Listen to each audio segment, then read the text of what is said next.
Shall we pray? The Belizean prayer. Almighty and eternal God, who through Jesus Christ have revealed your glory to all nations, please protect and preserve Belize, our beloved country. God of might, wisdom, and justice, please assist our Belizean government and people with your Holy Spirit of counsel and fortitude. Let the light of your divine wisdom direct their plans and endeavors, so that with your help we may attain our just objectives. With your guidance, may all our endeavors tend to peace, social justice, liberty, national happiness, the increase of industry, sobriety, and useful knowledge. We pray, O God of mercy, for all of us, that we may be blessed in the knowledge and sanctified in the observance of her most holy law, that we may be preserved in union and in that peace which the world itself cannot give.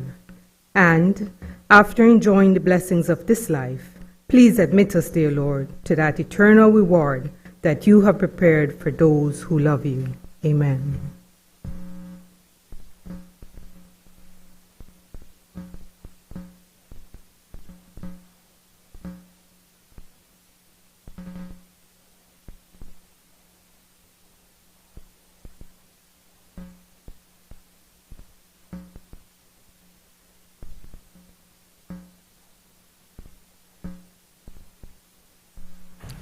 Announcement by the President.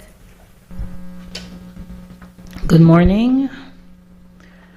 First, I wish to recognize the excellent work done by the Minister of Infrastructure and Housing Development, as well as all the other organizations who have contributed to the renovations of the George Price Center to serve as a temporary residence of the National Assembly. At the meeting of the 11th November, I had only recognized the clerk and staff of the National Assembly, and I felt it important to so recognize those other organizations who contributed and made the National Assembly the George Price Center as it is for us to reside in. Second, I want to recognize our guests in the gallery. We have with us Mrs. Alison Parker, who is the representative of UNICEF, Mrs. Maria Elena Contreras, chairperson of the National Commission for Families and Children, Ms. Shakira Sutherland, executive director of the National Commission for Families and Children, the Honorable Emerson Salam, who served as a child parliamentarian and president of the Senate in 2023, and also the Honorable Lisani Castillo, who was also a child parliamentarian and who represented Bevington Kyle as a senator for 2023. We welcome all of you. I also wish to recognize Ms. Tia Ramirez Garcia, who is the chair of the National Women's Commission. She is not here with us, but possibly she may be on her way. I want to welcome you and thank all of you for joining us today. I also want to record for context why your presence today is so important to us in the Senate. In a letter dated August 11, 2021 to Mrs. Irene Palacio Morgan, who at the time was the chairperson of the National Commission for Families and Children, I had written to her expressing my delight as I saw the call for applicants to participate in the National Children's Parliament, which was held on November 20, 2021. I had congratulated her and the committee on the fact that the National Children's Parliament brought into legislative dialogue the issues and concerns of children, and that it provided for them the visibility and for their voices to be elevated in offering solutions to our many developmental challenges. I had shared with them also that at the time I understood the call to only be for applicants to represent the House of Representatives. I had confirmed that, and the fact that according to them, that was how it was conducted in the past. I humbly offered a new pathway for consideration, taking into full context some particular reasons One, that Parliament, by its definition, refers to the highest legislature in a country, and that in the UK it consisted of the Sovereign, the House of Lords, and the House of Commons. I also made reference to the architecture of our Parliament, which was designed to mirror that of the UK, and that therefore, if there was a children's Parliament in Belize, it ought to include the House of Representatives, the Senate, and the Governor General. I felt that that approach, if utilized, could have provided an opportunity, a teachable moment for both the children and the nation as to how our Parliament functions, and as important, its distinct role as one of the three branches of government. In so doing, the children and the nation will also be able to identify with the distinct roles of the three components of the legislative branch of government, how they exercise their function, and their connectivity to each other.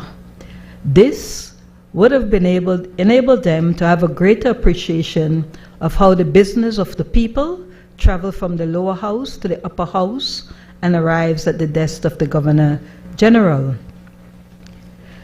I also made reference to how the journey of the Senate was to proceed as the gatekeeper to our democracy, complementary to the House of Representatives, and therefore the decisions that we make here in the Senate do impact the quality of lives of all Belizeans and have implications to the preservation of our nation state, our sovereignty, and territorial integrity and way of life. I indicated that our Senate had evolved over time from 9 to 14 members inclusive of the President, and can no longer be referred to as a rubber stamp as it was during the political reform review carried out in 2000. In addition, the perception of the Senate as a space solely for the voice of political parties no longer holds, as it now has a representation of diverse and important groupings of interests which may be underrepresented in the elected chamber, with members now from unions, business, civil society, and the church. As proficiently described by Canada's first Prime Minister, I then indicated that the Senate is the voice of sober second thought. So I am very delighted that you all are here with us today. Honorable members, by letters dated 12 November 2024, Cabinet's recommendation has been signified to the following. 1. Government of Belize and Social Security Board Settlement Deed Bill 2024.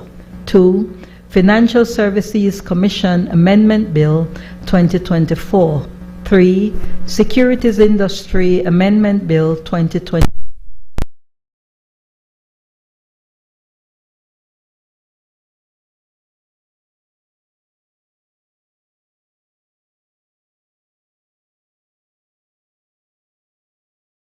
Amendment Bill 2024. 7. Business Names Amendment Bill 2024. 8. Designated Processing Areas Amendment Bill 2024. And 9. Stamp Duties Amendment Bill 2024. Bills brought from the House of Representatives. I recognize the Leader of Government Business. Madam President, I rise to take charge of the following bills: Social Security Amendment Bill 2024, National Health Insurance Validation Bill 2024, Financial Services Commission Amendment Bill 2024, Securities Industry Amendment Bill 2024, Income and Business Tax Amendment Bill 2024, Tax Administration and Procedure Amendment Bill 2024, General Sales Tax Amendment Bill 2024, Business Names Amendment Bill 2024, Designated Processing Areas Amendment Bill 2024, Stamp Duties Amendment Bill 2024, National Institute of Culture and History Amendment Bill 2024, Marriage Amendment Bill 2024, Government of Belize and Social Security Settlement Deed Bill 2024, Disaster Preparedness and Response Amendment Bill 2024, and the People's Constitution Commission Amendment Bill 2024. Madam President, in accordance with Standing Order Number 49, I move that the bills be taken through all their stages forthwith. Honorable members, the question is that the bills be taken through all their stages forthwith. All those in favor kindly say aye. Aye. Those against kindly say no. The ayes have it.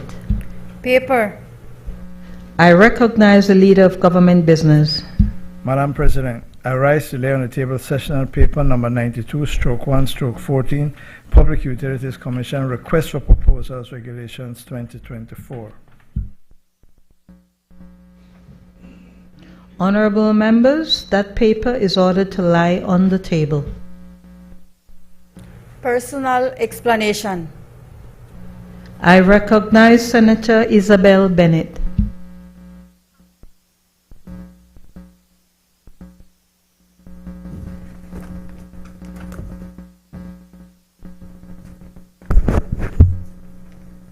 With your permission, Madam President, I would like to refer to my written personal statement. You have my permission. Thank you, Madam President. Thank you, Madam President, for the opportunity to address this esteemed assembly. Today, I wish to commend the hard work of the Belize Bureau of Standards, BBS. As someone totally supportive and engaged in this area of interest of our country's development, I feel strongly about the need to share the achievement of this department. I believe that highlighting the most recent achievement will provide valuable insight to the Senate and the nation of the priceless work being undertaken by this administration through this department.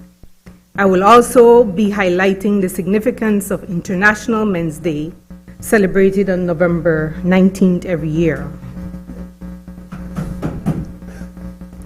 First, allow me to focus on the Belize Bureau of Standards, BBS, under the Ministry of Agriculture, Food Security, and Enterprise.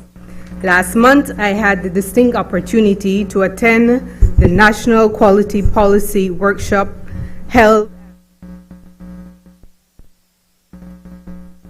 Best Western Biltmore Hotel in Belize City on October 30th. This workshop was a vital component of Phase 2 of the Standard Partnership Program, aimed at bolstering the implementation of Belize's national quality policy, which was approved by our current People's United Party, PUP, administration in 2022. The workshop served as an invaluable platform to identify and address the needs and priorities of both our public and private sectors, providing extensive support for micro, small, and medium enterprises and stakeholders. I ask you, colleagues, to join me in congratulating the small but dedicated team of 10 public officers at the Belize Bureau of Standards. They are tirelessly charting the course for quality in our nation. It is a source of pride for all Belizeans to recognize that we have a robust national quality policy in action, a true reflection of the department's commitment to excellence. This achievement stands as a significant milestone for our nation, underscoring the BBS relentless dedication and the present administration's vision for quality across all facets of Belizeans' life, be it in road construction, food safety, healthcare, art, education, hospitality services, and beyond.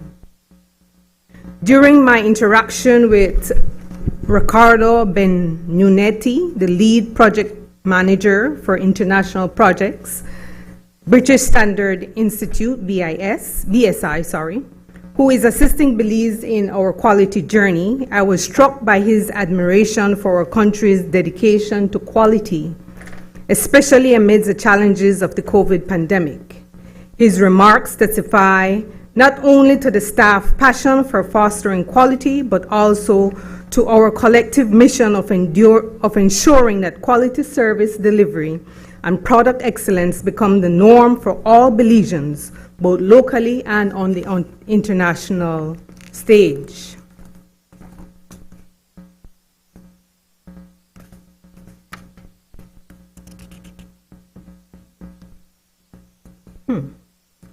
The exemplary work by the BBS staff embodies the spirit of transformational leadership and innovation.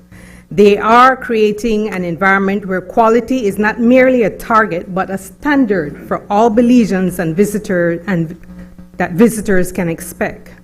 Their collaborative effort with partners in the private and public sectors, as well as regional and international stakeholders, will continue to foster confidence in our people and in our national institutions. Indeed, the BBS is laying the groundwork.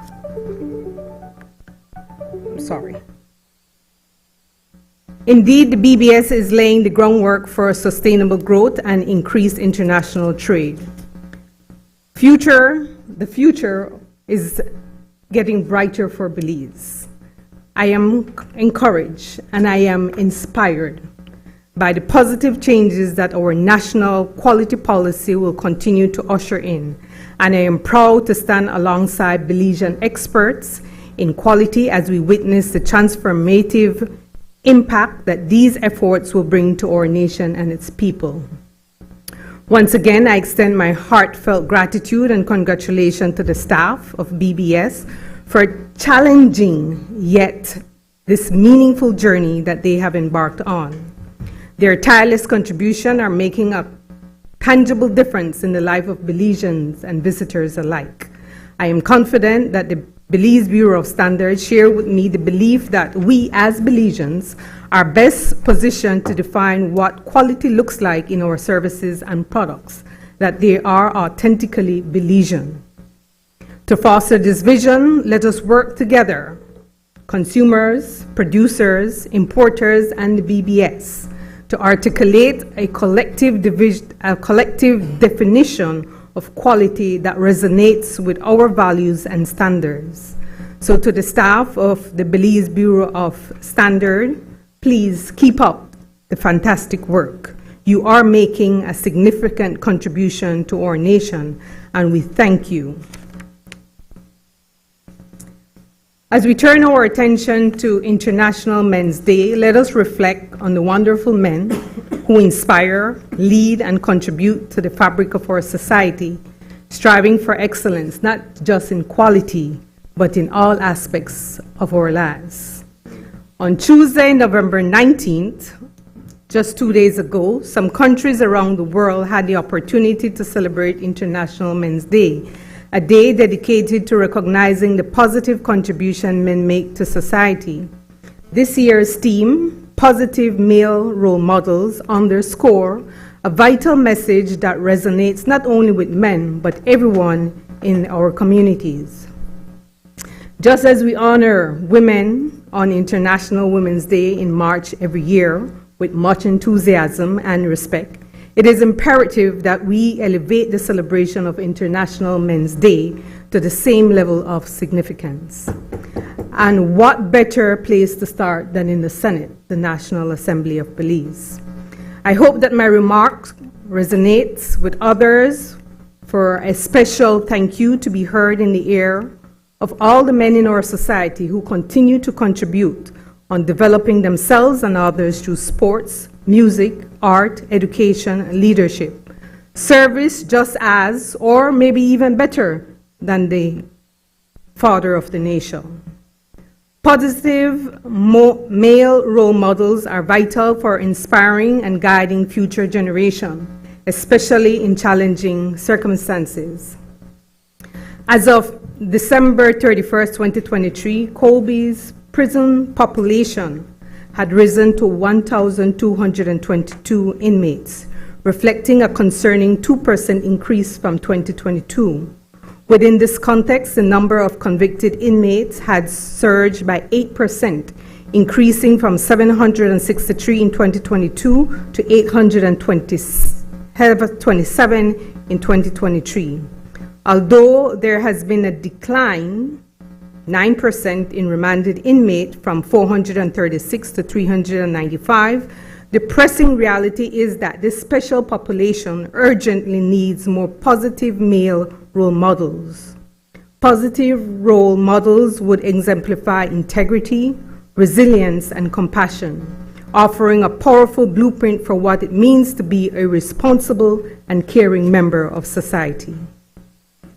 By celebrating these male role models goes beyond, but celebrating these male role models go beyond the mere acknowledgement of what they do. It underscores the urgent need to promote healthy masculinity and mental health awareness. It fosters meaningful connection among men and their community, which is crucial for well-being of our entire country, Belize. We must prioritize this effort to ensure that every individual, especially those facing difficulties, have access to inspiration and support. Together, let us champion these essential services and work towards a brighter, more supportive future for all men in our country. I thank you. Motions relating to the business or sittings of the House. I recognize the Leader of Government Business. Madam President, I move that at its rising today, the Senate do adjourn to a date to be fixed by the President. Honorable members, the question is that at its rising today, the Senate adjourn to a date to be fixed by the President. All those in favor kindly say aye. Aye. Those against kindly say no. The ayes have it. Public business, government business, motion. I recognize the Leader of Government Business. Madam President, whereas on the 4th November 2021, the Government of Belize and the Nature Conservancy finalized a debt conversion transaction and signed the Belize Blue Loan Agreement and the Conservation Funding Agreement, collectively known as the Belize Blue Bonds for Ocean Conservation. And whereas the BLA and the CFA are contingent on the delivery of 8 primary conservation commitments or targets and an agreed payment schedule to be realized by the Government of Belize by the 8th anniversary of the agreements. And whereas Clause 1 of the CFA outlines Belize's obligations to complete a legally enforceable Marine Spatial Plan, an MSP, and designate up to 30% of its ocean in biodiversity protection zones, and outlines the 7 legally binding commitments to be achieved through the delivery of the MSP. And whereas as of the 4th of November 2022, the Government of Belize has successfully delivered milestones 1, 2, and 3, and is expected to achieve milestone 4 by the 4th of November 2024.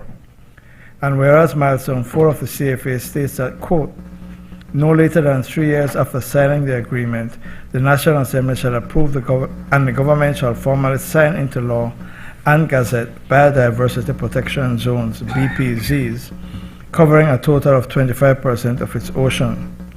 And whereas to date Belize has legally designated 20.05% or 669,046 hectares, 6,690.46 square kilometers of its total ocean space of 3,336,789 hectares or 33,367.89 square kilometers as biodiversity protection zones.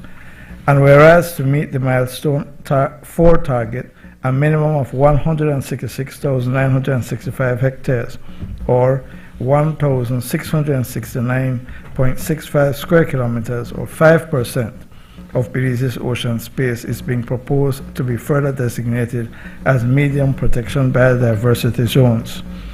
And whereas the CFA obligates Belize to protect up to 30% of its total ocean space as 15% high protection biodiversity zones and 15% medium protection biodiversity zones.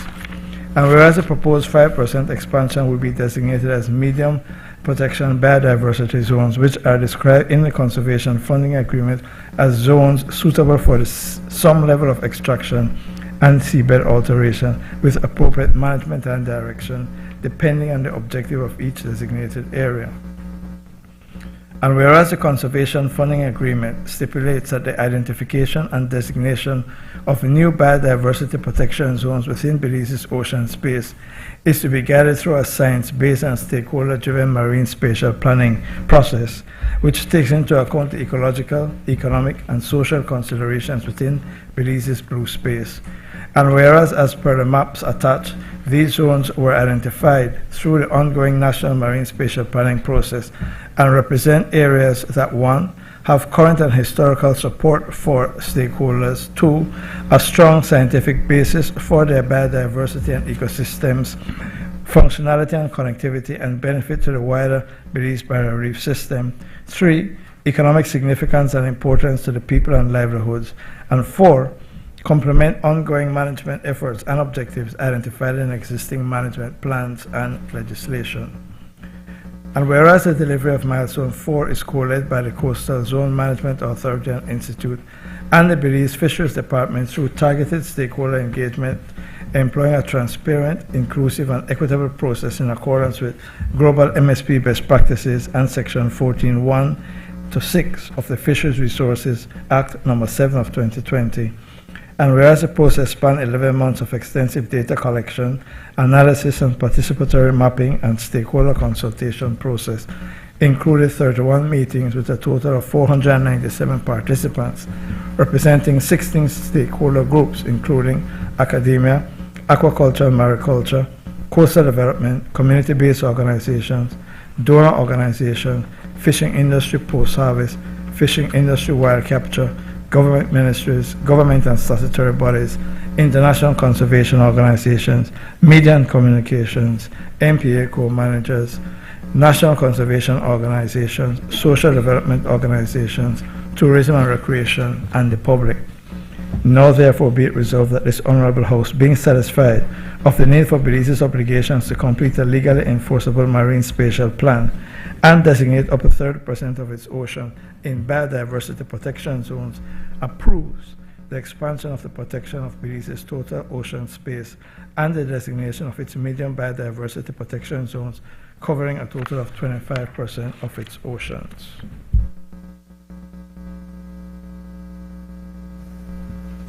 I recognize Senator Antonio Herrera. Good morning once again, Madam President, and good morning to distinguished visitors in the gallery. I rise to give my contribution to this motion. First of all, Madam President, this is the Blue Loan Agreement, which was signed in 2021. This gave Belize an immediate relief when it comes to debt by reducing the GDP to 12%.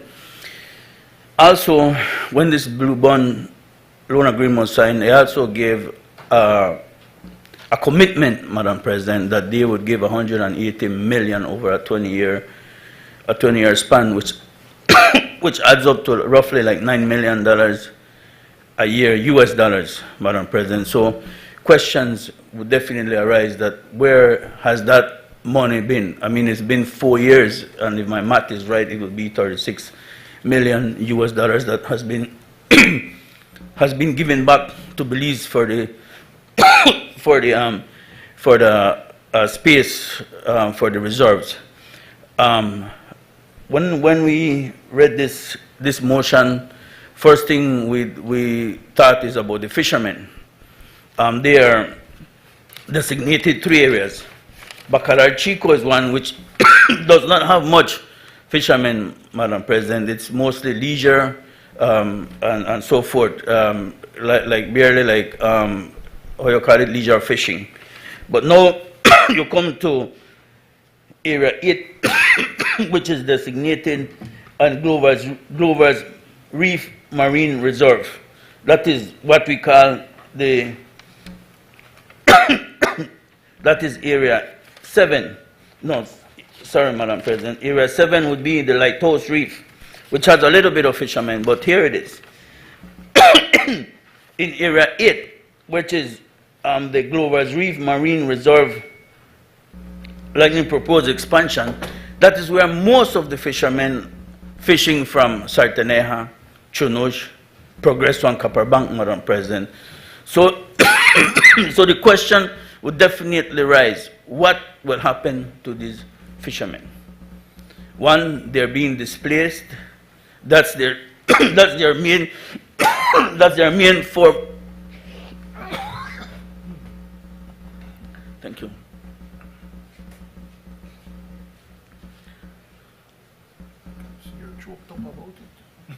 No, man, just a cough. Sorry, sorry, Madam President, it's just a little cough there, right? Thank you. So, I would like to continue with the Area 8, which brings, this reservation is close to home. It means a lot to us. Thank you. It means a lot to us in the fishing community and tour guides, right? And then they go about and say that consultation, right? They said 31 meetings. Fishermen said that they were not properly consulted. There was not really the consultation with the main with the main stakeholders in the business, which are the fishermen and the tour guides. Also in Area 8, Area 8 is known to be the conch and lobster area, and therefore hosts a lot of fishing in that area. So when we come here and in the name of conservation and deprive the fishermen, especially the fishermen and tour guides, of their livelihood, taking away bread and butter from their table, that means a lot to us, Madam President. Therefore, we're here not to condemn the conservation or the reserves and stuff like that, but we need to do it responsibly. We need to have a plan, Madam President. We need to have something in place. Where will these fishermen go, right? Where will they fish to provide for their families? So I would humbly ask, let's find another area that is not significant, especially as Area 8, which hosts a lot. I mean, I don't have the numbers, but I know from fisheries there's a lot of fishermen in that area. Secondly, when it comes to fisheries alone, because it says fisheries and other NGOs and conservation groups will manage these reserves, right? We have increased from 2021 to 20% and now to 25%, Madam President, of the reserve areas. Yet the budget for fishing has only increased by $0.5 million over these years. As it is today, the problem with patrolling, enforcement, all of these things being bigger problems, and now we're adding another 5% irresponsibly and giving it to these guys who do not have the resources to properly manage, enforce, and patrol these areas. We're saying today, Madam President, again, nothing is wrong with, with preserving, and conserving our natural resources, which is the sea. What's the most beautiful thing that this jewel has. But let's do it responsibly. There are questions, Madam President. How much will it cost to manage these reserves? What will it take to manage these reserves? And in management comes the patrolling, enforcement, and everything that comes with it. As it is today, it's no secret, there's extensive illegal fishing from Guatemala, Honduras, that take our conchs and lobster every day. We cannot bring that to control yet. And yet here we are, designated other areas, giving these people more and more work, which they cannot handle at the moment. So that's a question that definitely we need to look at. How will these fishermen move on? What is the next step for them? What will they do? Where will they go?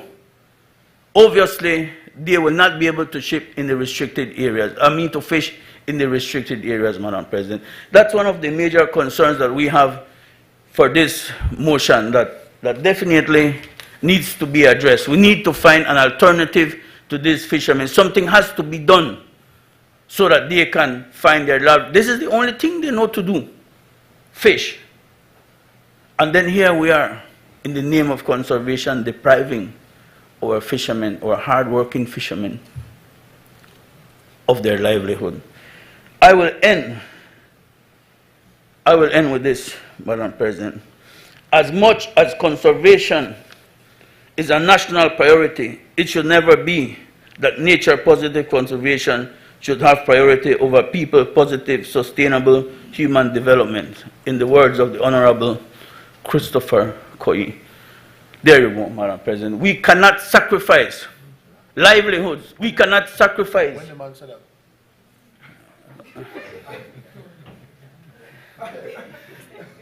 Oh, I got you.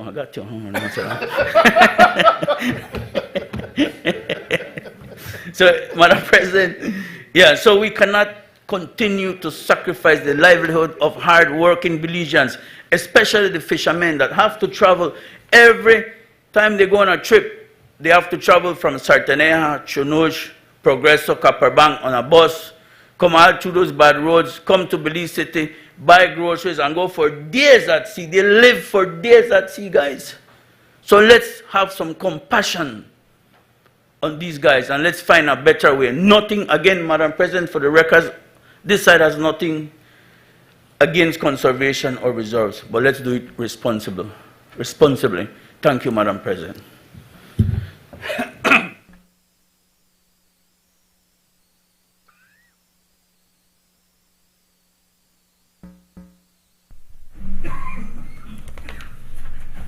Madam President, first of all, I heard the Honorable Senator indicate that the people in the fisheries industry say they were not consulted. I don't know who those people are.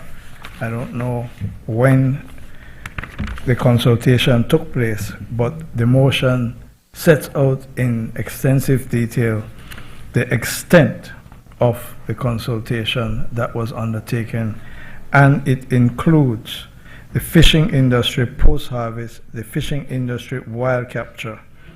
So it is very clear to me that on the face of it, there has been consultation.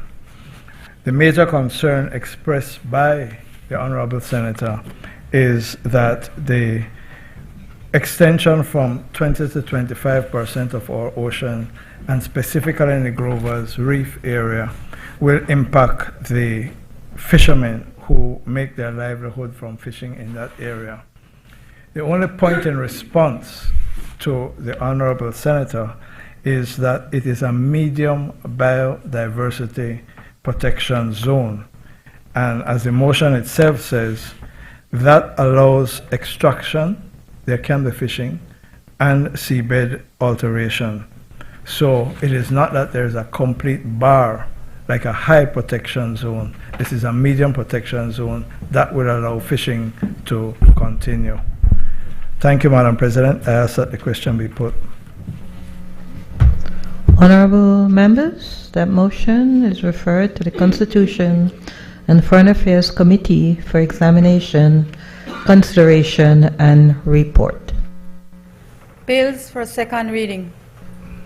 Honorable members, with the consent of the Senate, I propose to vary the order of the bills for second reading today to allow Bill number 12, Marriage Amendment Bill 2024, as listed on the order paper, to be the first bill to be moved for second reading.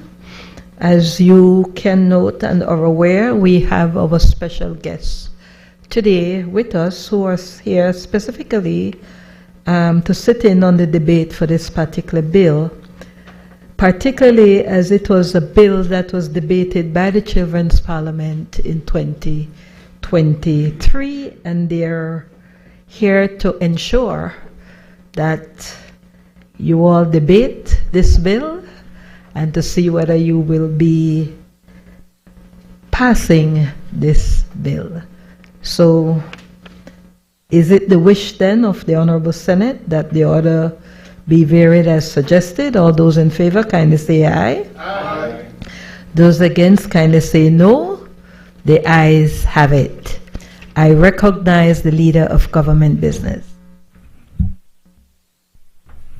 Madam President, I rise to move a second reading of a bill for an act to amend the Marriage Act, Chapter 174 of the Substantive Laws of Belize, Revised Edition 2020, to increase the age of marriage to 18 years, to remove provisions for consent to marriage of infants to be given by parents or guardians, and to provide for matters connected therewith or incidental thereto. Madam President, let me join you in welcoming our guests, in particular, Mrs. Parker from UNICEF, and Ms. Contreras and Ms. Sutherland, and of course the youth parliamentarians. It is fitting, as you indicated, that they join us today as we debate this historic piece of legislation. Madam President, without any contradiction or condition, it is the position of the members of the Senate and indeed the government of Belize that this bill is important, it is transformative, it is in the Belizean people's interest, and we seek the support of the entire Senate for this modernizing piece of social legislation. Madam President, we are debating a matter of constitutional importance. This is a human rights issue. I put it as high as that because, Madam President, for too long we have allowed in our country infants to be married and infants to be married with the consent of their parents. In any maturing and evolving democracy as we are, which is founded on a constitution which guarantees to each person equality before the law and the equal protection of the law, child marriage and early unions should be made unlawful. Every child, regardless of who he or she is, has worth, has dignity, is endowed by our Creator with inalienable rights. And it cannot be that in a society such as ours, in the 21st century, we permit the continuation of a practice where parents give consent to the marriage of infants who, as a matter of law, cannot themselves consent to that contract of marriage. And so those of us, People's United Party, believe that yet again we have moved forward in our social agenda.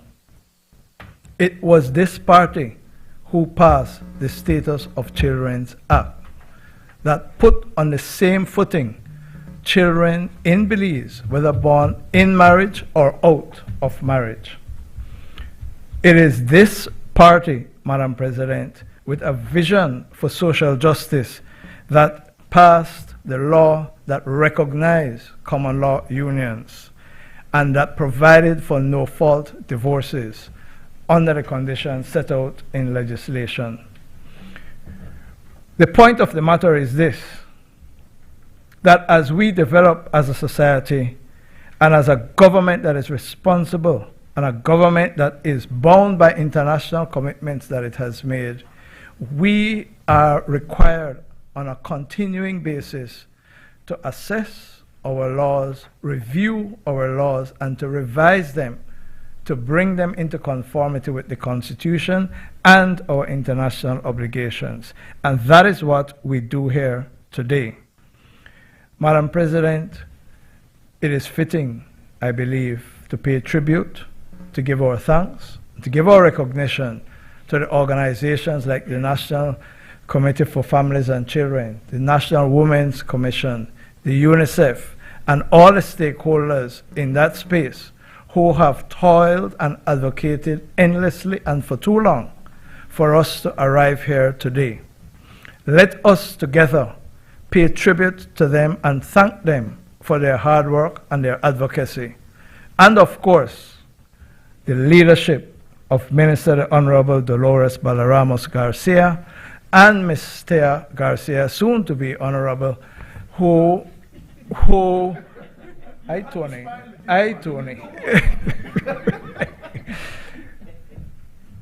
Honorable, soon to be Honorable Thea Garcia, who have worked and brought this legislation through the cabinet to this National Assembly. Madam President, all those people, we owe a debt of gratitude because this legislation is timely. In fact, it is overdue. And so I close by saying this. By passing this legislation, by prohibiting infants from marrying, we give life to the dignity, the worth of our children. We guarantee to them equal protection of the law, and we recognize their equality before the law. And it is vital for us as a society to speak loudly, clearly, and in one voice, and to say that this practice and tradition must come to an end. I ask the support of this Honorable Senate. Thank you, Madam President. I recognize Senator Michael Perfit. Thank you, Madam President. I heard Senator Courtney boasting about the social, legal accomplishments of his government concerning different pieces of legislation. Let the record show, Madam President, that as Attorney General, I champion the legislation for divorce by consent. And I would like that to be listed as an accomplishment as well. It has been going very well in the courts. Madam President, I'd like to thank Senator Bennett for pointing out to us today that there's an International Men's Day. But typically, Madam President, when the poor men are given something, it's with a string man, they pull it back. Why Garifuna Settlement Day you have Men's Day? Nobody is particularly interested in only men on that day with the drums and all of that. I mean, even our member from Toledo West is not interested in that. He's interested in Garifuna Settlement Day. Madam President, let me also welcome our guests. Indeed, it's very rare that people who champion bills get to see these bills from their formative stages to when they come here in the Senate before they go to the Governor General. I would like to, on behalf of the entire nation and this entire Senate, I believe you had mentioned, Madam President, Honorable Youth Member Castillo. We apologize that of all the senators you could have represented, it was Bevington Carl that was picked for you. We apologize. And we thank you for your contributions and your tolerance. My brother. Madam President, on a serious note,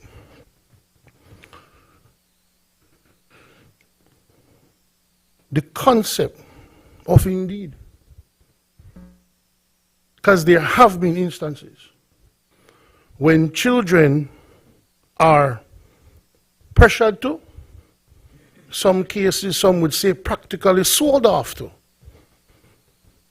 grown men who want to marry little girls, especially, because that's the target of the criminal activities that have been taking place in terms of this concept.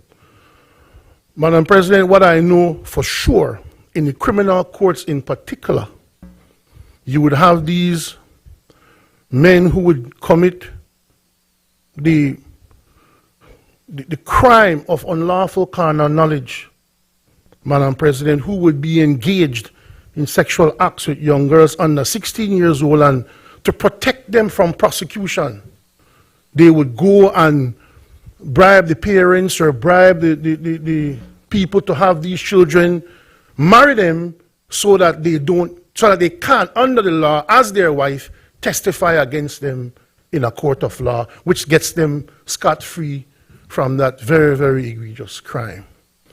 It is a good piece of legislation, Madam President. I think that marriage is such a serious act and a serious responsibility that you can only be engaged in that act on your own free will. And I think to use the number 18 is indicative of what we look at the age of 18. At the age of 18, you are an adult. And you should only enter into that union assuming you have the right faculties, and it is a decision that you are making for yourself, especially our young ladies. So, Madam President, the law is now on the verge of being changed to say that you can only get married if you're an adult, and nobody can force you or make you get married to who you do not want to get married to. So we praise the legislation and we congratulate the government, as much as it pains me to say that. We congratulate the government on changing the law. We are in full support on this side of the Assembly, Madam President, and we give kudos to the bill being passed today. Thank you, Madam President. I recognize Senator Glenfield Dennison. Thank you, Madam President. Madam President, I wish to, with your permission, express on behalf of the Trade Union Congress our deepest appreciation, sympathies, and support for Honorable President, Honorable Speaker of the House of Representatives Valerie Woods.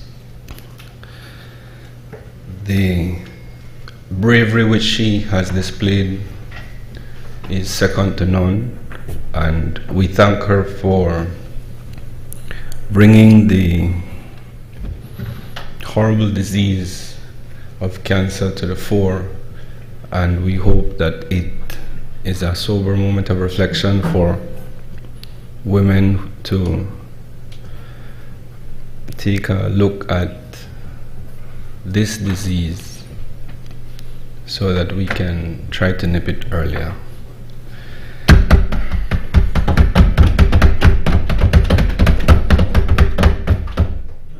Madam President, I will start by saying time come for this bill.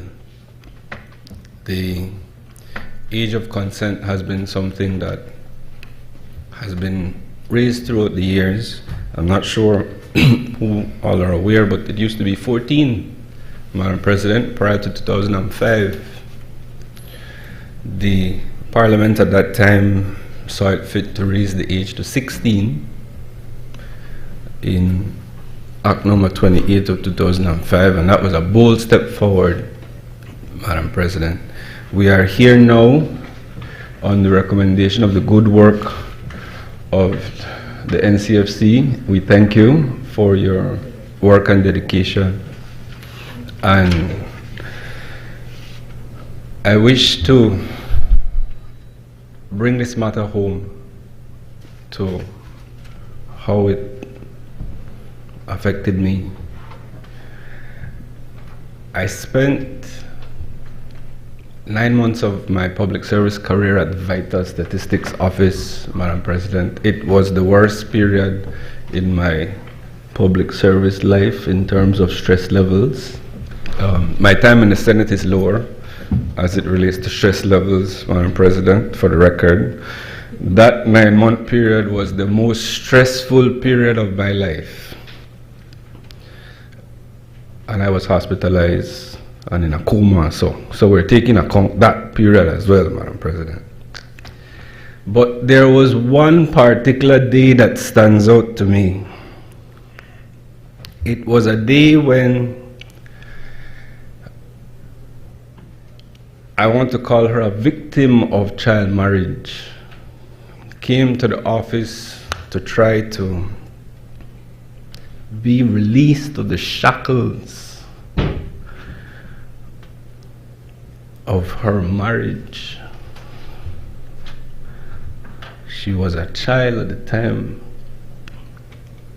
The marriage would have taken place before 2005.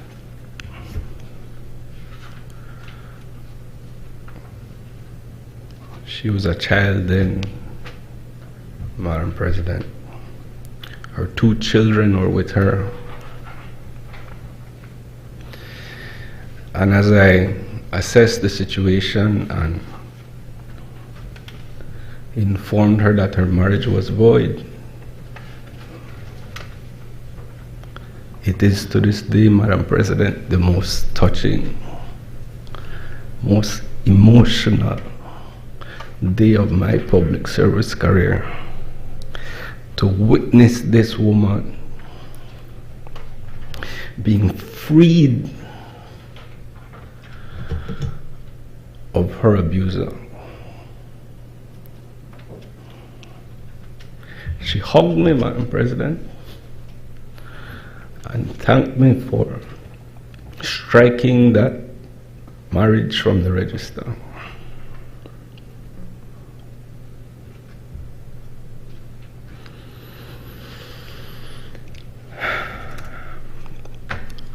Madam President, people are suffering because of these laws. And I want to support this bill by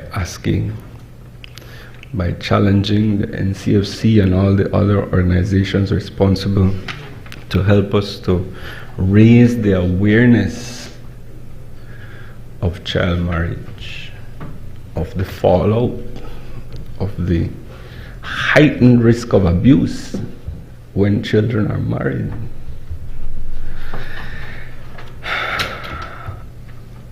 I ask this honorable House and the members of the cabinet to go hard in trying to address the root causes of child marriage. I am not a social scientist, Madam President, but I would humor a guess that it's rooted in poverty and gender inequality. And I ask that we take a stern look at how we can address those root causes.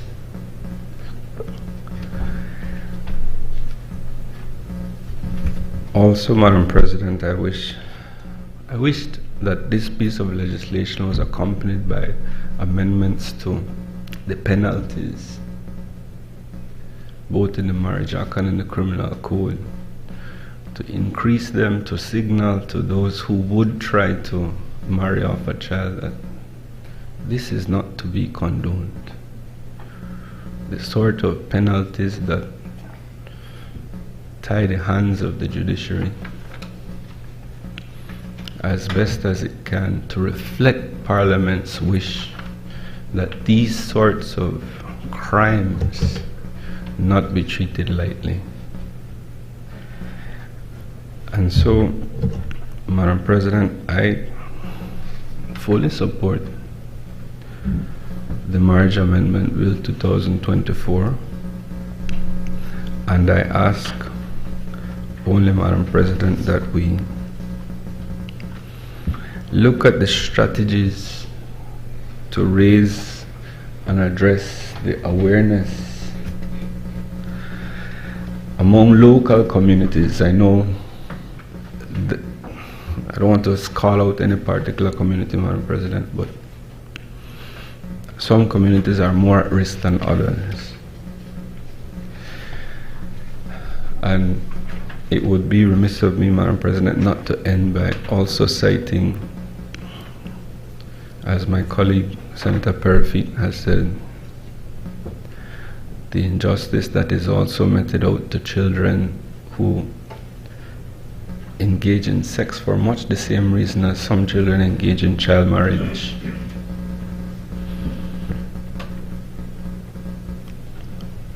I prosecute and see a lot of cases that come before the criminal justice system for unlawful sexual intercourse. Madam President, it is one of the worst things a human being can encounter is when you see a child thinking it's their fault and not wanting to testify because, you know, me gone out there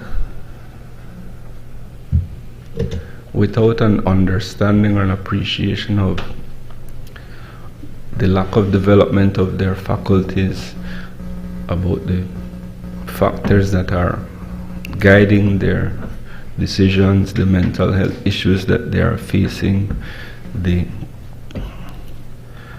risk that they are at because of their poverty level, and so, Madam President. So I want to challenge the powers that be as well to take a look at how we can raise the awareness, Madam President. Something really needs to be done so that children get to be children. And Madam President, again, please don't misquote me. It's not that girl children are the only victims of these types of offenses. There are two taboos that act on boy children when they are engaged in some of these activities, Madam President. The act of sodomy, and in some cases, the act of prostitution.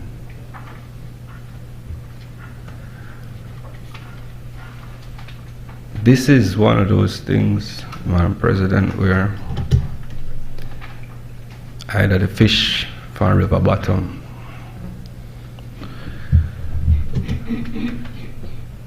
so I don't make these comments lightly, and I think it has to be a concerted effort by all partners. I applaud the efforts that are being made, Madam President. I'm not in any way suggesting that great work is not being done. Please hear me when I say that I applaud the work that you are doing. I just think that it was an appropriate time, Madam President, to raise this to the height that it needs to be raised. I'm happy that it is before the upper house, and I wish that sustained media campaigns can be done so that children are aware that they are victims. I see it over and over, Madam President, where these children don't understand that they were the victims. And so with that, Madam President, I would take my leave and yield in support of this bill. Thank you, Madam President. I recognize Senator Bishop Alvin Bengushe. Thank you very much, Madam President. Madam President, I want to also join with those in this Honorable Senate to welcome our guest in the gallery this morning, especially as they have joined us to hear us in this Honorable Senate debate the Marriage Amendment Bill 2024. Madam President, I also want to perhaps say thanks to you as to perhaps adding your voice at the beginning, or perhaps initiating that letter you spoke of a few years ago that you initiated, why these special people are assembled here this morning. And I think it is important to note that because, as you said, there are these two branches, and one is not as or more important than the other. So especially for our children, our nation's children, that they be aware of both and how we work. And so I want to express that thanks to you. Allow me also, Madam President, to share with us, as we have been observing as a nation, that our country, the country of Belize, is under flood at this time from the tropical storm.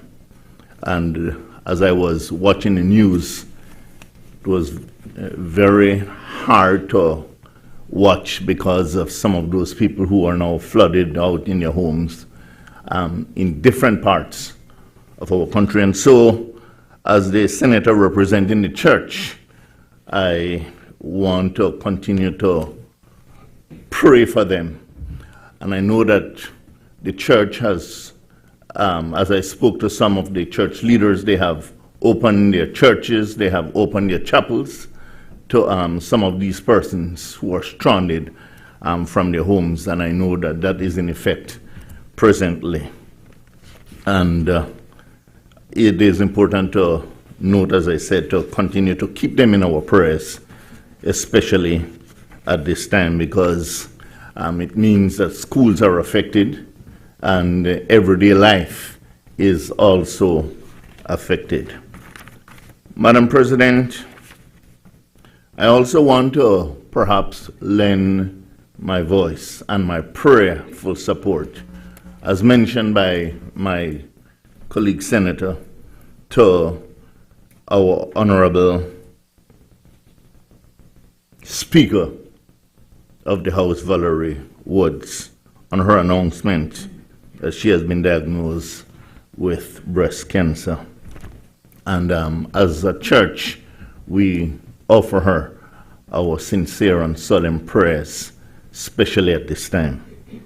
I recognize and did some research that as it is right now, breast cancer and those who suffer from breast cancer in Belize since 2018, 2022, that we have had over 400 persons. And but what is also alarming in this case is that, and somebody who did an interview said, and not an interview, but actually did some work in this area, and a part of that work was conducting interviews, that they found out that from these persons, they actually interviewed that 78% of these women were uninsured, and 79% of them were unemployed.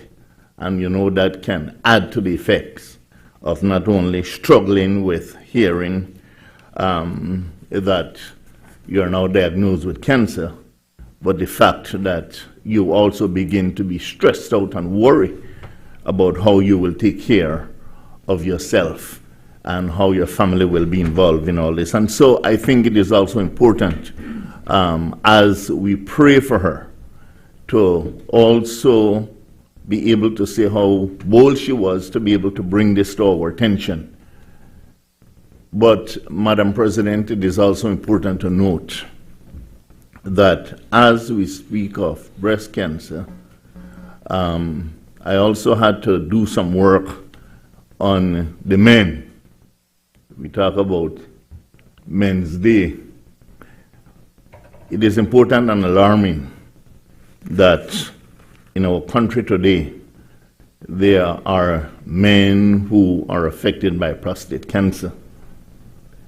And more so than the women, men are affected in a way that we don't want to talk about it. In fact, that same person who did some studies also noted that in regards to the men in Belize and the entire Caribbean, not that we don't want to talk about it, but that screening, we're afraid to go to screening because we might find out that we have cancer and then what it can do to us mentally. And so I think it is important, as I said, to thank her as to all that she has done. And as I said, I want to end by saying we need to continue to keep her in prayers and all those affected. Madam President, as I speak to the bill, Marriage Amendment Bill 2024, I want to say from the onset that as the senator representing the churches, we are fully in support of this bill. And I want to emphasize that as I make my contribution this morning, that the church is fully in support of the bill. Madam President, it is important to point out some things. And I'm happy that Minister Dolores Balderramos, in seeking to ensure that everybody was involved, included the churches in consultation, because there are times when we lament sometimes that enough consultation has not taken place.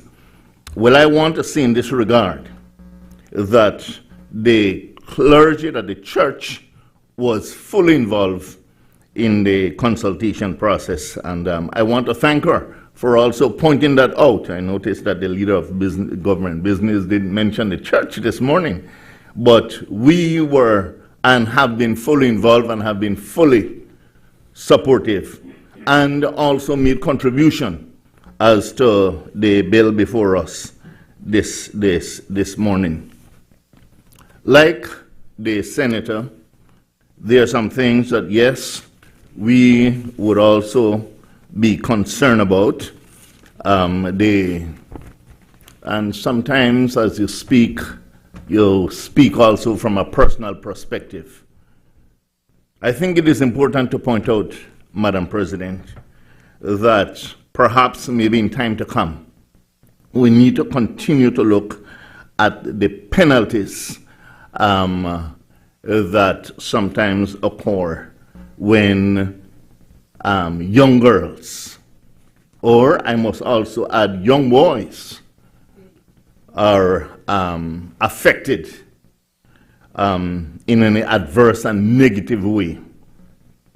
That there are some men in our country who, as mentioned before by previous senators, take advantage of young girls in our country, and then use also some things, whether they use, I wouldn't want to say a cultural thinking, but I would say a warped cultural thinking that perhaps if they have sex with a person of a certain age, what would happen to them in life, for example, if they had any disease, that it would go away because they had sex with a young person. But it goes, and so our thinking sometimes is very warped. And as mentioned, that perhaps we need to have proper education, especially as it involves our males, and especially men.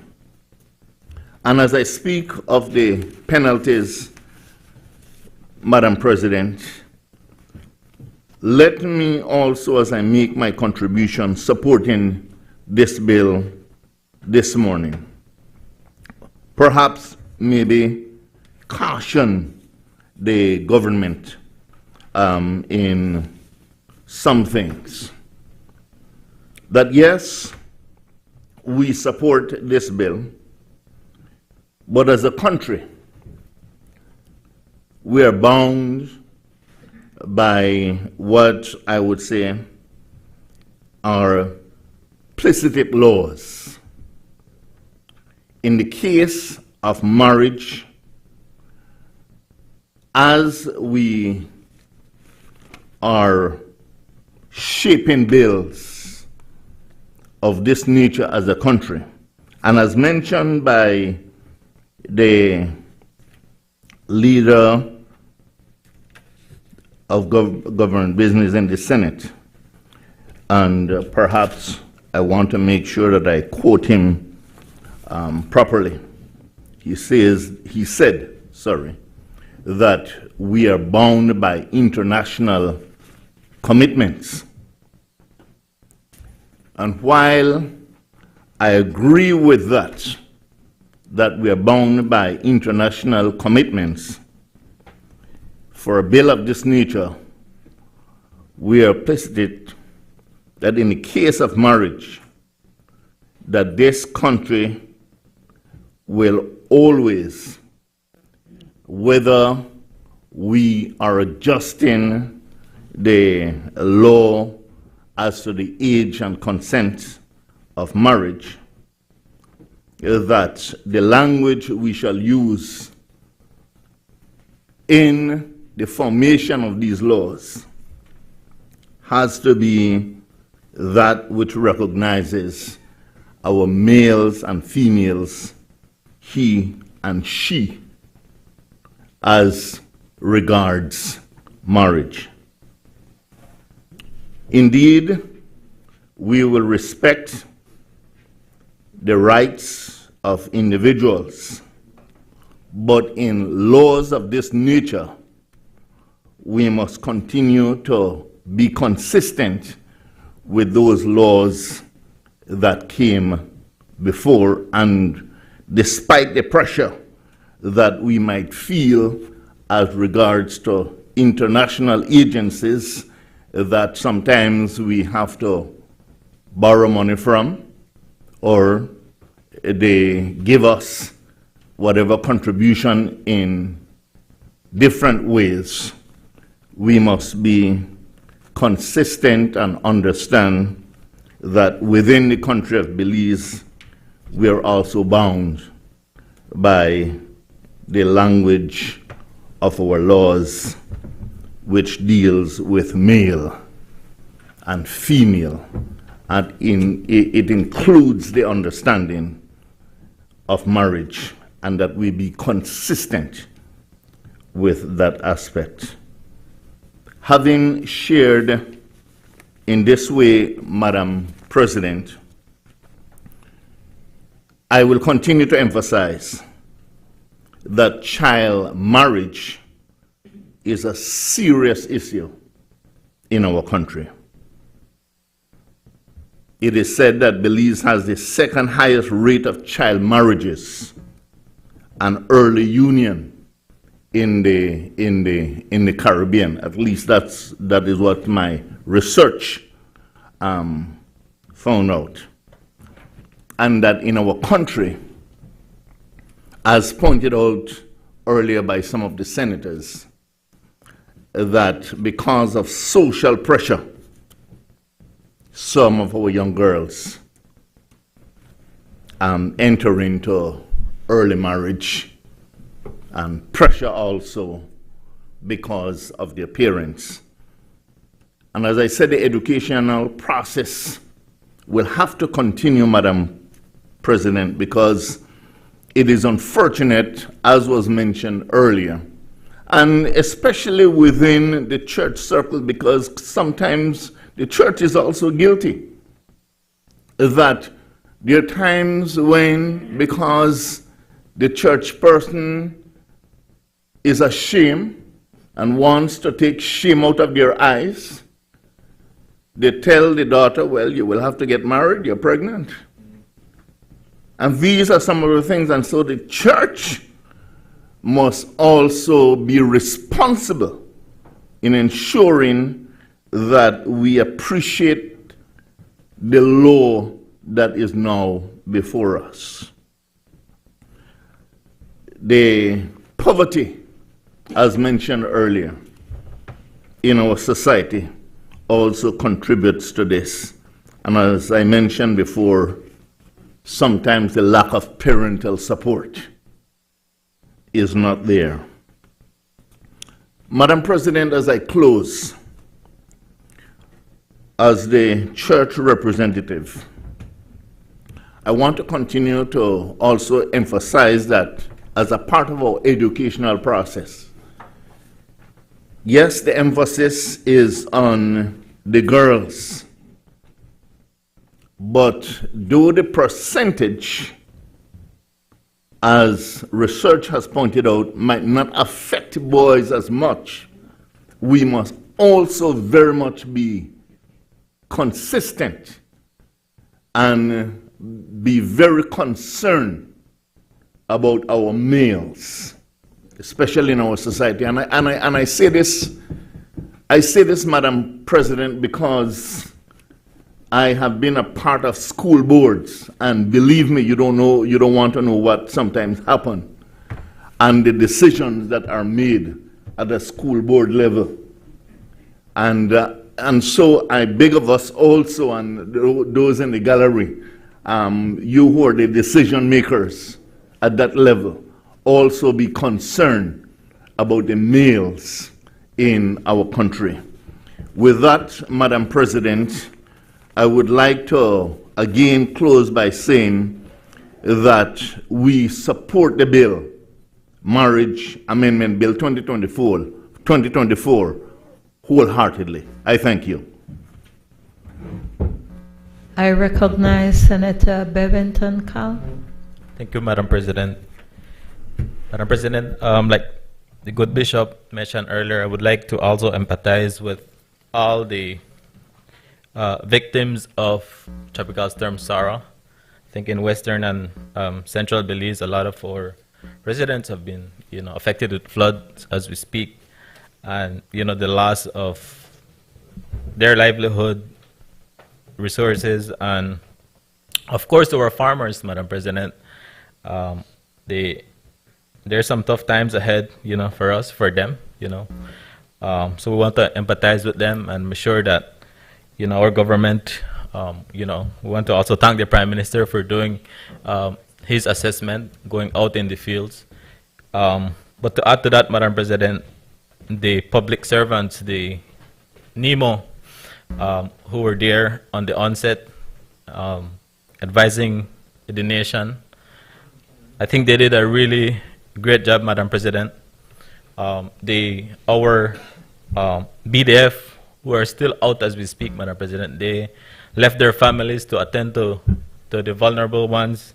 I think they must be recognized and applauded for the work, the risk that they take to serve our nation, Madam President. Of course, in southern Belize, we expected flooding, and I want to thank our ER representative, Dr. Osman Martinez, who was on the ground, everywhere to ensure that the residents of Toledo East are safe and are ready, Madam President. And so we want to thank and recognize him. And Madam President, despite the threat to Tropical Storm Sarah, as you're aware, we also had the Garifuna Settlement Day, Madam President, which was also a success, especially in Toledo East. I think it was a safe and really vibrant celebration, especially in Punta Gorda, Toledo East. Again, Madam President, again, our Minister, Dr. Martinez, was on the ground celebrating with our indigenous people, and especially the Garifuna people, celebrating their day, Madam President. So I just wanted to highlight those two things. And of course, I want to acknowledge our guests today who are here. We want to thank you for all the work that you've been doing. And of course, Ms. Castillo, who represented me well in the Senate. Be reminded of the standing order that says you're to remain silent while another senator is speaking. Thank you, Madam President. That is why we have young people like earlier. My friend, Senator Perfit, asked why I was represented by this young lady. You see why, Madam President. We follow the standing orders as young people. We're in line. As young people, Madam President, we want to be a difference. We want to be a change. We want to advocate for the right thing. And that's the reason why she represented me, and she did an excellent job, Madam President. So I want to personally thank her for that. Madam President, coming from southern Belize, I see, and especially now, Madam President, working directly with the communities, Madam President, I have seen firsthand the struggles that early marriage, or young people getting into marriage unions, Madam President, the effects they have on them, and especially in education, Madam President, like young girls, young women, children, they have a right to an education, Madam President. They have a right to choose the life that they want. They have a right for them to go out, in the fields to work, Madam President, to choose their career. And this is a bill, and I want to thank everyone who came together to make this a reality, and of course, our government, to make sure that this bill, is here today for us to pass and make it into law, Madam President, because I have seen young girls now wanting to go back to school, Madam President, and we're there to support them. I want to thank, and I think we need to highlight the Ministry of Education, Madam President, who is there to assist, a lot of these young girls who dropped out of school, some for other reasons, Madam President, but some of them are also because of marriage, Madam President. So they're deprived of their education. They're deprived of the opportunities that is out there. We need young women like Ms. Castillo, Madam President, to be there. So she should be an example to all the young women that we have out there going to school, that they can one day become like her, advocate for this type of legislation, Madam President. So this law, Madam President, it will, decrease or hopefully eliminate early child pregnancy, Madam President. It will also help us meet our SDGs, Madam President, targets that we have. And this will allow our young women to be in the workforce, to get a higher education, Madam President. So I just want to lend my support to this bill, Madam President. And that would be my contribution for this morning. Thank you.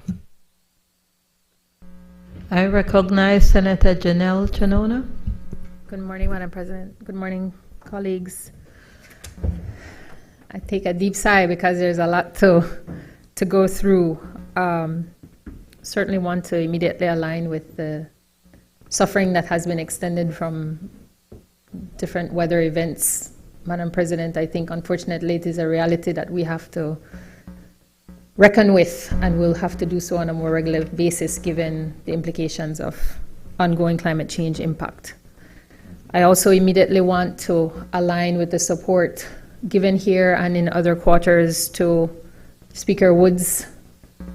Her bravery has certainly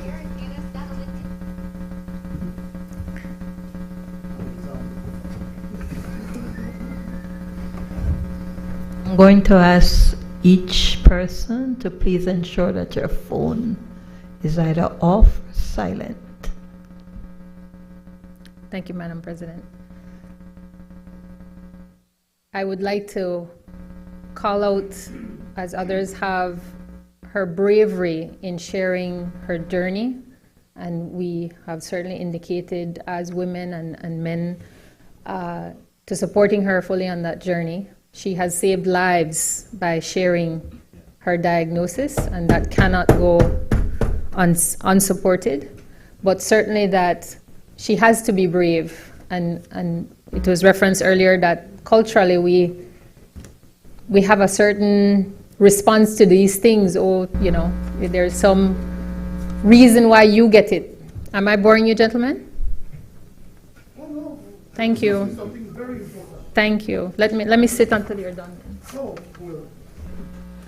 Senator, kindly continue. And again, I remind senators of Standing Order 40 for senators to maintain silence while another senator is speaking.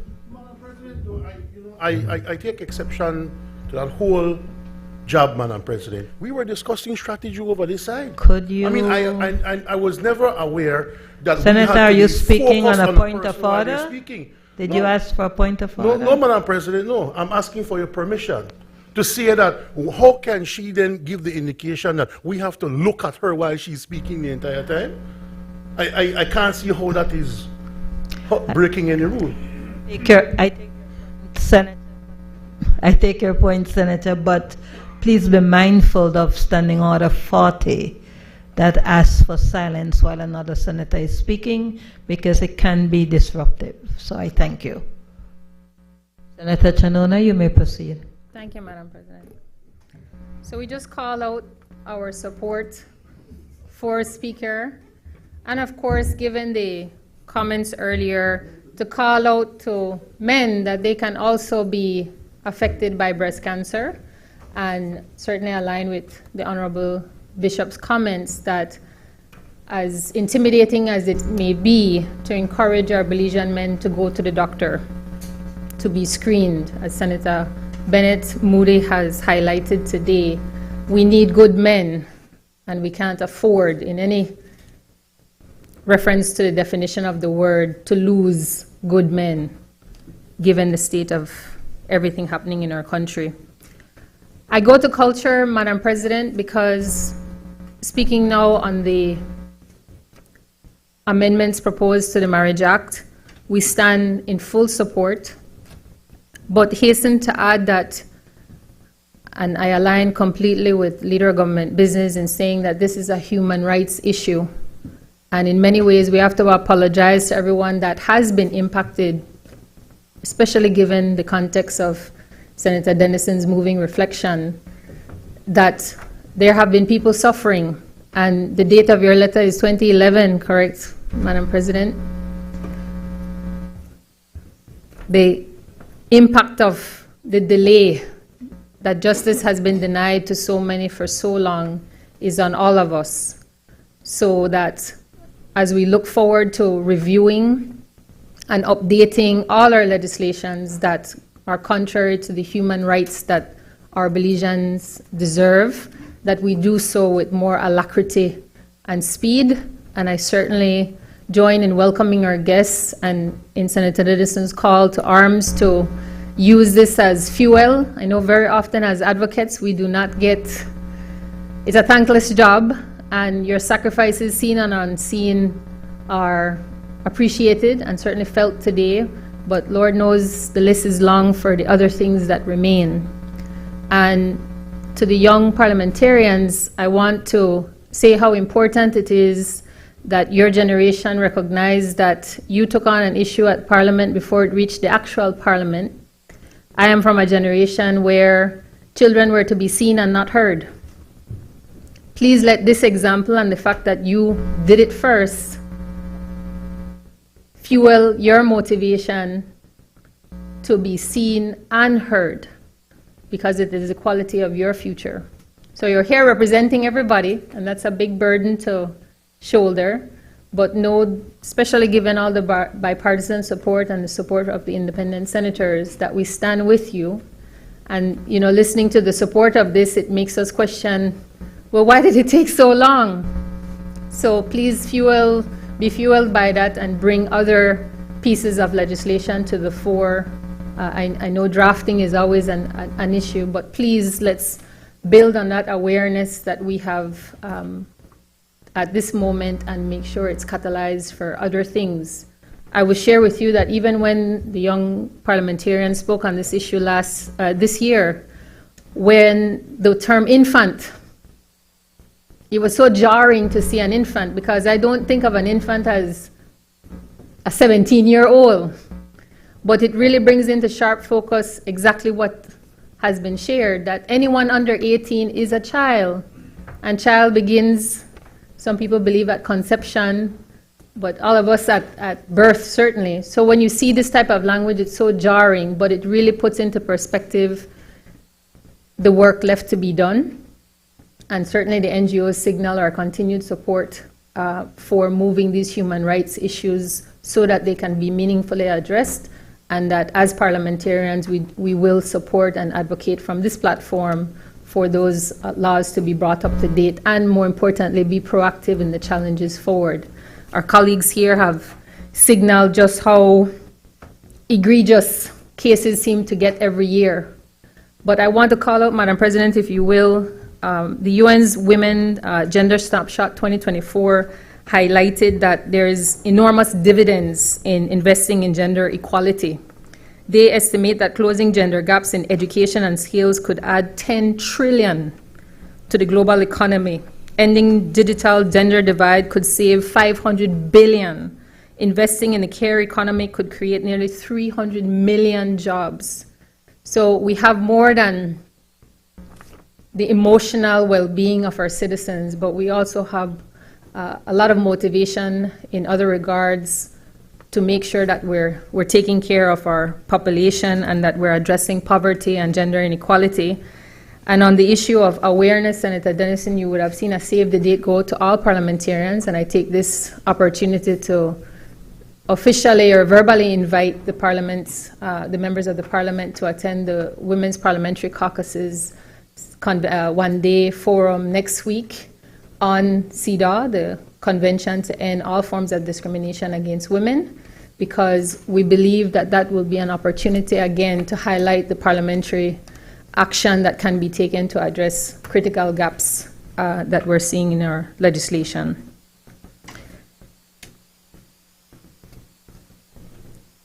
We need to see ourselves in these issues, Madam President. I speak as a daughter. I listen to Senator Dennison speak as a father. We need to do better by our children. They are our future, and that's not just a catchphrase. Thank you very much.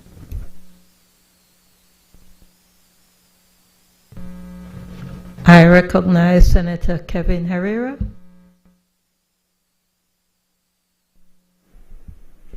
Thank you.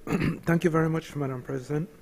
You know, I'm listening to my colleagues present earlier, Madam President, and sometimes we go through these bills and, you know, sometimes, especially if we're removed from the type of work that Senator Dennison, you know, has been involved with over the years, we realize that, you know, these are real, impactful pieces of legislation that we encounter sometimes, and I think it's really important, Madam President, that we continue to address these issues that are affecting so many within the community and within the world. I think the United Nations has a goal to end child marriage by 2030. And so I think that this type of legislation fits very well within that context.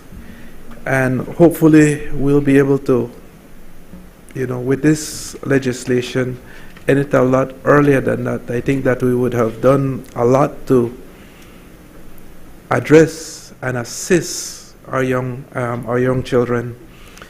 You know, Madam President, I think it was John F. Kennedy in his inaugural address, which said that we cannot protect the strong if we're not able to protect the most vulnerable among us.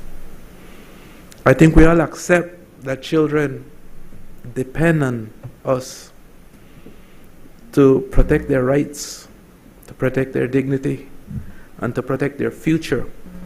Child marriage, in many respects, Madam President, deprives children of all of that.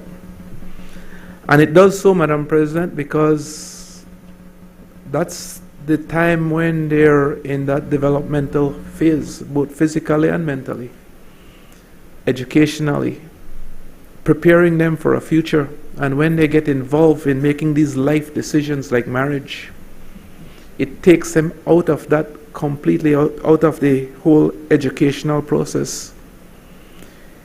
It sometimes put them in very vulnerable situation for abuse, like what Senator Dennison mentioned earlier, which again I think was a very touching account of what he encountered while he was working in that area. I think it deprives them of economic opportunities. In fact, it's well established that it has a major impact on economic opportunities because education prepares us for the work world. And if we somehow skip that aspect of it, especially in a modern economy, Madam President, it's very difficult for us to function. And so I'm extremely happy that this bill is in front of us. I think that we have to go a lot further and identify many of the other areas I think we need to address with respect to children and their rights and protecting them, Madam President. But this is certainly an important step in that direction, and I fully support this bill that is in front of us this morning. Thank you. I recognize Senator Erica Jang.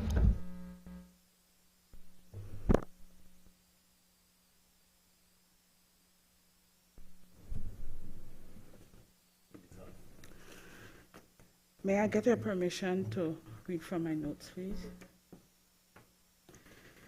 I rise to speak in favor of a bill, the Marriage Amendment Bill 2024, which I believe carries a profound impact on health and well-being for our girls in safeguarding their rights and dignity. Madam President, Senate Bishop Moses Bengoshe mentioned earlier that Belize has the second highest rate of child marriage. And I was researching last night, and I went to referenced information from, I believe it's UNICEF, that had the prevalence rate of child marriages, and I believe Belize was at third for the Latin American and the Caribbean. So it's telling us that it's just increasing based on what Bishop mentioned earlier. It is said also that girls who married before the age of 18, they experience early pregnancies, and it gives them risk to maternal mortality. It gives also barriers to their education. I remember one time, I think it was 8 years ago, I was teaching third form. And there was this young lady who was in my class, and suddenly she was not there anymore. So I kept asking where she was. I never saw her. It was not until 2 years after I saw her, and unfortunately, she was pregnant and she had another child in her hand. And I asked her, what happened? She said, well, miss, I was taken out from school by my mother because I needed to get married. I remember addressing that situation, and when I heard the Children's Parliament bringing up that bill, I was so happy, and I wanted to share this experience from then, to know that they were on the right path, to let them know that they were going to bring justice to individuals, like that student I had who wanted her education, but because of the parent and for whatever reason, she was taken out of school.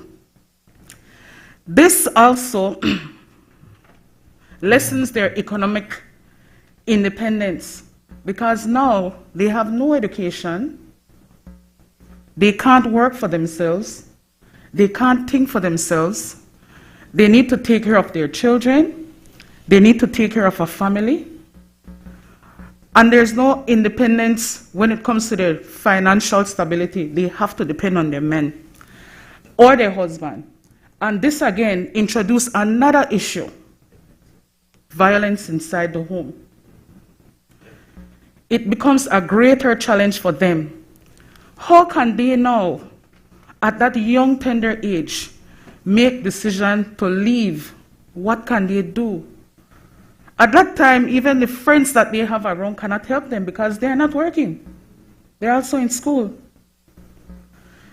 And one of the things, when you take these children away from the environment, there is no communication and there's no connection to the world.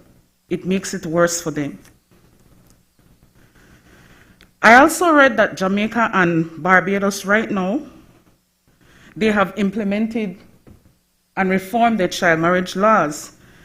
And they said that after doing that, it has increased school attendance amongst children, the violence have now lessened, women can make better decisions, and also going to school, it's going to improve their economic outcome. This bill, Madam President, I believe, will protect our girls from being married off to older men with the consent of their parents and guardians. This harmful practice perpetuates cycles of poverty and abuse. As we raise the age of marriage to 18, we are not protecting only our young girls, but we are protecting their future studies, we are protecting their future and their livelihood. This bill, Madam President, takes a stand against all forms of gender inequality by empowering girls and women to make decisions about their bodies, their lives, and their future. We are sending a clear message that the rights of women and girls are non-negotiable. I'd like to thank those members from the Children Parliament and all those who are instrumental in moving this bill forward. And I'd like to thank also our government, ensuring that we stand proud with everyone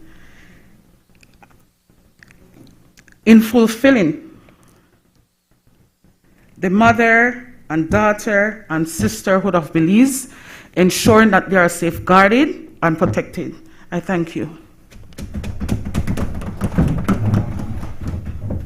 I recognize Senator Isabel Bennett Moody. Thank you, Madam President. I will be brief, as all statements that have been placed on records are very much in support of this bill. With your permission, Madam President, I would like to address the children parliamentarian here and those who may be watching from home and even abroad. Did you know that there's 195 recognized countries in the world? And do you know how many from that 195 countries still allow for child marriages?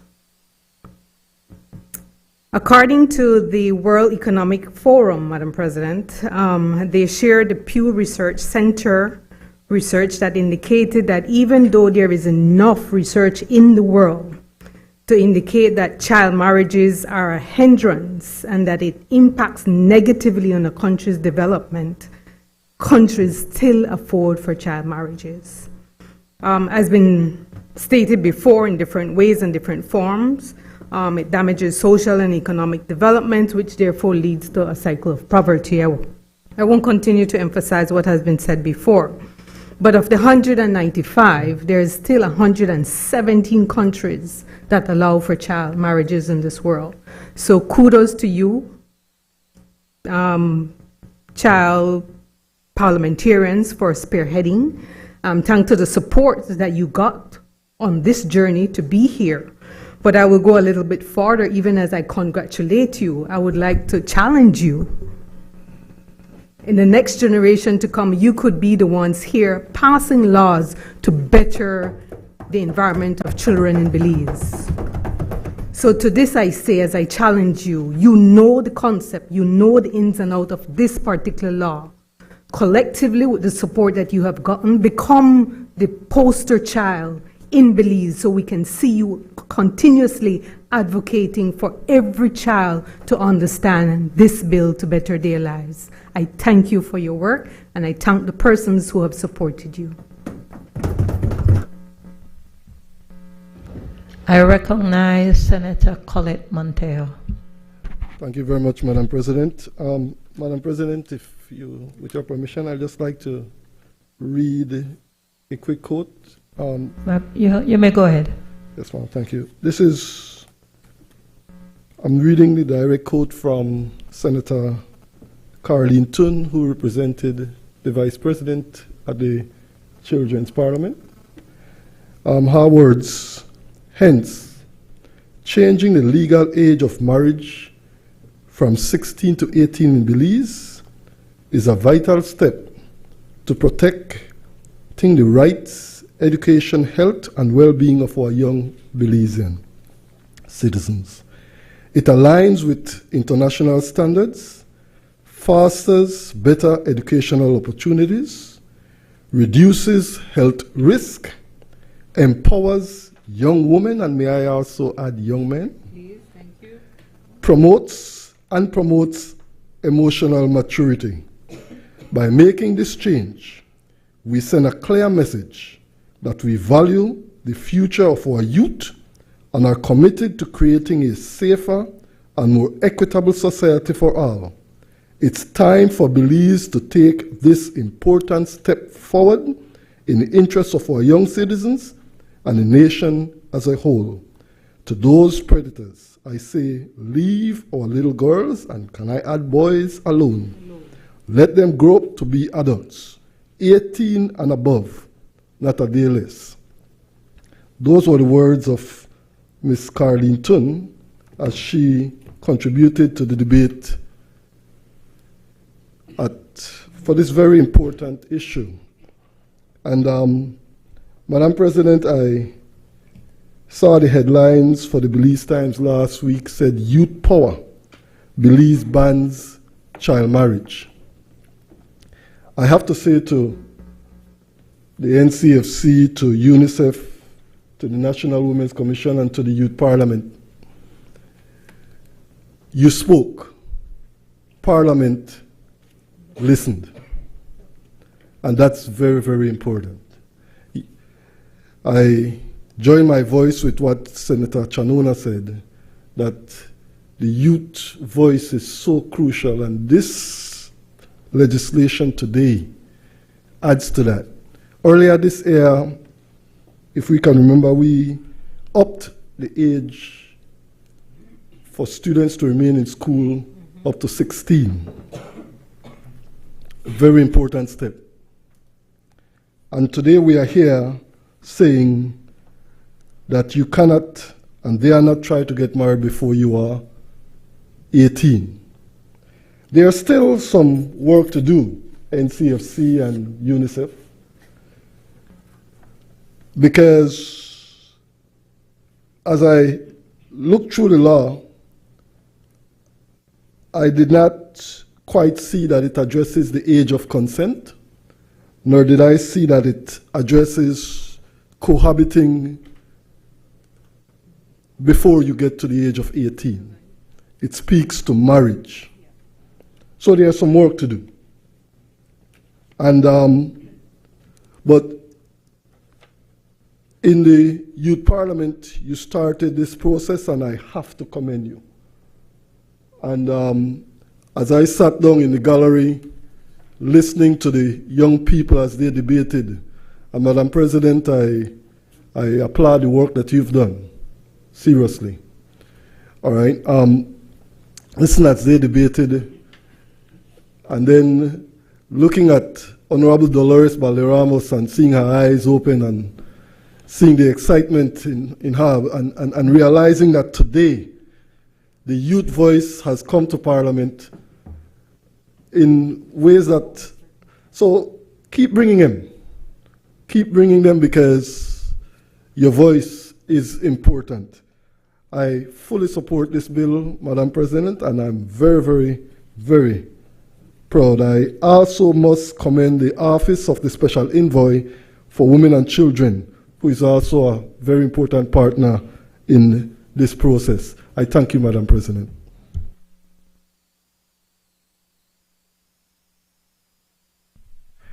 Madam President, in winding up the debate on this important piece of legislation, I want to start by thanking all the senators who have offered their support and the comments that they have made in the debate. The point made by Senator Montejo that work remains to be done is important. There are more reforms, there are more changes that are required. One of the points that has been made repeatedly is the need for further education, advocacy, and engagement with young people and with, in fact, our wider society, to ensure that they understand what the position in law is today. Unless and until we're able to have a societal change, a mindset, we will have exactly what Senator Montejo identified. I can't marry you legally, so I just want to live with you. I will cohabit. And so we have to empower and educate the youth. We have to inform and educate parents, adults, that this type of thing is not tolerated in our society. Before closing, I just want to respond and to clarify something, because I did say in opening the debate that we have to live up to our international obligations. And I think there was a danger that Senator Bengusha may have thought that I was referring to some international instrument or some pressure that is imposed externally from outside of Belize on the government in passing this type of legislation or other types of legislation.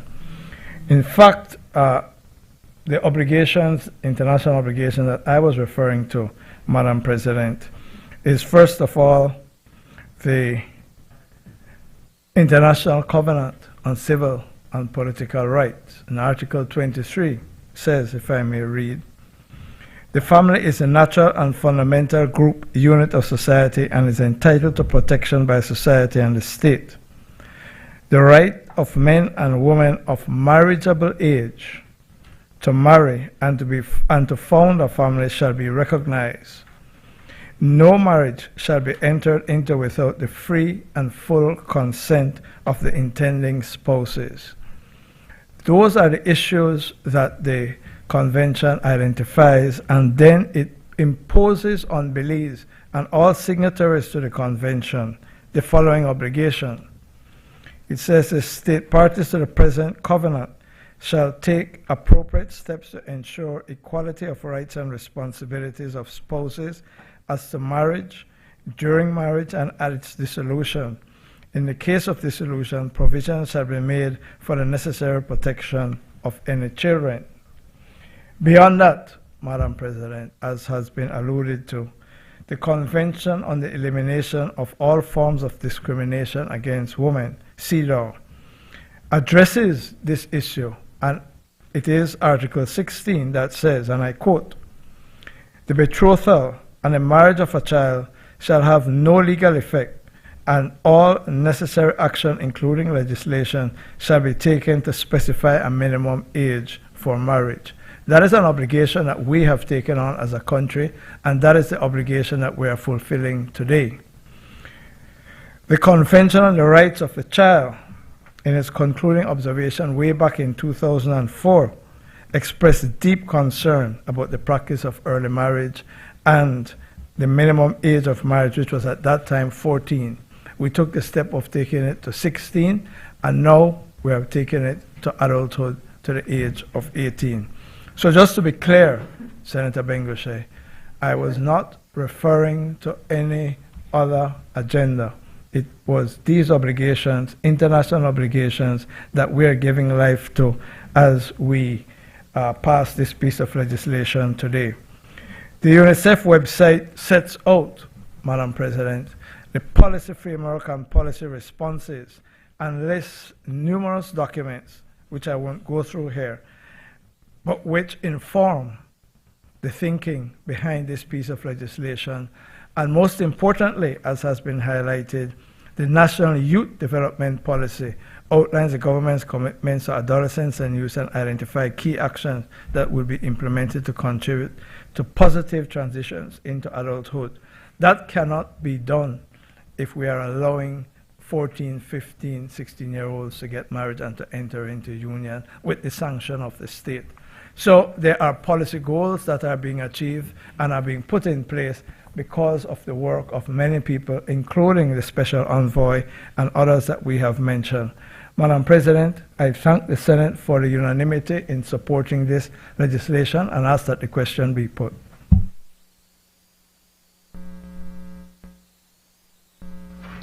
Honorable members, the question is that the bill for an act to amend the Marriage Act, Chapter 174 of the Substantive Laws of Belize, Revised Edition 2020, to increase the age of marriage to 18 years, to remove provisions for consent to marriage of infants to be given by parents or guardians, and to provide for matters connected therewith or incidental thereto, be read a second time.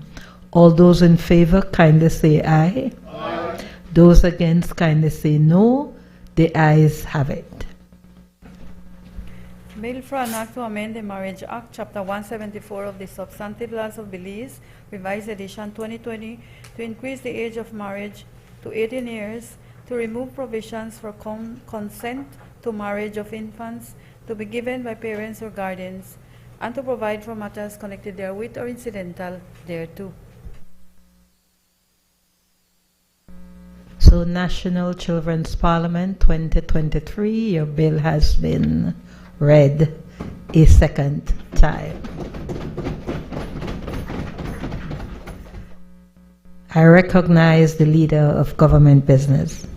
Madam President, with your permission, can we take the next two bills on the order paper, the Social Security Amendment Bill and the National Health Insurance Validation Bill 2024 together? Yes, you may.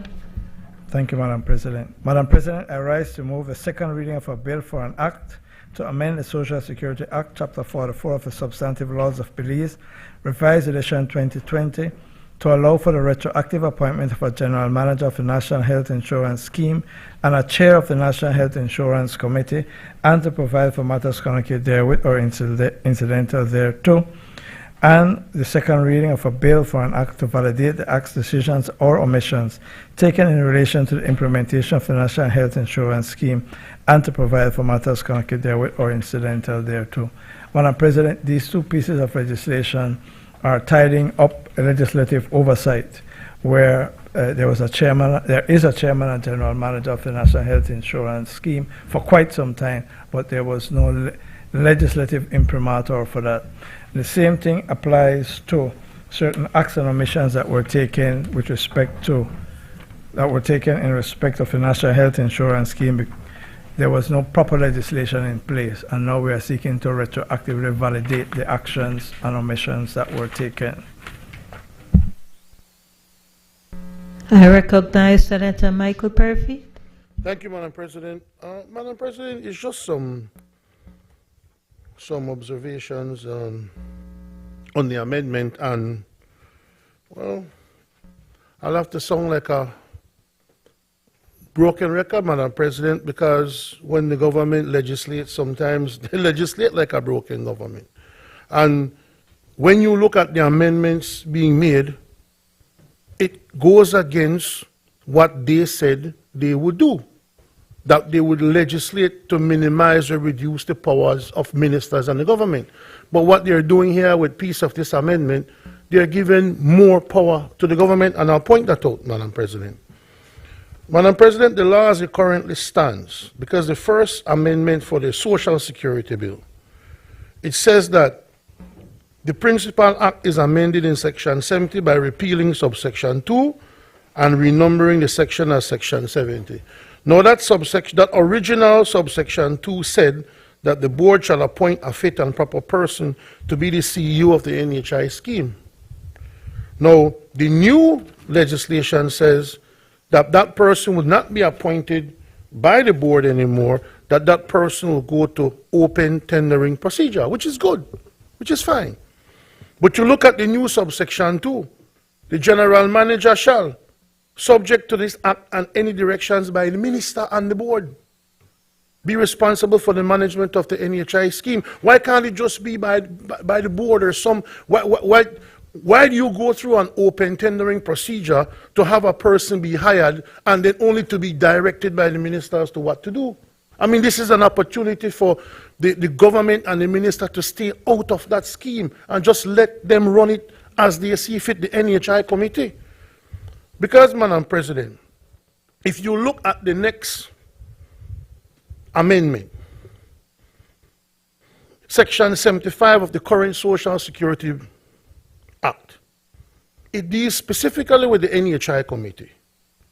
And it says in subsection 2, by repealing paragraphs A and B. So you're removing the CEO of the board and the CEO of the NHI scheme. I can understand the CEO of the NHI scheme because now there will be a general manager.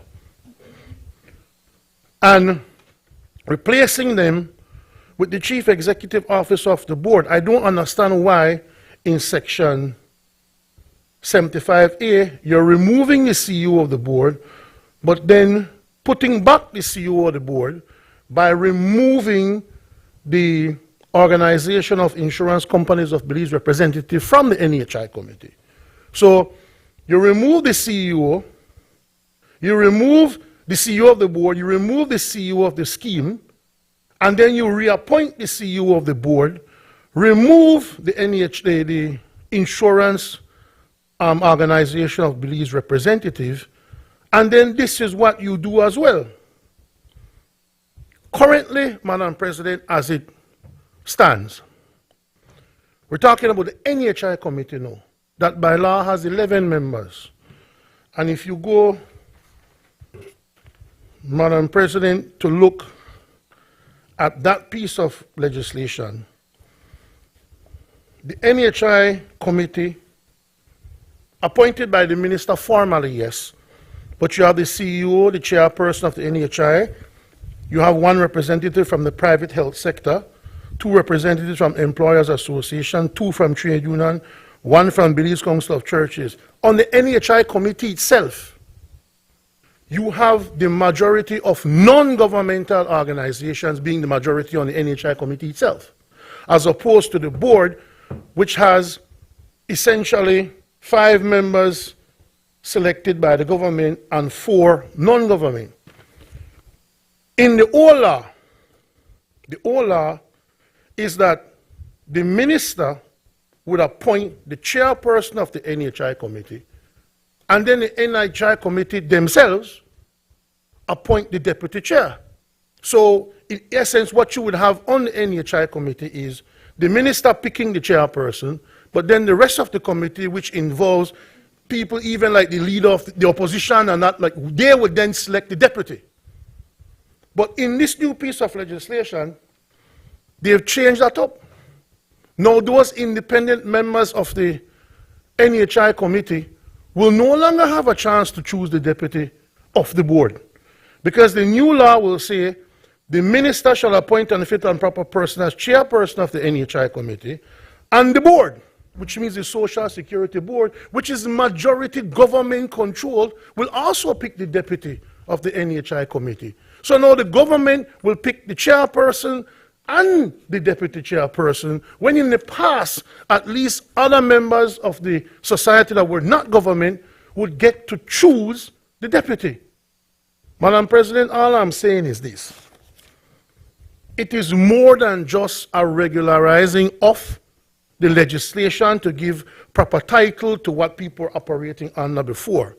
Now with this change of law, it's giving the government, and in particular the minister, more power over the NHI scheme, which should not be the case, because now even the members of the NHI committee will not be in a position to choose even the deputy that they used to have the privilege of doing before.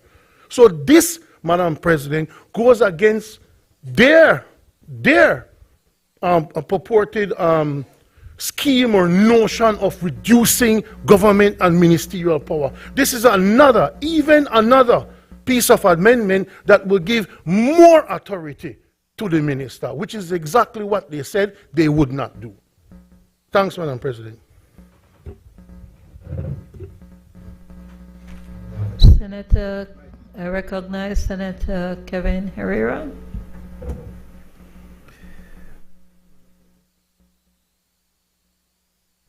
Thank you, Madam President. Madam President, I had some similar concerns as Senator Perry-Feet. I think that there's one thing I've come to realize within government is that we need a lot of oversight, and a lot more oversight than we currently have. And I just see what we have here as increasing the power of government, and perhaps things that may balance that power, we're almost taking it out or nullifying it to a certain extent. And we see here, Madam President, is the same 70A2 that Senator Perry-Feet referred to just now. It says the general manager shall, subject to this act and any directions by the minister, even though she should be reporting to a board, and I would imagine that's what a board is there for, to oversee the functions of the general manager. Still, you know, you have this clause in there where it says that subject to the directions by the minister, and gives the minister tremendous power over the scheme. And this is even so, Madam, compounded even so, Madam President, because the government also appoints the chair of the board. And so you have the chair of the board, and then you have the general manager subject to the directions of the minister, which then gives the minister absolute power over the NHI scheme. And I believe that, we've been, at least, I think we've all wanted to move away from that kind of thing, Madam President, and allow for more inputs from other parties, to reduce the power of government to a certain extent on these bodies, so that we have a better functioning organization. I don't think these amendments lend itself to that. I think that it certainly takes us back and consolidates the power of government in terms of the control of these entities. Thank you.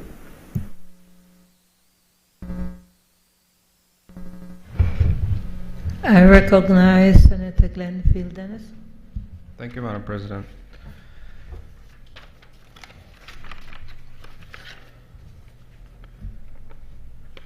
Madam President, I want to first thank the technocrat in the appropriate board or ministry who would have pointed out this oversight.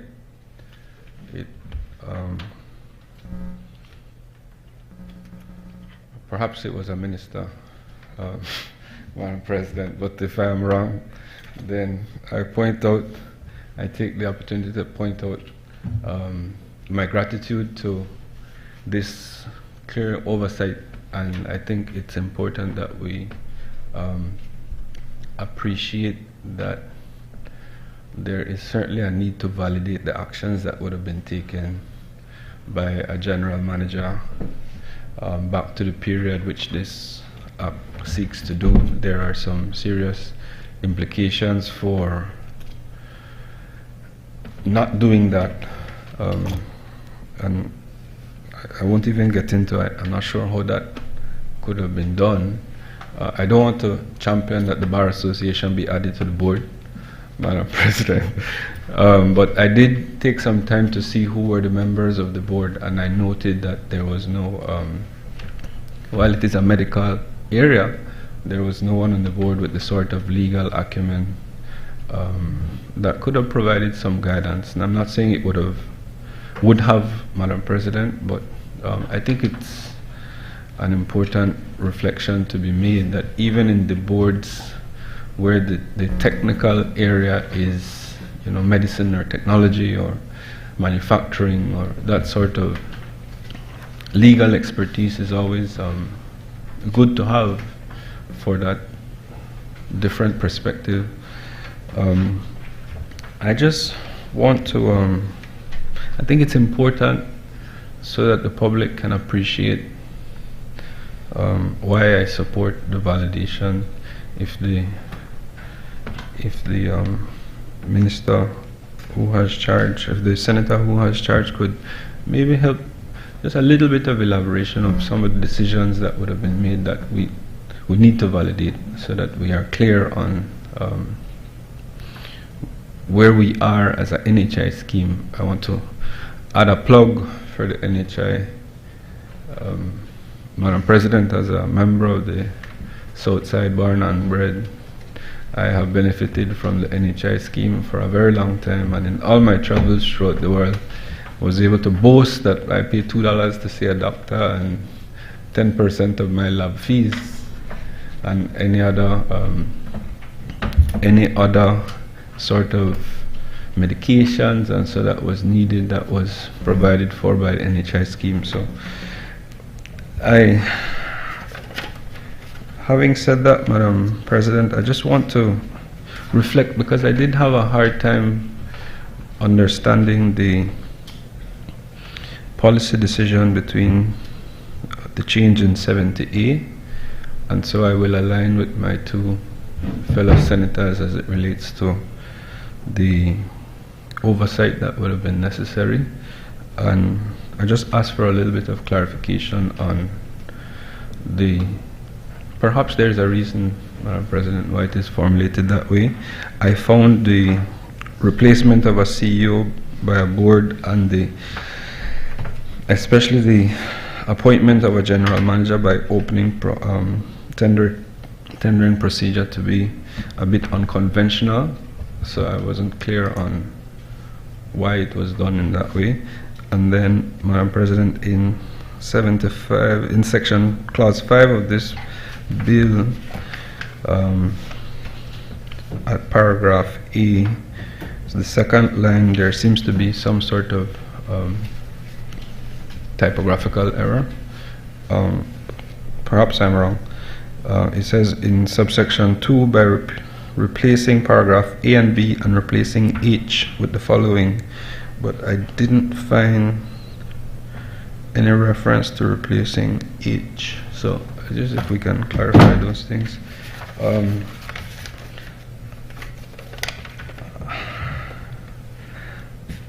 I did realize both would be read together. I thought that was prudent, but I yield with those comments, Madam President.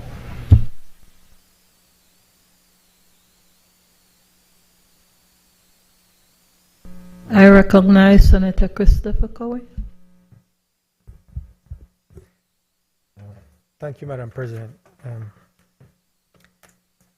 Only a few comments to make on this. As it is, it is a technocrat as far as I understand, Ms. Hender, who has been looking at the legislation. There's a comprehensive review ongoing on the NHI scheme. As you know, there's the ongoing rollout, and with the expectation that it will largely be complete in this upcoming year, including the new fiscal year, as it rolls out into Cayo, the Cayo district, the last component of the rollout of the NHI scheme. But as part of that review of the legislation, the technocrats are looking at how the NHI scheme can be independently operated and not be necessarily an appendage to the Social Security system. And it is in that effort of review that it was identified that there are these problems, in particular in this case, that there's a provision for a CEO of the scheme, but really there isn't a CEO, there's a general manager. And it apparently occurred by virtue of amendments that occurred between 2001 and 2007, and simply errors that ended up being in law.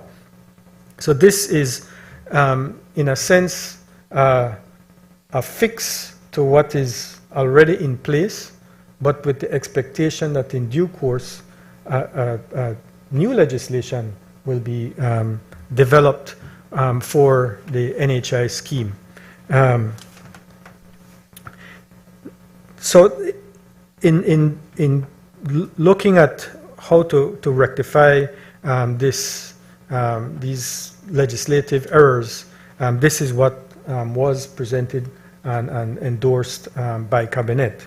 In effect, it's not to create new powers, but really to maintain the status quo, but with legislative footing.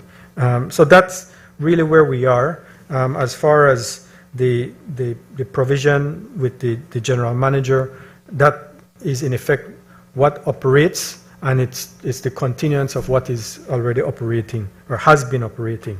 In the case of the Section 75, as I understand it, the main effort in terms of the amendments of Section 75 have to do with the fact that when they did the 2007 amendment, they inadvertently took out a provision that enabled the general manager of the scheme to be on that committee.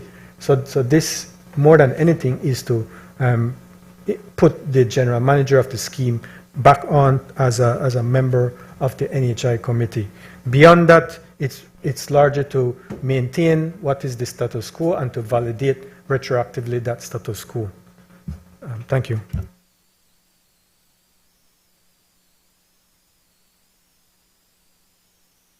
Madam President, the involvement of the appointment of a deputy chair by the Social Security Board, of course, is just in recognition of the fact of the greater role that Social Security is playing in supporting the NHI. I ask that the question be put. Honorable members, the question is that the bill for an act to amend the Social Security Act, Chapter 44 of the Substantive Laws of Belize, Revised Edition 2020, to allow for the retroactive appointment of a general manager of the National Health Insurance Scheme and a chair of the National Health Insurance Committee, and to provide for matters connected therewith or incidental thereto, be read a second time. Honorable members, the question is that the bill for an act to validate the acts, decisions, or omissions taken in relation to the implementation of the National Health Insurance Scheme and to provide for matters connected therewith or incidental thereto be read a second time. All those in favor kindly say aye. Aye. Those against kindly say no. The ayes have it. Bill for an act to amend the Social Security Act, Chapter 44 of the Substantive Laws of Belize, Revised Edition 2020, to allow for the retroactive appointment of a general manager of the NHI scheme and a chair of the NHI committee, and to provide for matters connected therewith or incidental thereto. Bill for an act to validate the acts, decisions, or omissions taken in relation to the implementation of the NHI scheme and to provide for matters connected therewith or incidental thereto. I recognize the leader of government business. Madam President, again, I ask your permission to take the next two bills together, the Financial Services Commission Amendment Bill and the Securities Industry Amendment Bill 2024. You may. Much obliged.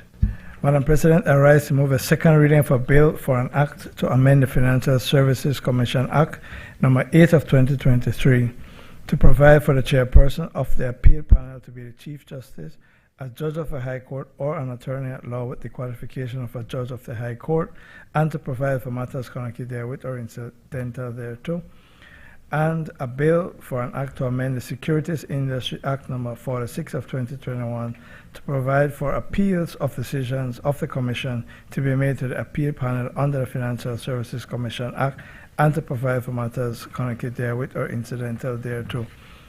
Madam President and colleagues, these two pieces of legislation are simple, straightforward pieces of legislation, just clarifying and making provision for appeals under the Securities Act and the Financial Services Commission Act, and to ensure that the appeal panels are chaired by the Chief Justice or a judge or an attorney appointed by the Chief Justice to hear these appeals and to deal with matters connected therewith or incidental thereto.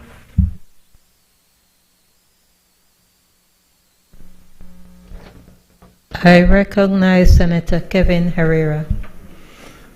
Thank you, Madam President. Madam President, just briefly, I think there's a typo in the first paragraph, page 1, attorney at law. The L is missed out at law. You may want to fix that. Page 1. What was it? We call it proviso, I believe. Yes.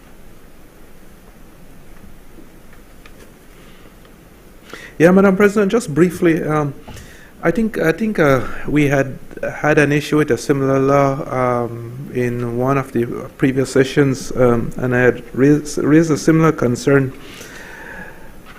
I really see some difficulty in bringing the judiciary into a function as what this bill is suggesting, simply because if there's a conflict, if something has to go to a court, they would have already been involved.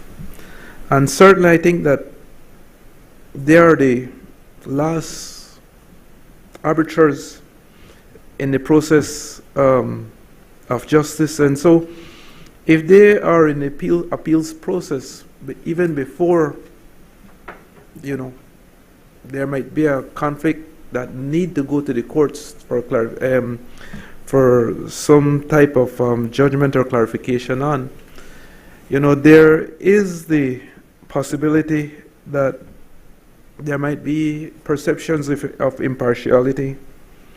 They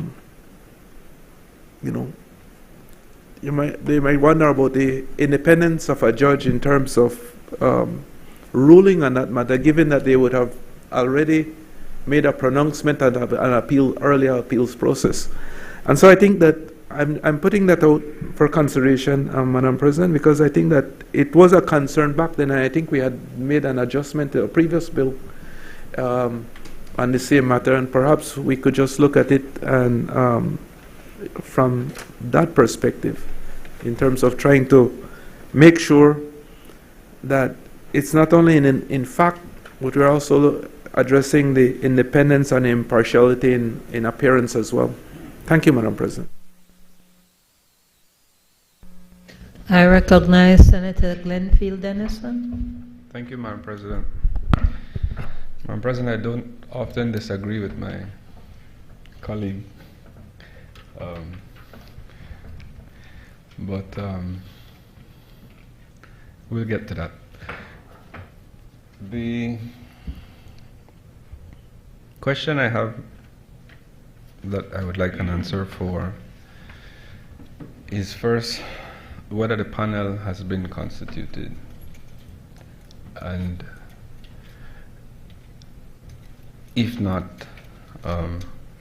whether the difficulty was rooted in either non-consultation with the Chief Justice at the time or a reluctance on the part of the judiciary, perhaps in line with my senator colleagues' view, to make an appointment.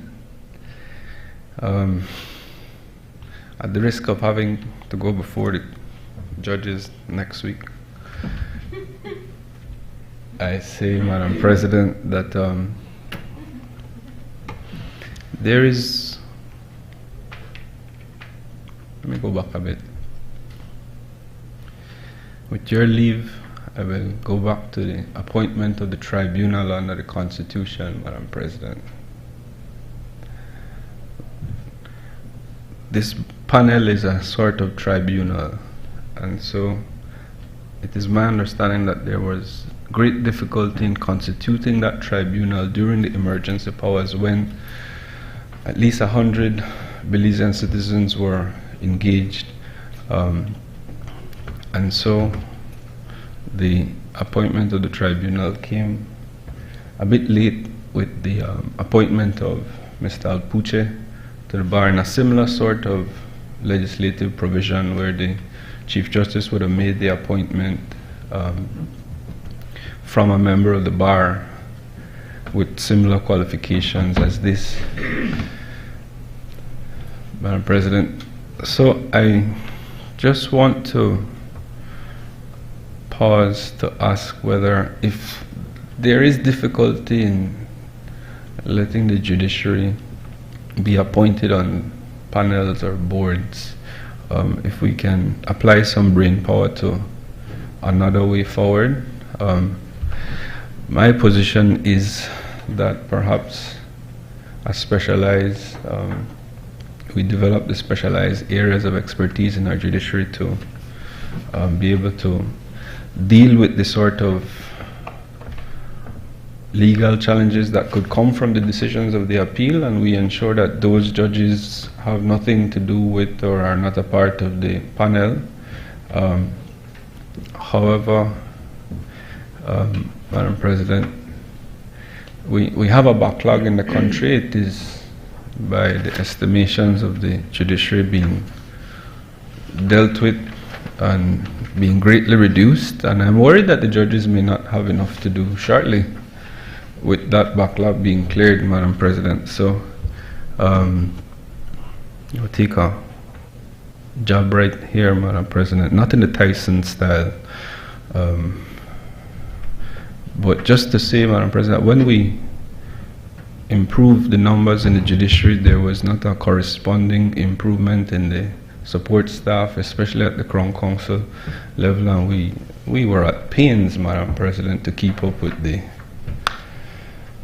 sort of demands that judiciary was asking for. So I just asked, Madam President, that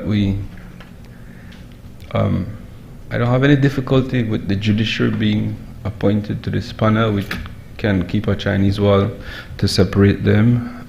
But if the difficulty was the mechanics of the appointment, then I ask that when we go into committee, we can have a brief discussion on that. I thank you. I recognize Senator Christopher Cowie. Yes, thanks, Madam President. Just a few comments to address some of the concerns raised. It is what it is. It's a matter of mechanics. Both the Financial Services Commission and the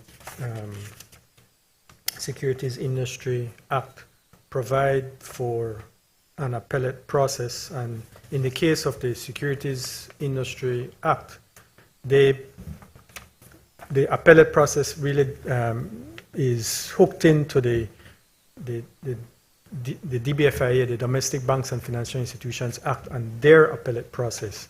So they have under the DBFIA, you have an appeals board that deals with decisions on appeal involving the central bank. So the Financial Securities Commission look to rely on that and say, okay, any appeals under this act will go to that same appeals board. The difficulty, there are, I guess, two types of difficulties in relation to that under the Securities Industry Act. One is really the purview of the appeals board itself is set out in the DBFIA itself for banks and financial institutions. So it doesn't really create a scope for the securities industry, and so that is one fundamental issue right off the bat. But the second issue, which also ties into the matter of the Financial Services Commission, the appeal panel there, is that the Chief Justice is like the ex officio chairperson of these boards and panels, and it's kind of mechanically difficult to get given the caseload that she has, and her judges, if she's to select a judge, the caseload impacts on the ability to get any appeals heard or get any appointment and activation of the relevant appeals bodies, appellate bodies. As a result, the approach taken, or as set out in both these laws, is to allow for an attorney at law, not necessarily a judge, but an attorney at law with the qualifications to be a judge, to also be appointed, and so get appeals heard. Right now, no appeals are being heard. So it's really just about the mechanics of it. Right now, no appeals are being heard, whether at the Financial Services Commission or under that legislation or under the securities industry legislation. So this provision to allow for an attorney at law with the requisite qualifications is to enable appeals to be heard, and not have to wait on just the Chief Justice to be able to act. So that's the primary adjustment. But in making that adjustment to the appeals panel under the Financial Services Commission Act, the change being made to the Securities Industry Act is to say, let's not go to the appeals board anymore. Let's go to the Financial Services Commission Appeals Tribunal, and get out from the limited scope of the appeals board itself under the banks, the banking legislation. So that's what this these two amendments seek to do. I do take the point of Senator Herrera as far as any appeals coming from this panel.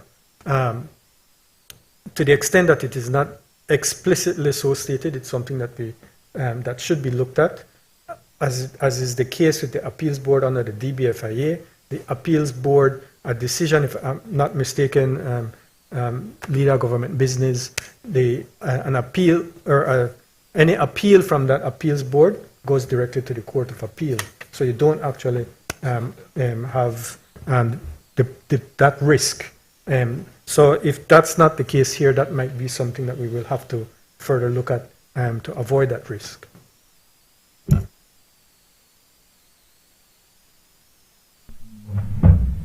Madam President, first of all, Senator Herrera raised this issue before, and I will just repeat what I said then.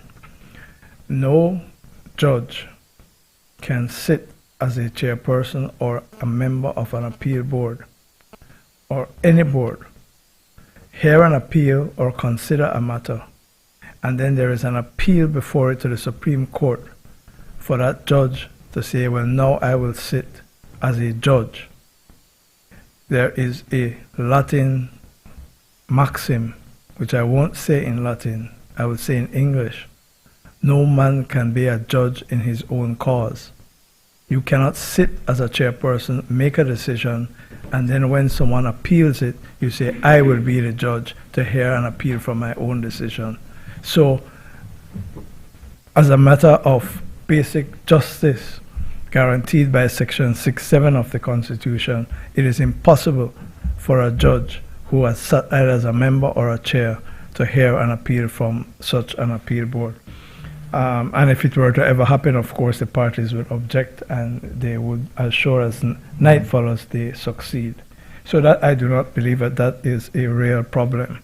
But the solution indicated by Senator Corey, I think, can be looked at to allay any lingering doubts on the question. Madam President, I ask that the questions be put. Honorable members, the question is that the bill for an act to amend the Financial Services Act, Act number 8 of 2023, to provide for the chairperson of the appeal panel to be the Chief Justice, a judge of the High Court, or an attorney at law with the qualifications of a judge of the High Court, and to provide for matters connected therewith or incidental thereto, be read a second time. Honorable members, the question is that the bill for an act to amend the Securities Industry Act, Act number 46 of 2021, to provide for appeals of decisions of the Commission to be made to the appeal panel under the Financial Services Commission Act, and to provide for matters connected therewith or incidental thereto, be read a second time. All those in favor kindly say aye. Aye. Those against kindly say no. The ayes have it. Bill for an act to amend the Financial Services Commission Act, Act number 8 of 2023, and Bill for an act to amend the Securities Industry Act, Act number 46 of 2021.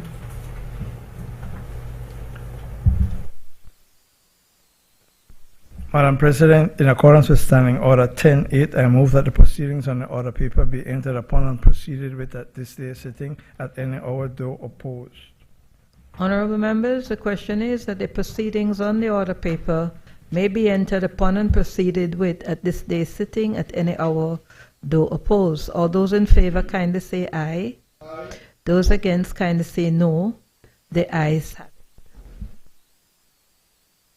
I recognize the leader of government business. Madam President, as we had signaled before we sat today, I would like to take 4 bills, number 6, 7, 8, and 11 together, with your permission. You may. Obliged.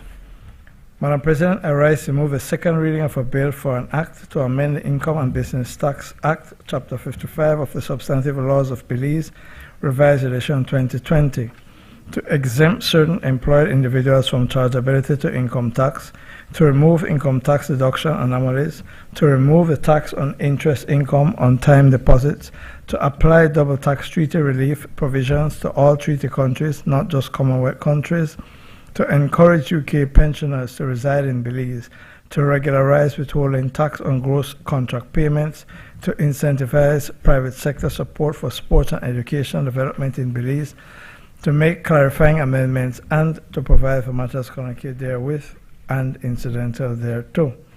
And I move the second reading of a bill for an act to amend the Tax Administration and Procedure Act, Chapter 51 of the Substantive Laws of Belize, Revised Edition 2020, to improve tax administration and enhance tax compliance, to enable electronic tax invoicing, to make clarifying amendments, and to provide for matters connected therewith or incidental thereto. And a bill for an act to amend the General Sales Tax Act No. 63 of the Substantive Laws of Belize, Revised Edition 2020, to enable electronic tax invoicing, to make clarifying amendments, and to provide for matters connected therewith or incidental thereto. And an act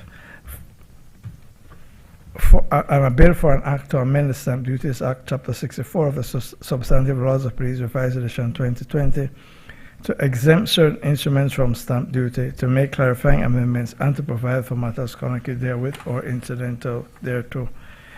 Madam President, as is clear to all, these four pieces of legislation seek by the government to ameliorate the incidence of taxation on significant sectors of our society.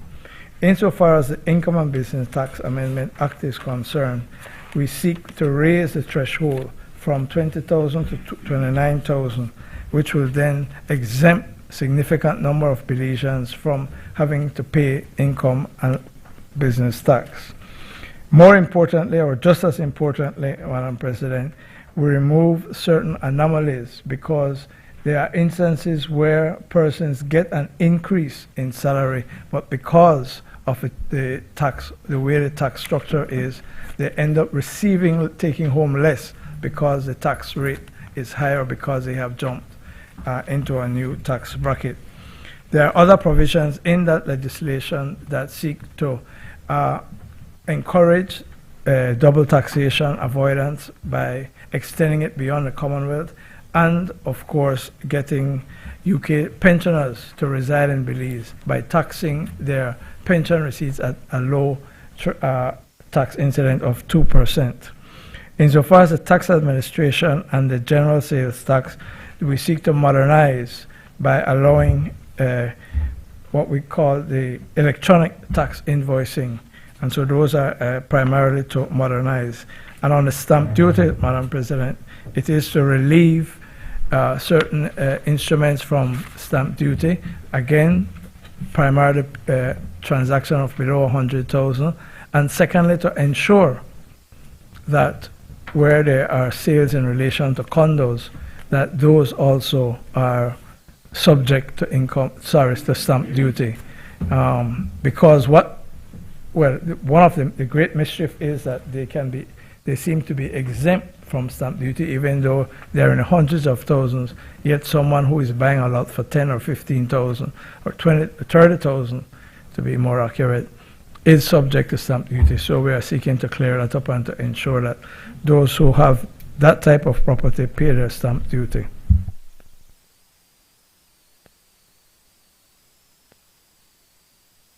I recognize Senator Janelle Tanona. Thank you, Madam President. We rise in support of, I'm referencing now the Income and Business Tax Amendment Bill. We note and applaud the move to incentivize private sector support in support of sports and educational development. It has been something that has been called out in terms of the value of sports and the contributions that sports can make beyond physical, but certainly in terms of sports industry and overall increase of wealth to the nation. Certainly Jamaica has led the way on that for the region, but we do hope and anticipate, as I'm sure the drafters are, that this move will see sports come into fruition on several levels and really motivate participation and, of course, make sure that our athletes have what they need to represent themselves and the nation well. So, thank you. I recognize Senator Bevington Kang. Thank you, Madam President. I rise to in full support of these amendment bills before us today. Madam President, this government, led of course by Prime Minister Briceño, really has the workforce at heart, Madam President. From raising the minimum wage to now $5, to supporting MSMEs, Madam President, to now raising this tax bracket for people not to be taxed for up to 29,000, Madam President. So, Madam President, I work in the private sector, in the tourism sector, and oftentimes when, you know, our employees get their pay slip and they see the amount of monies withheld from them because of the tax bracket, you know, you can really hear the cry, Madam President. You know, oftentimes they'll say, you know, this can easily buy me groceries for a week, or, you know, I could have paid my rent with this. And I'm glad, Madam President, that the visionary leadership of our Prime Minister, now this is becoming a reality to these hardworking Belizeans. Madam President, we're looking at almost 3,000 people that will benefit from this amendment, Madam President. And of course, they would be taking home more monies to their families, and you know, would have that extra money that they can use to do whatever they want, Madam President. And I also raised this once with Minister Koyi, Madam President. Like, there are some companies that would give bonuses, especially like Christmas bonus for their employees, and oftentimes these monies would go on top of their salaries, and, you know, because of that they would be taxed, and literally they won't be taking any bonuses to their families, because then they would jump into that tax bracket whereby they would be taxed and not take anything, Madam President. But instead of losing now, this will assist a lot. And I want to highlight my co-workers in Hopkins, you know, at Hamanasi, Madam President. I work with them, and you know, they know that I'm also a senator, you know, government senator, and every time they would be, you know, after me and telling me this almost every morning when I go to work, or especially when it's that time of the month to get paid, Madam President, and they look at their pay slip, and, you know, the first thing they would tell me, this is what, you know, you're doing. And I'm happy to tell them that, hey, listen, the government listened, and, you know, we're delivering, and I'm sure that a lot of them would be smiling and taking home, you know, a few more dollars for their families, Madam President. So I just want to make sure that at least from that company and all the other tourism companies, that, you know, the government is listening to your cries and, you know, is being addressed. So just wanted to highlight that, Madam President. I recognize Senator Kevin Herrera. Thank you, Madam President. Madam President, I'll comment on the Income and Business Tax Amendment Bill 2024 first. I think that we've seen, like the leader of government business said, Madam President, quite a number of improvements have been made to the bill, but I have a couple comments on it going through the bill.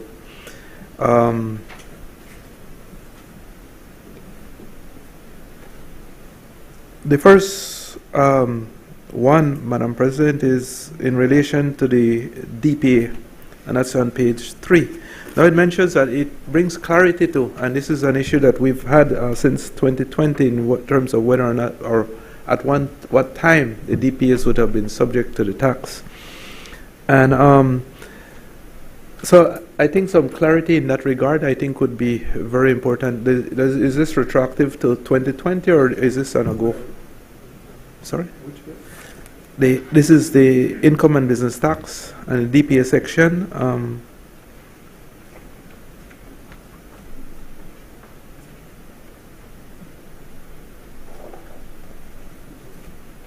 Page 3.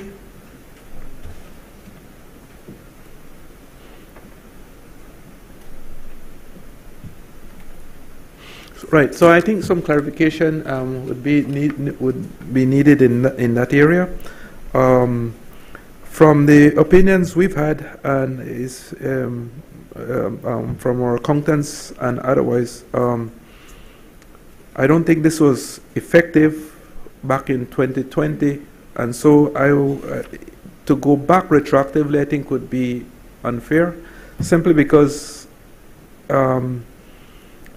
we're just passing it or making that clarity today, even though we had reached out to the tax department on many occasions in this regard, Madam President. So for the DPS to, if this would have to be retroactive to us, to the DPS, I think it would create quite a bit of hardships on those companies. Madam President, on part 4, page 4, I think that it's certainly an improvement in terms of moving those from the 26,000 to 9,000 brackets who wouldn't need to pay taxes going forward, and I think that's certainly a big plus for persons who are in that bracket. One of the observations I make, though, and I understand where it's coming from. I understand that government has to balance off everything in terms from a budgetary standpoint. But persons who earn less than $29,000 or less don't pay any taxes. If you earn between $29,000 and $32,000, there's a formula that you use and you get a tax credit. And that starts out at $2,250 when you pass 29,000, and it reduces to zero when you reach 32,000. If you use the formula, Madam President, this was always a complaint and a criticism of the previous in the current act, that while you want to exempt persons at $26,000, those earning more than that, the deductible is $20,000. We've always felt that perhaps if you want to exempt anyone who earns, for fairness, earns $26,000 or $29,000, make the $29,000 or make the $26,000 the deductible, not the $20,000. Now I understand about the budget implications and the cost implications of that, but from a purely fairness standpoint, I think that it makes a lot of sense. Where the 29,000, if you want to exempt if you want to make the 29,000 exempt for persons who are earning less than 29,000, not paying any taxes, and let that be the threshold, and then you go forward from that. And so let that 29,000 be deductible. I know that it will move a lot of people, or remove quite a bit of money from government, but I think that would be a lot fairer than the current way it's set up right now. It almost creates an anomaly in my view.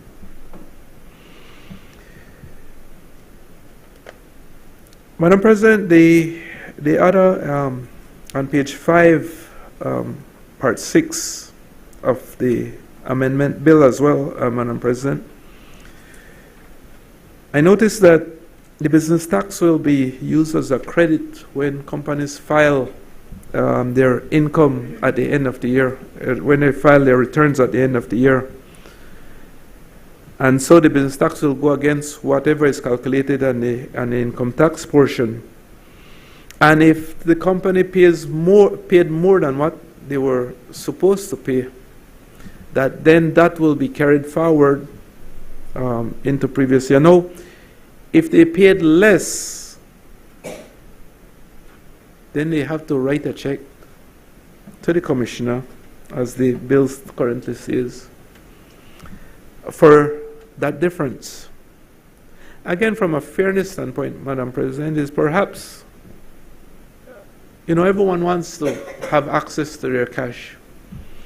And from a fairness standpoint, perhaps if there's an overpayment, that the government then should reimburse the company or the entity for that excess. Is similar to how the company if they underpaid, would have to write a check to the commissioner for the difference.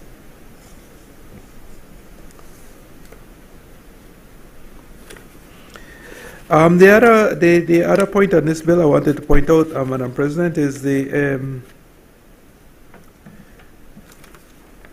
I completely agree with the double taxation and the objectives there, Madam President. I think this is trying to bring people into Belize and have them spend and bring those capital here, and I think that's a good initiative.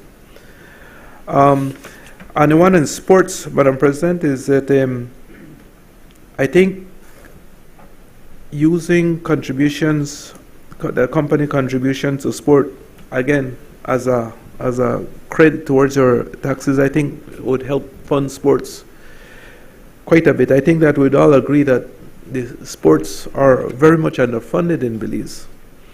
And that when you look at, and we were addressing some of the social issues Belize faces right now, especially with young people.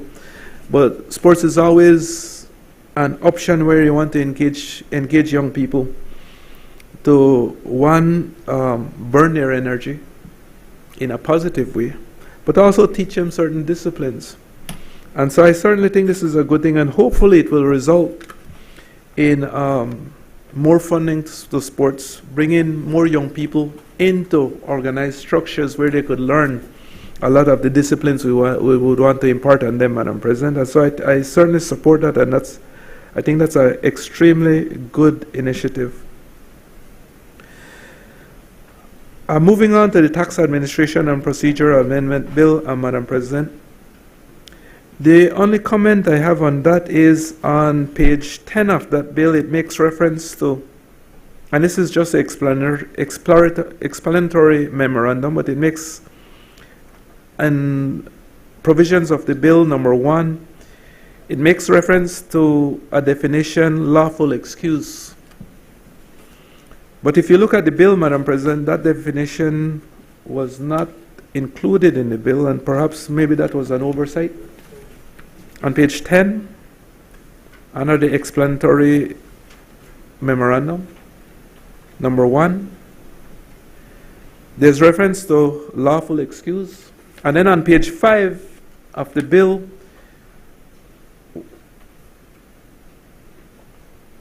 under 101A, it actually mentions lawful excuse. And so I just wanted to raise that point. Perhaps that was an oversight in terms of including that definition.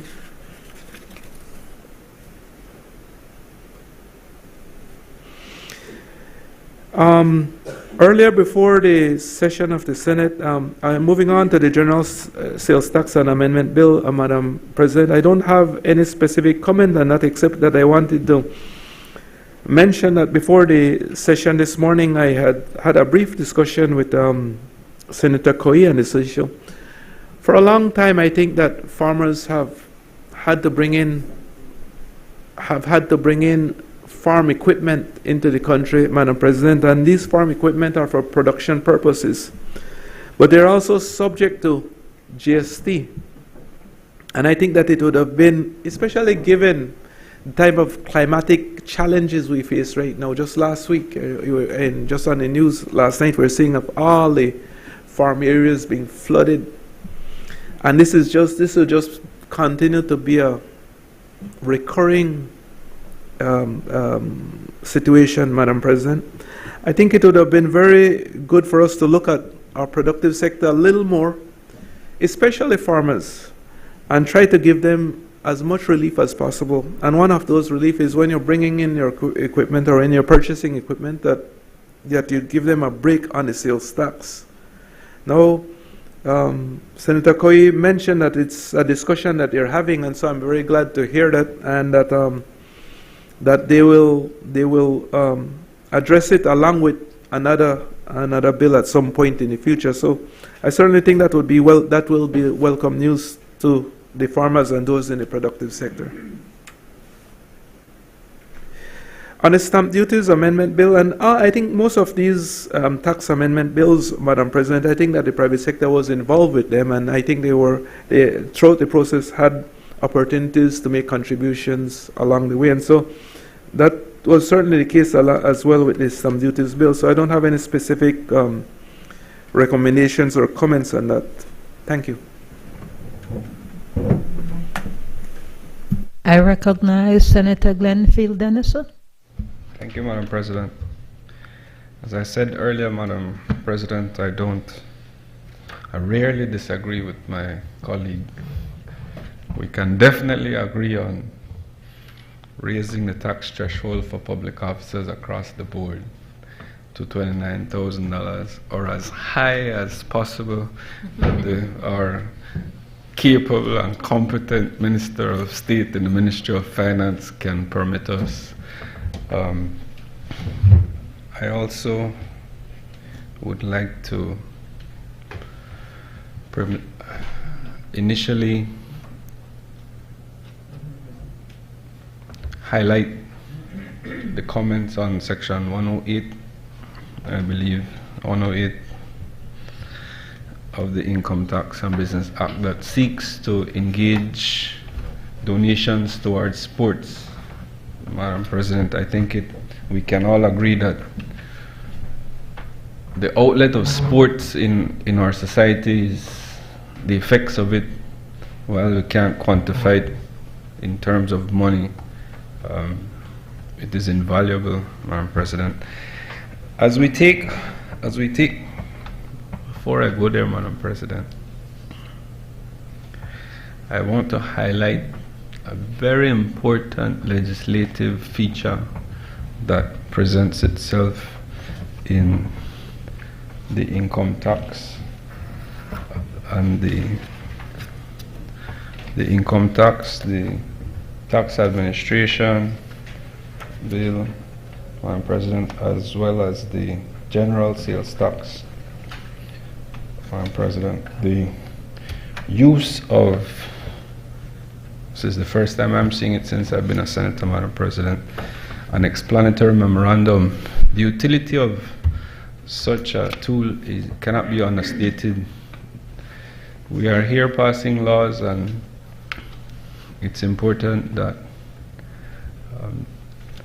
even a lay person be able to follow what the effect of a clause and paragraph, and so what those things mean, Madam President, you know. And so I applaud the effort to make an explanatory memorandum available in a piece of legislation. I think it is commendable, it is good work, and I look forward, Senator Koi, to a little bit more elaboration on the policy rationale and the intended purposes for the specific amendments. I think that long titles aren't as helpful as they used to be, Madam President, but certainly that sort of effort will permit easier reading and analysis of the bill, and where the policy is clearly stated and the rationale is clear, we can have heightened debate on the matters. That said, Madam President, the bills being taken in totality leave me to ask for clarification from my colleague whether this is a part of a larger scheme, and if he can, for the purposes of the Belizean people, just explain what it is this sort of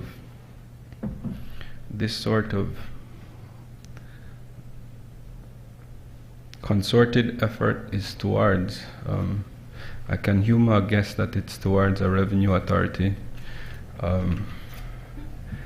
and so that leads me to just to bring to the fore,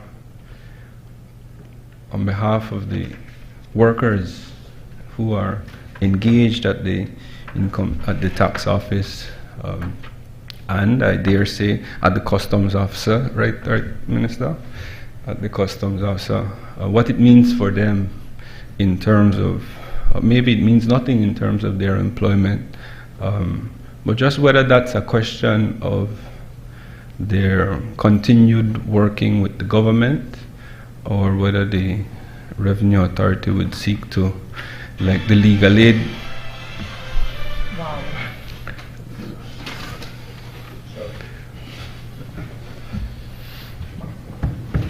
Like the legal aid bill amendments, Madam President, seek to separate those classes of employees from the public service.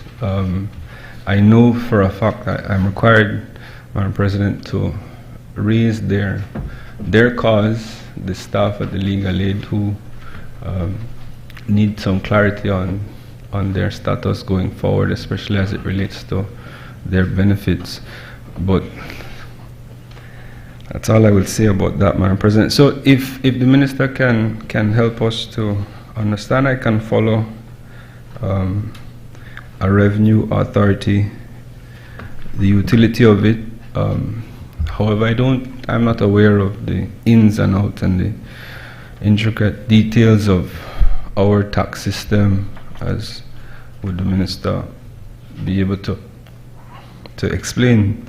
And so, Madam President, I will await his comments. However, I want to just highlight the two issues that were already raised by, or maybe he didn't. One issue that was raised and one that may not have been raised. The question of the minimum credit that is allowed for contributions to sports. Not very good at math, Madam President, but it's 30,000 or 1% of the tax payable by the taxpayer.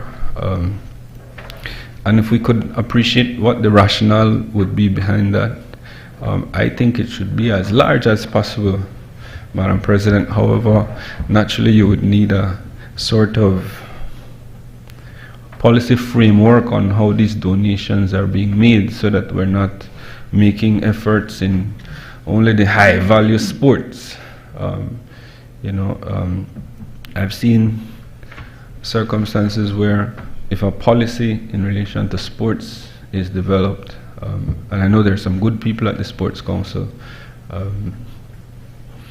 if that sort of policy can be shared so that we can have a guide as the areas that need this sort of development. I don't know Miss Lucita Lee. I've never met her. However, her contributions to volleyball, Lupita Kwan, sorry, thanks. See, I don't know her for true. So her contributions to volleyball have been yielding results, great results for our country as it relates to the performance. And so that is her passion, and we applaud her in her passion, but there are other Belizeans who can excel in other sports if there's a sort of concerted effort and funding put through tax exemptions. Because one thing I know my senator will agree with me is once he can get a tax exemption, he can fund more sports teams. So I just wanted to know if there's any leeway there in the 30,000, 1%, or the rationale behind that.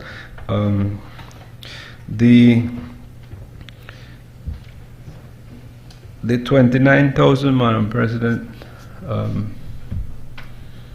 don't think I have to say much more than that, but I just wanted to know if there's a sort of thinking about the verification process that would occur in relation to the would-be unscrupulous donors to sports who would try to overstate what their donations have been.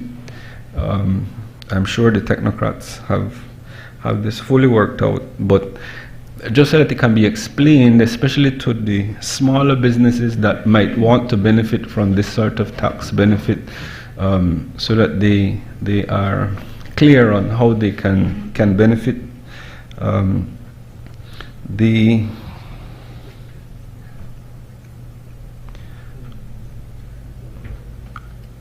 That's the sort of public awareness, Madam President, that I believe would bring development in sports to a next level, and I am all for that, because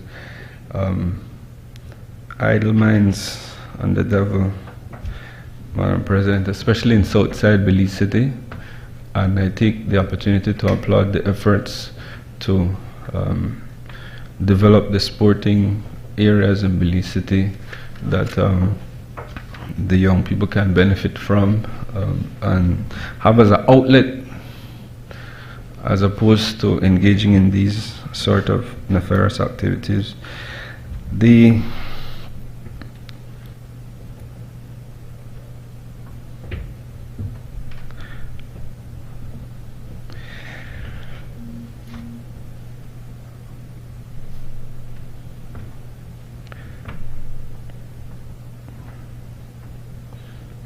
Yes, Madam President. So just to bring it all home, Madam President, if we could understand the verification process, if we could have an idea of what the rationale is, if we could make some efforts to ensure that smaller donors are able to benefit and be sure of how they can make their tax contribution, Madam President. I yield.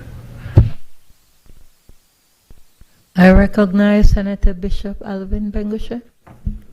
Thank you very much, Madam President. I rise to make my contribution to Income and Business Tax Amendment Bill 2024. Madam President, I want to first of all state that it's a very encouraging thing to be able to stand and to be able to speak to a bill of this nature. And so I want to say that certainly it is one that I can certainly support wholeheartedly. I want to especially commend that area that many have made mention of before, but I just want to perhaps maybe add to it 31, which speaks to the tax exemption on sports and education. I say "and" because I would like to at least be assisted in this area. I see the word there, sports or educational development. And perhaps maybe the lawyers might be able to help me here, because I know sometimes one word can make a difference. If it's sports or education, or sports and education. So please excuse my ignorance in that regard, but I would appreciate some help there. And then I would also, Madam President, ask the question about gifts and how do we, and perhaps Senator Coy, if you can help me, how do we quantify the understanding of gifts?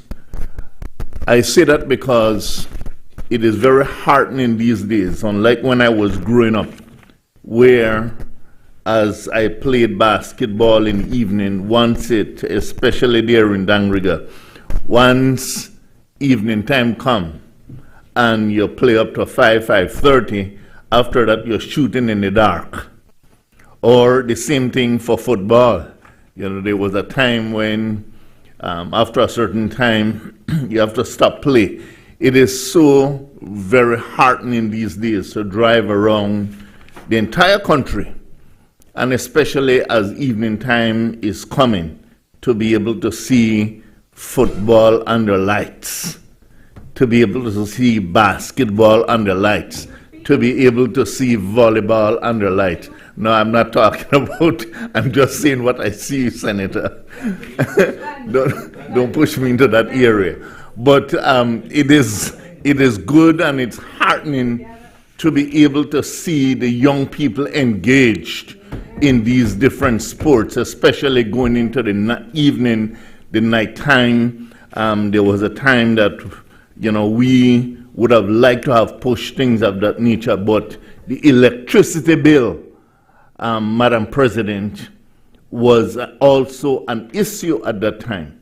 And so, as perhaps maybe gifts is defined, Senator Coy, I'm just alluding to things such as a company that might be interested in paying the electricity bill for its community, or some gymnasium, things of that nature. And so I just want to close, Madam President, by again encouraging and endorsing this bill before us. A very insightful bill, and one that I think can take us forward as we encourage our young people in the area of sports and education. Thank you very much. I recognize Senator Colette Montejo. Thank you very much, Madam President. I'm going to be very brief. I want to join my fellow Senate colleagues in highlighting primarily Section 31 of the income and business tax. That's in relation to Section 108 of the income and business tax law. The part I want to highlight is reference to 108B, which is going through this amendment. And I'll read 108B as it currently reads. Receipts from profession or vocation of less than $20,000 per annum, where such receipts are the only source of livelihood of the taxpayer. This section is being repealed and being replaced by the following: absolute and immediate gifts by the taxpayer for sports, or, and Senator Bengoshe was speaking to, and I had the very same concern whether it's or and. It can be either one or both. Educational development in Belize, up to a maximum of $30,000, or the equivalent of 1% of the tax payable by the taxpayer in a basis year, and the bill goes on. When I read this, Madam President, this was one that stood out for me, and Senator O'Brien will join me in saying that sports is basically our life. All right. Growing up in Santa Elena, basketball, football, you name it, we were involved in it.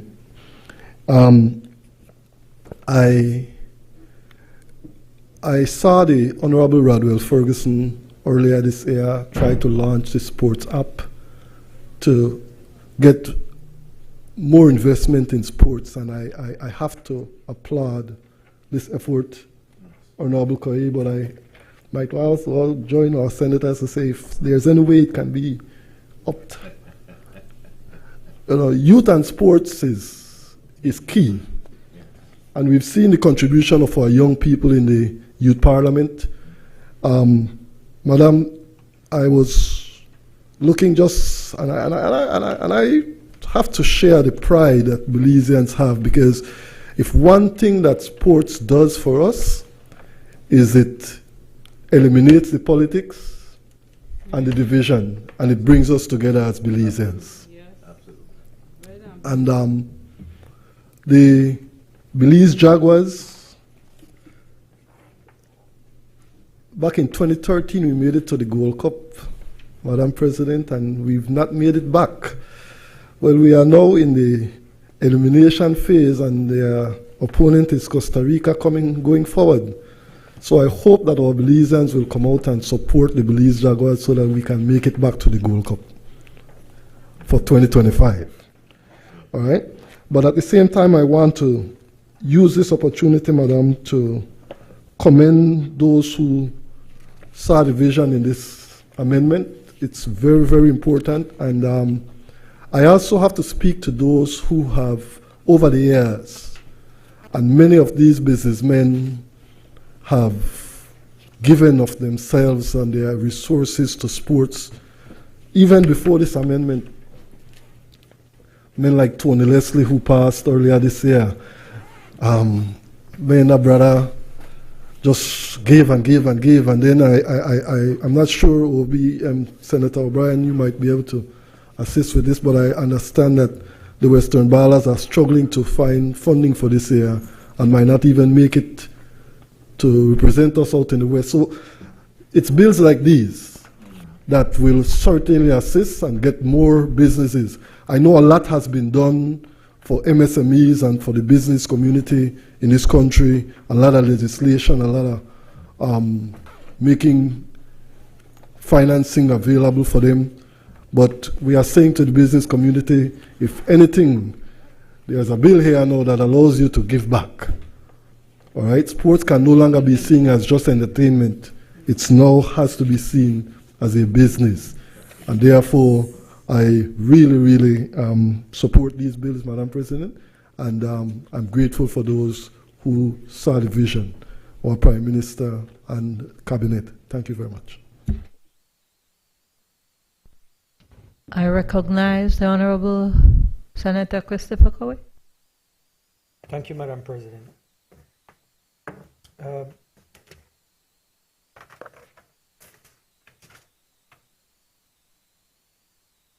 I'd start off with responding to the various comments that have been raised or on the bills, in particular the Income and Business Tax Amendment Bill.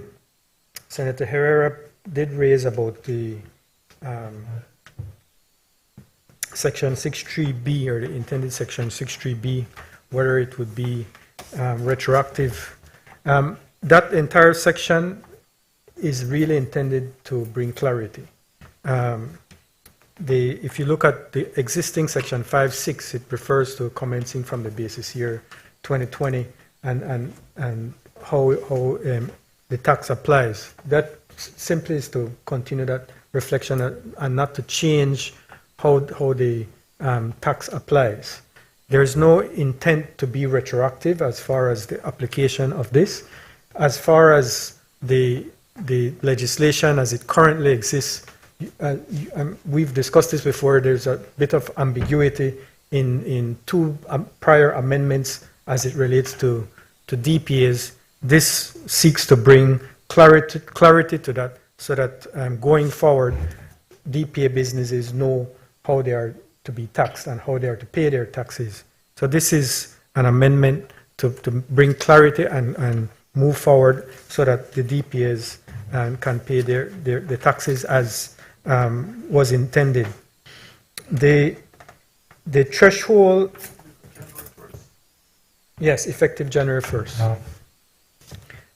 The threshold provision of 29,000. Two parts to that. First, I would say the movement from the 20 to 29, bringing the threshold at that level, I think we can't underscore enough the benefit of that to hard working class Belizeans, especially the public officers. The average income of a public officer is between $26,000 and $28,000. They are paying taxes right now. They will no longer be paying taxes, the average public officer. The shift of that threshold to the 29,000, that by itself, based on 2023 figures, will benefit over 2,800 individuals, employed individuals, increasing immediately over 2,800, increasing immediately their net take-home pay effective January 1st by $900. That's $900 in the pocket of every employed individual that benefits from this increase in threshold or increase in the exemption amount. As far as that anomaly where the current tax structure, in a sense, the current tax structure for those between, between 25,600 and 30,000, the current tax structure largely pushes employer and employee alike into tax evasion.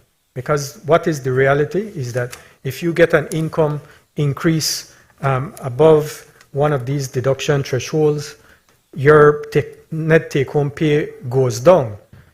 So to avoid that, you have employers and employees agreeing outside of the tax system to make payments on the side.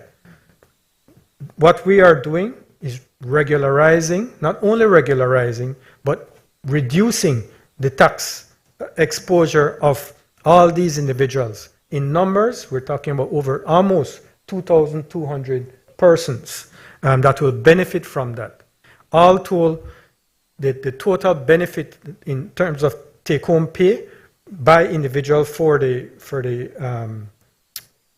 dealing with this anomaly is over 1,000 increase in net take-home pay.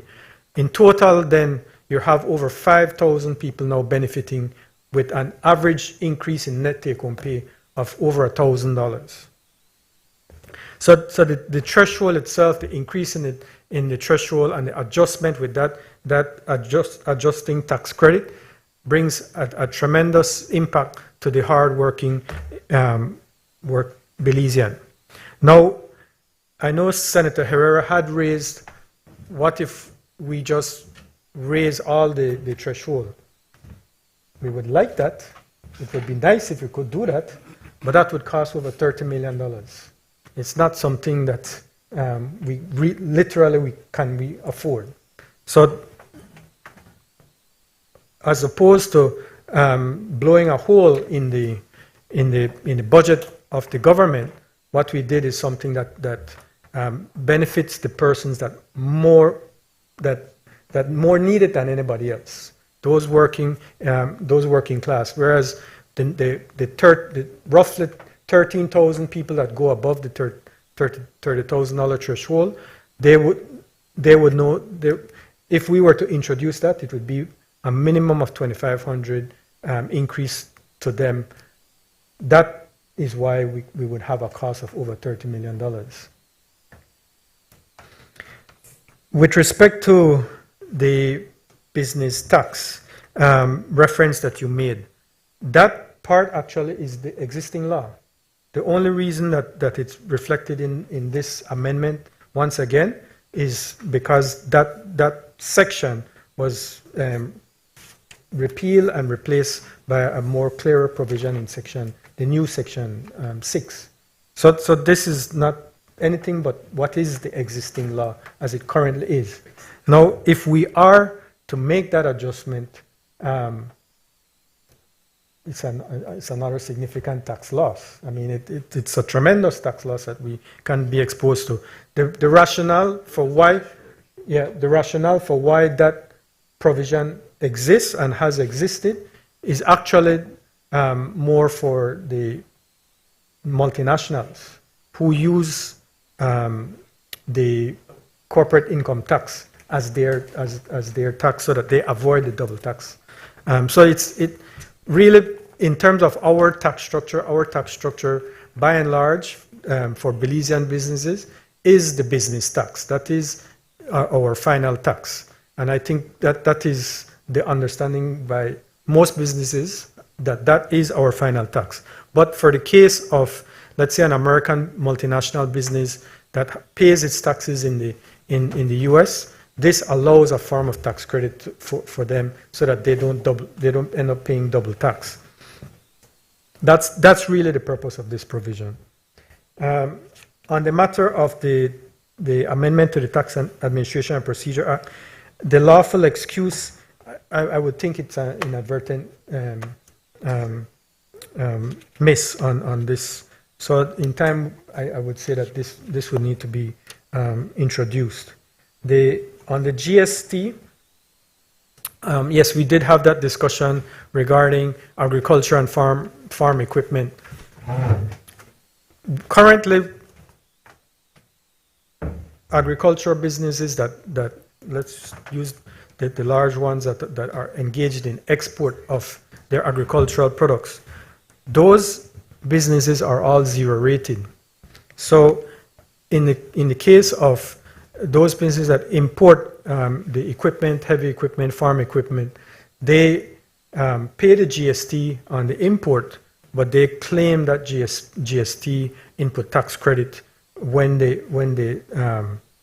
file, or they net it off against when they file their monthly returns. What that means is the government ends up owing, and always ends up owing, on the GST input tax credit, because it's zero, and then so you're not collecting any GST, but you've paid out, so you claim that and you get that credit back. That is how it currently operates. So it's not a tax loss per se, but what it is, it's a cash flow challenge for the business.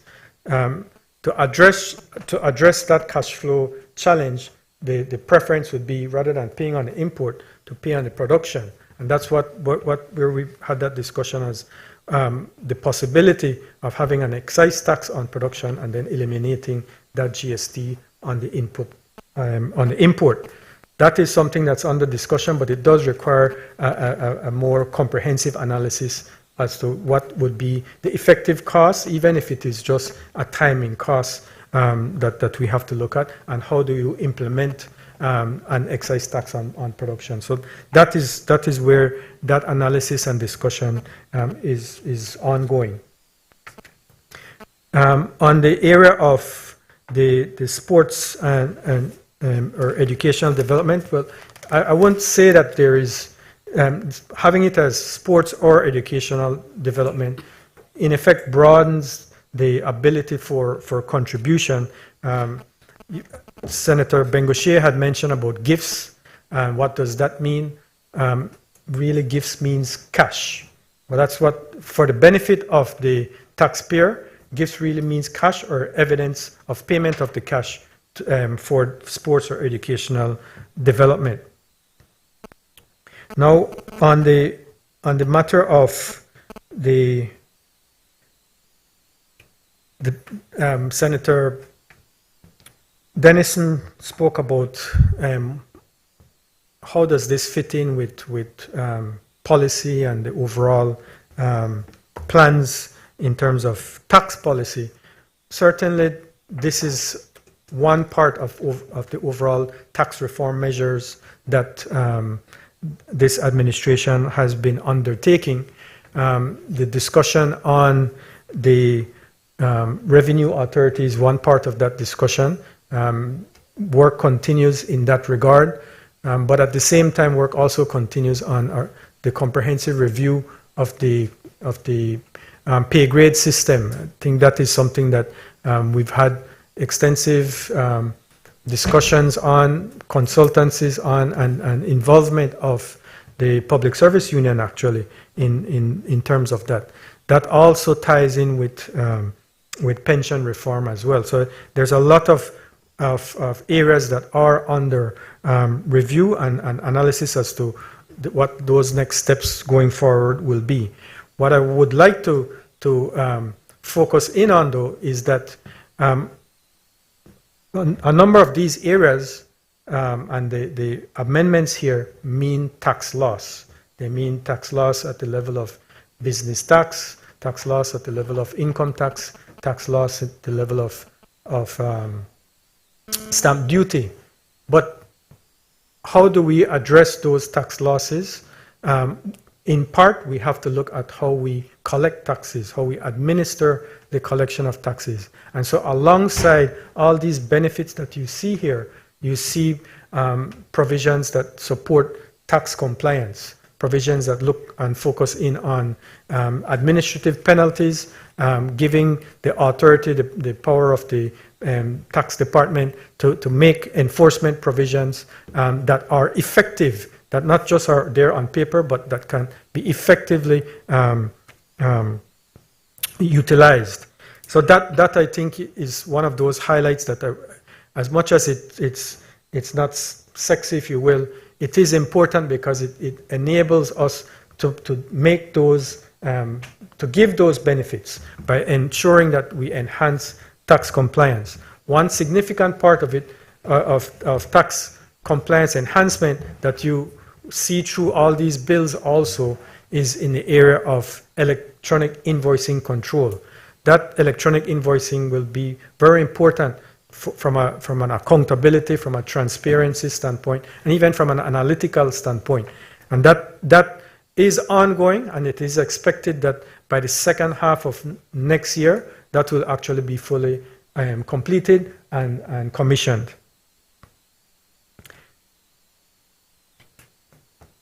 On the matter of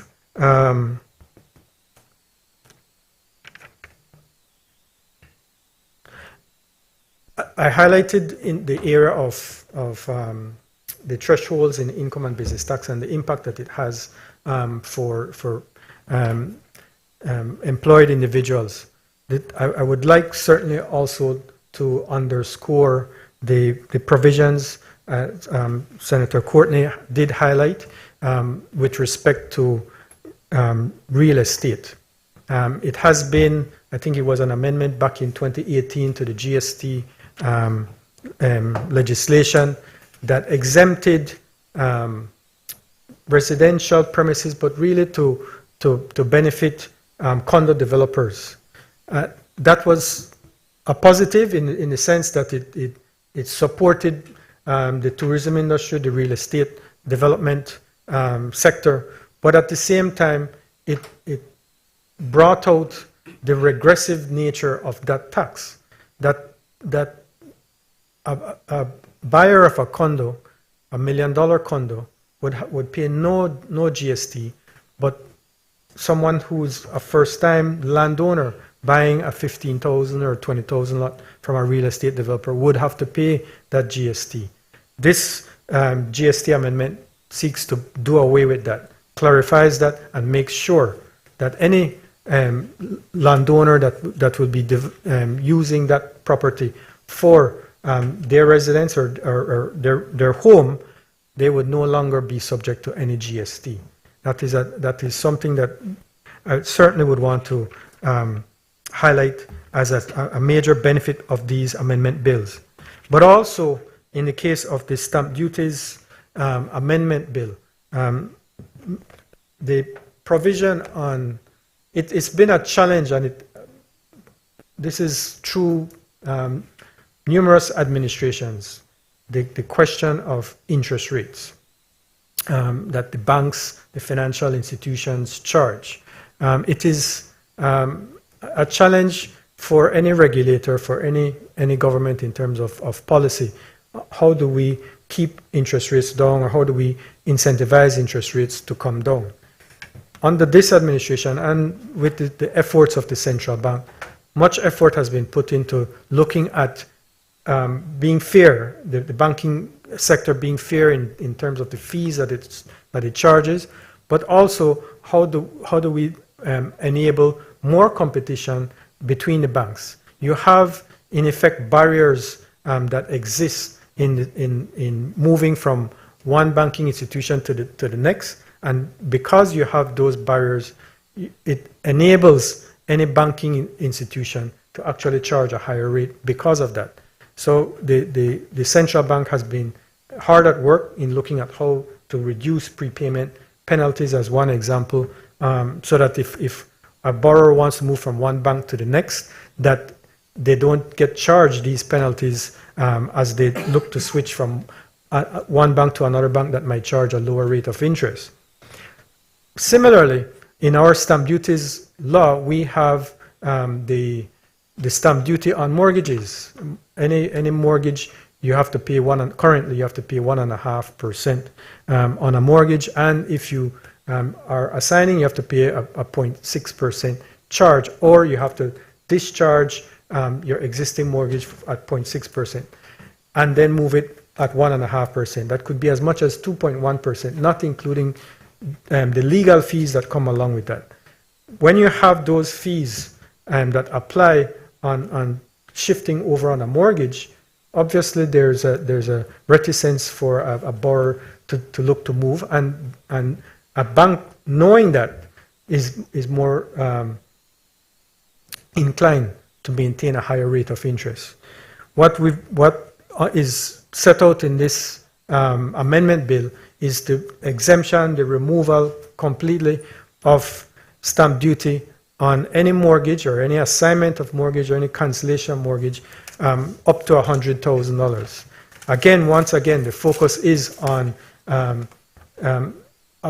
addressing the hardworking Belizean that can't afford high interest rate loans, that it's not for whom it's not fair to have high interest rate loans that they will have to pay.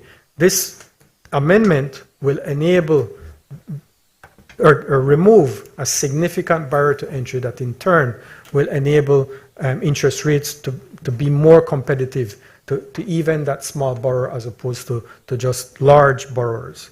So those are just a couple of the points I wanted to highlight in terms of the proposed amendments to this bill. There's a lot of work that remains. The tax reform measures that are being introduced on a phased basis, but this is a major first step, and we look forward to the support of this Senate.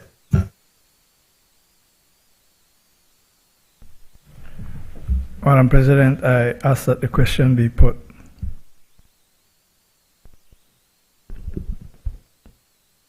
Honorable members, the question is that the bill for an act to amend the Income and Business Tax Act, Chapter 55 of the Substantive Laws of Belize, Revised Edition 2020, to exempt certain employed individuals from chargeability to income tax, to remove income tax deduction anomalies, to remove the tax on interest income on time deposits, to apply double tax treaty relief provisions to all treaty countries, not just Commonwealth countries, to encourage UK pensioners to reside in Belize, to regularize withholding of tax on gross contract payments, to incentivize private sector support of sports and educational development in Belize, to make clarifying amendments, and to provide for matters connected therewith and incidental thereto, be read a second time.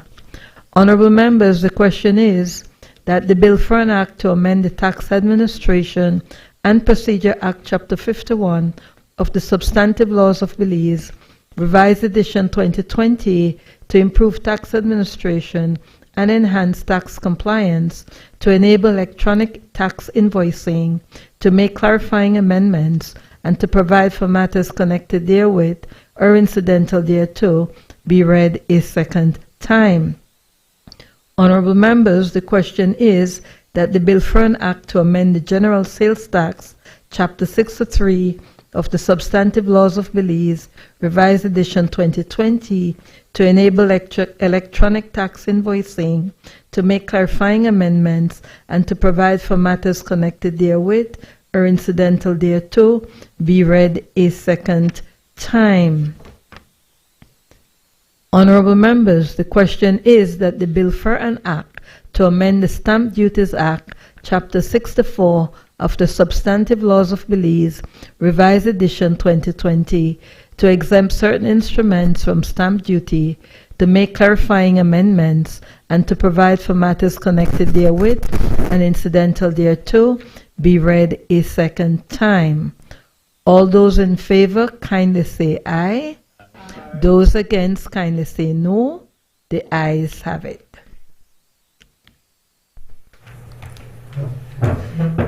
Bill for an act to amend the Income and Business Tax Act, Chapter 55 of the Substantive Laws of Belize, Revised Edition 2020. Bill for an act to amend the Tax Administration and Procedure Act, Chapter 51 of the Substantive Laws of Belize, Revised Edition 2020.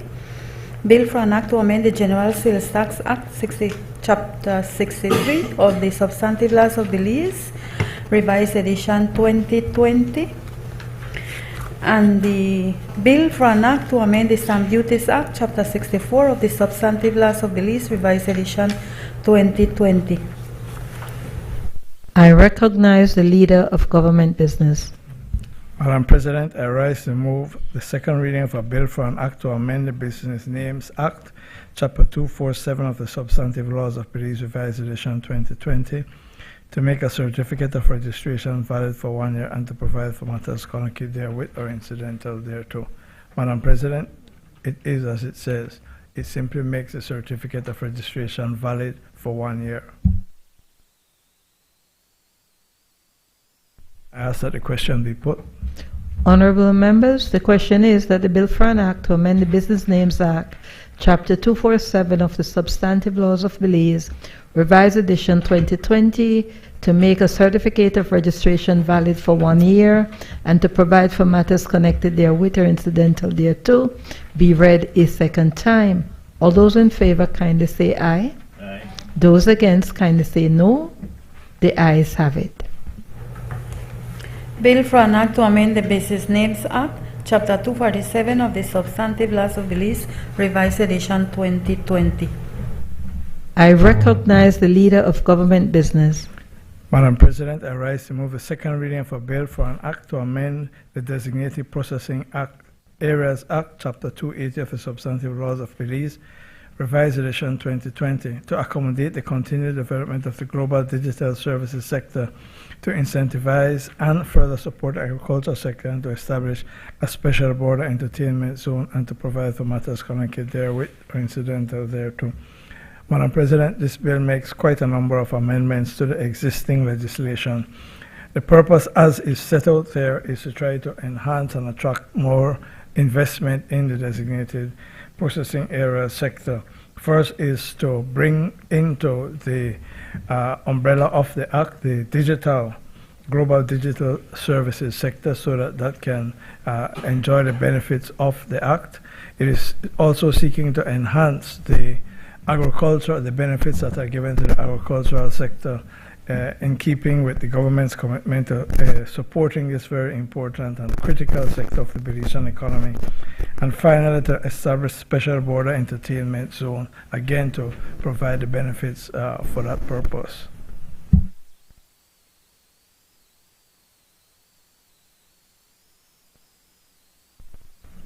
Madam President, I ask that the question be put.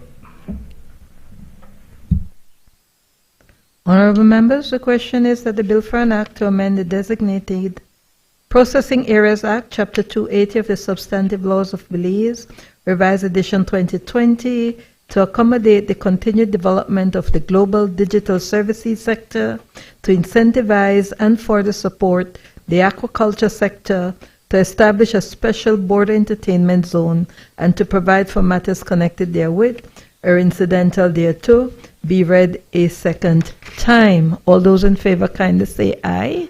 Aye. Those against kindly say no. The ayes have it. Bill for an Act to amend the Designated Processing Areas Act, Chapter 280 of the Substantive Laws of Belize, Revised Edition 2020. I recognize the leader of government business. Madam President, I rise to move a second reading of a bill for an act to amend the National Institute of Culture and History Act, Chapter 331 of the Substantive Laws of Belize, Revised Edition 2020, to strengthen the power of the National Institute of Culture and History to protect and preserve resources in reserves and to standardize the definition of medicine throughout the Act, to provide stricter penalties for offenses and to provide for matters connected therewith or incidental thereto. Again, Madam President, the purpose of this amendment to the niche law is to strengthen the provisions for protection of archaeological sites. You will see in Clause 2 that no person shall permanently or temporarily reside or build any structure of whatever nature, whether as a shelter or otherwise, on any area declared to be an archaeological reserve, and then it sets out the fine for violation or term of imprisonment for violation of this provision. That is to protect the integrity of archaeological reserves, Madam President. The next succeeding clauses seek to increase the penalties and to provide penalties for certain offenses listed there. And Clause 6 gives the minister, after consultation with the director, may by order publish in the Gazette specify the archaeological reserves or part thereof which may be visited by the public. Again, this is to protect the integrity of the structure as we increase the visitation by tourists and Belizeans to these sites, especially those of Mayan heritage, touching, walking upon, breaking off pieces, to take back home, etc., violates and desecrates these sacred grounds, and therefore they need to be protected. And this is simply to give the power of the minister to say where, after consulting with the director, where the public can visit and where the public cannot. And then, of course, we provide for the co-management of these reserves, and that agreements to that effect can be entered into by the director.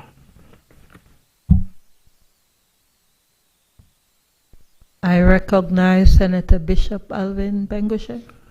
Thank you very much, Madam President. Madam President, I rise to make my contribution to the National Institute of Culture and History Amendment Bill 2024. Madam President, here again I want to commend the government and those involved in bringing this bill to the Senate this afternoon. I think the amendment serves to, as mentioned by the leader of government and business, serves to give more teeth to this institution niche, which has been working, especially in the area of the preserving of monuments, and also encouraging us, those of us who are more directly involved in culture, encouraging us in the different areas. And so I rise to support this bill at this time. I just want to perhaps make a few comments concerning the bill itself. As we look at the kind of oversight that Niche will be responsible for, one of the things I think will have to be looked at in the future is perhaps also to be able to increase the number of persons within that department who are currently managing. And I say that because for some of the things they're required to do, I'm not quite certain that the staff is enough. Madam President, I was a bit disheartened when I think I read in one of the newspapers, or I saw somewhere recently, where there was some kind of building taking place on an archaeological site. And I'm not comfortable with those things. And I think sometimes what happens is that because there is not enough oversight, that happens. And perhaps, as was done, I think maybe 2 or 3 years ago, when some people were doing some digging somewhere there up north, and they came across some very important, I think they came across some site, and I think they were waiting for the responsible people to come so that they could offer some kind of guidance. I think that took a while. And so I would also like to encourage that even as we are about to pass this bill, that perhaps that be taken into consideration. And I like what the bill itself has presented, especially insofar again as penalties are concerned, because there are some people who might want to treat it as frivolous and might take some things for granted, and I think the penalties will prevent them from doing or thinking such. And so I want to say again that this is a very forward-thinking bill insofar as nature is concerned, and I certainly would like to support the bill before us. Thank you. I recognize Senator Janelle Chanona. Thank you, Madam President. We rise in support of the amendments as well. We just had a couple questions. We know what the public reaction has been to use of temples that have not been deemed as, let's say, of significant archaeological significance, but we know them to be of archaeological significance, at least to some degree, but they ended up being used, I think, as road fill or road material. Very recently, there was a blow up on social media about how private property owners who had bought from somebody else was using, archaeological buildings and structures on their property. So I was just, the opinions we said about how what the timeline would be and how would we establish what is, if things already present would be grandfathered in, or would they get some type of permitting, just in terms of making sure, again, we know bad actors would want to get things in and under the radar and then have it commence, but certainly in full support of making sure that these resources are treated accordingly, that there's be some type of benchmark or baseline for what currently exists, and making sure that on the enforcement end, because we certainly support the additional fines, but that we know clearly what exists so that we know what would need to be penalized moving forward. Thank you. Madam President, I'm not sure of the details to which Senator Chanona referred, but insofar as private property is concerned where Mayan temples are located, it is open to the Director of Archaeology to designate, have the Minister designate such temples as archaeological reserves, and then the Act would apply to it, even though it's on private property. But I'm not sure of the specifics. And I thank the senators for their support. I ask that the question be put.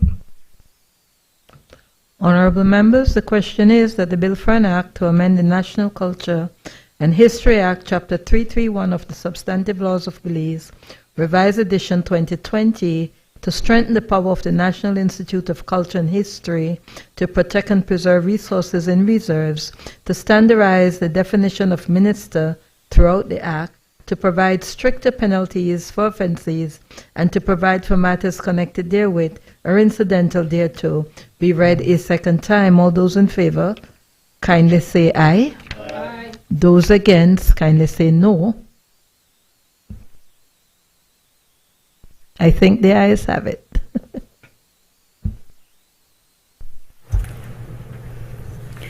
Bill for an act to amend the National Culture and History Act, Chapter 331 of the Substantive Laws of Belize, Revised Edition 2020. I recognize the leader of government business. Madam President, I rise to move a second reading of a bill for an act to facilitate the implementation of the terms of a deed of settlement between the Government of Belize and the Social Security Board to settle and to settle off certain debt obligations as between them that remain outstanding subsequent to the Government of Belize's 2009 and 2011 compulsory acquisition and reacquisition of Sunshine Holdings Limited, as well as the shares owned by Sunshine Holdings Limited and Belize Telecommunications Limited for the BTL Employees Trust, and to provide for matters connected therewith or incidental thereto. Madam President, this is a legacy problem for this government that has been inherited, a legacy problem inherited by this government from the previous United Democratic Party administration, and more accurately, maladministration. Madam President, the source of this problem is and derives from the national embarrassment and disgrace of a settlement deed signed by the former Prime Minister with the former owners of Belize Telecommunications Limited. This particular problem arose in the following way. in 2005, Sunshine Holdings borrowed from the government and borrowed $20 million from the government and $20 million from the Social Security Board to buy shares in Belize Telecommunications Limited. When the acquisition took place, the government of Belize acquired Sunshine, the company itself, by taking the shares that were held by the trust, as well as the shares that Sunshine, the company, owned in Telemedia. Now, Madam President, because the shares owned in Sunshine were held for the employees' trust, the employees' trust made a claim for the loss of the value of those shares. Sunshine did not make a claim. Now, this is curious because, Madam President, what you have then is a company through the nationalization being owned by the government of Belize. And that company has two debts. One debt to the government of Belize and one debt owed to the Social Security Board. I repeat, Sunshine claimed no compensation from the government, even though its property was compulsorily acquired by the government. Clearly, that was in the wisdom of those who were in control of the government at the time. The Belizean people will remember that people went to Miami and in a hotel room drinking whiskey and smoking cigars, they signed the settlement agreement, or they agreed to the terms of the settlement agreement. And there was an important provision, Madam President. With your permission, I will read it. It says that the government and the trust, the employees' trust, acknowledge that the loans to Sunshine Holdings by the Social Security Board and the government in connection with the funding of the Sunshine Holdings original investment in the shares in Telemedia remain outstanding. So the government says this money is still owed. Social Security is still owed $20 million. The principal balance owed is $20 million. Any liability for the investment loans, for these two loans, is for Sunshine Holding, which will continue to be wholly owned by the government. Let's break that down. The government acquired Sunshine. The government acknowledged that Sunshine owed the Social Security Board $20 million. The government agreed, and I will read it. Any liability for the loans is for Sunshine Limited, which will be continued to be wholly owned by the government.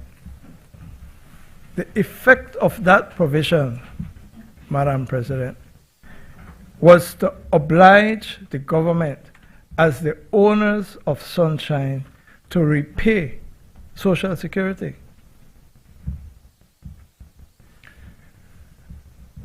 The government at the time encouraged Sunshine to apply to the Caribbean Court of Justice to say that the employees' trust, who had been paid tens of millions of dollars to buy the shares, which they didn't pay for, but they were compensated, I think, about $50 million. 114 million. They tried to the CCJ and said, please beg them for pay. The CCJ said, but hold on. When you made it in Miami, when you made it drink up the whiskey, smoke up the cigar, you agree to this. You agree. You want me to talk about? You never did it. Madam President, it's a serious matter. They went to the Caribbean Court of Justice, asking the Caribbean Court of Justice to say, out of the money that had been paid to the trust, for the shares that the trust held by borrowing money but never repaid the loan, let them deduct it out of that. The third payment, the CCJ said, no, you agreed that Sunshine would be required to pay it. Since then, the auditors of the Social Security Board have maintained that the government of Belize is obliged to repay this money. The former administration refused, even though they were the one who cooked up the deal. We have been pressed very hard by the Social Security Board and their actuaries and their auditors that this debt has to be honored. And therefore, Madam President, we come to this Honorable Senate seeking approval of the settlement deed that is exhibited to the bill, asking for approval for the government to pay this debt. I repeat, it's a legacy problem created by the former administration who, through negligence and perhaps malfeasance, signed a negligently worded agreement that allowed the employees' trust to be paid for the shares even though they had not paid the loans that they borrowed, money they borrowed to buy the shares. The government of Belize now has to pay that loan.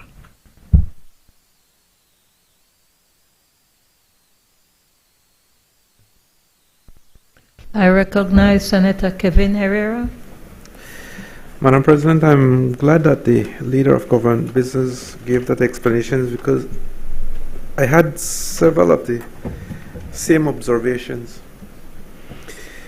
Going back to what happened, and I'm in support of the what is happening here today, Madam President, in terms of settlement of the debt. Where I have the issue is where how we got on the hook for this debt. I have an issue with that, Madam President, because in 2005, in 2005, Sunshine, like what the leader of government business said, got a loan from the government as well as Social Security Board. That's Sunshine. In 2011, when there was a compulsory acquisition of the BTL shares that Dunkel held, as well as Sunshine Holdings. And Sunshine, they didn't acquire the shares that Sunshine held in BTL. They acquired Sunshine, which meant that they also acquired the debt that went along with that. And so government went on the hook for this, Madam President, which really doesn't make any sense to me. Here we had government paying the employee trust over $114 million for Sunshine and the shares. But yet, it also has to settle that $20 million debt that it acquired along with this. Makes no sense. I mean, what would have made sense was for them if they would have acquired the shares in BTL and leave the debt. You pay your debt when I pay you. Why? How did government get into this? It just doesn't make no sense. And so again, and this is why I mentioned earlier, Madam President, is that there's so much need for oversight in terms of how government conducts itself. You know, we were talking about the costs of what it would be to raise the threshold to $29,000. It costing $30 million, and then we look at these types of transactions that cost us hundreds of millions of dollars. And we can't give the type of relief we'd want to the farmers who are trying to bring in some tractors, teachers, people in lower economic brackets.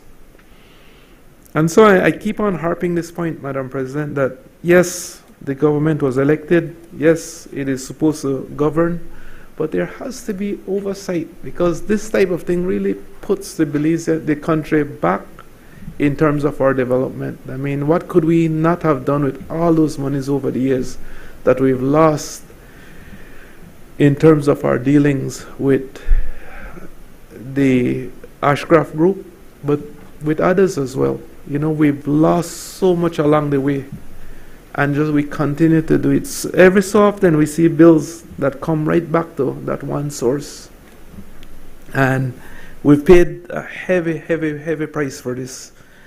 And even now, I expect that at some point we'll be seeing more of these.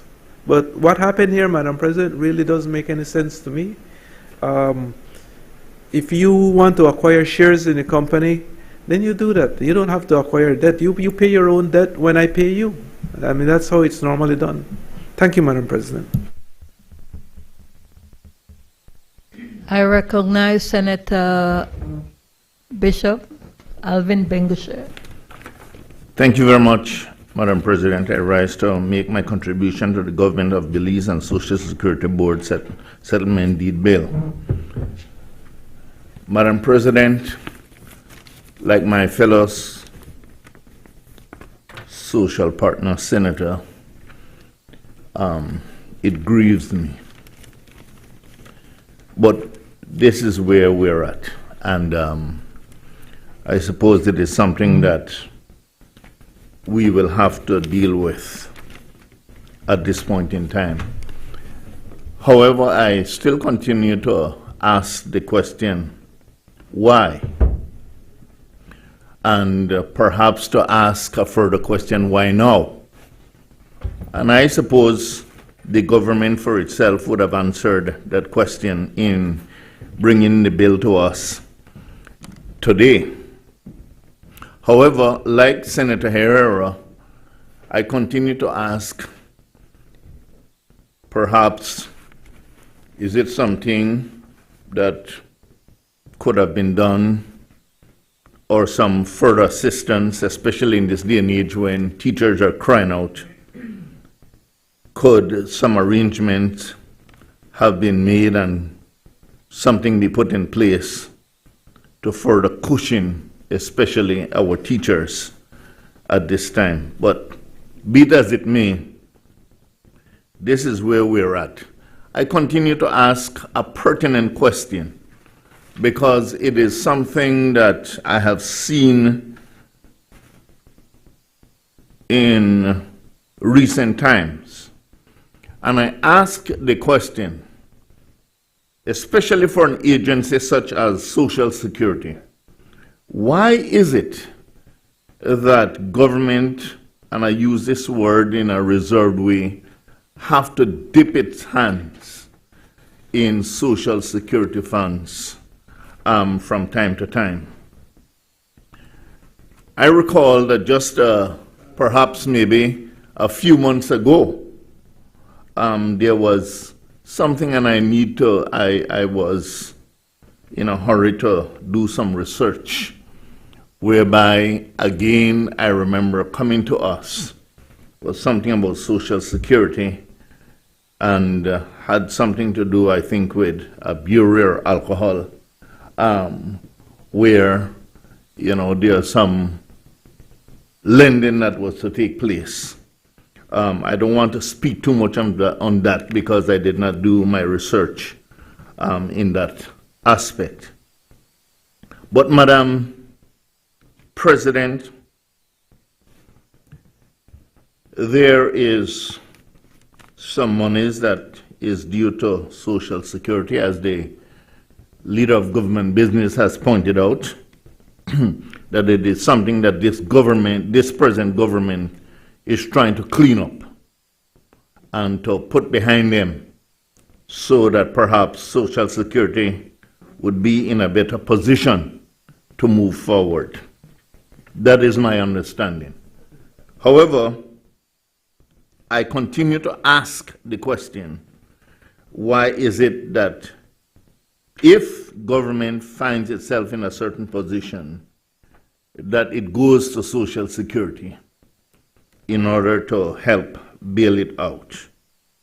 I think it is something that perhaps future governments will have to seriously look at if that is the kind of model idea that they would like to continue to pursue. If that is so, Madam President, then I think perhaps what must be put in place, if the government can borrow as it is, then perhaps Social Security will also have to put some measures in place whereby some penalties are also introduced insofar as the agency is concerned. And I think that in itself will help in addressing one of the things that Senator Herrera is concerned about as we speak to the issue of oversight. And I just want to end, Madam President, by reminding the Senate the importance of oversight as emphasized by Senator Herrera, and thus the presence of the 4 social partners who continue to present that kind of oversight that is needed, and our importance in a body of this nature. Thank you very much.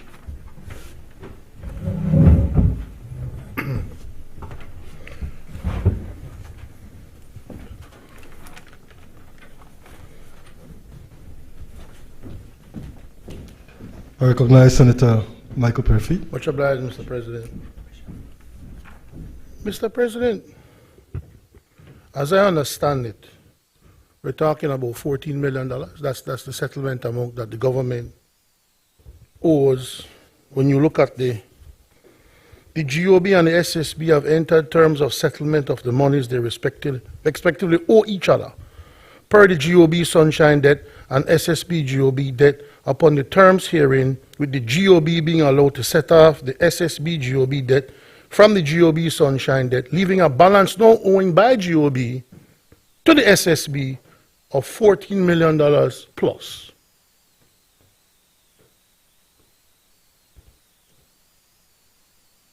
$14 million plus. So all of this grandstanding and all of these theatrics is about $14 million that the government has to settle off with Social Security Board.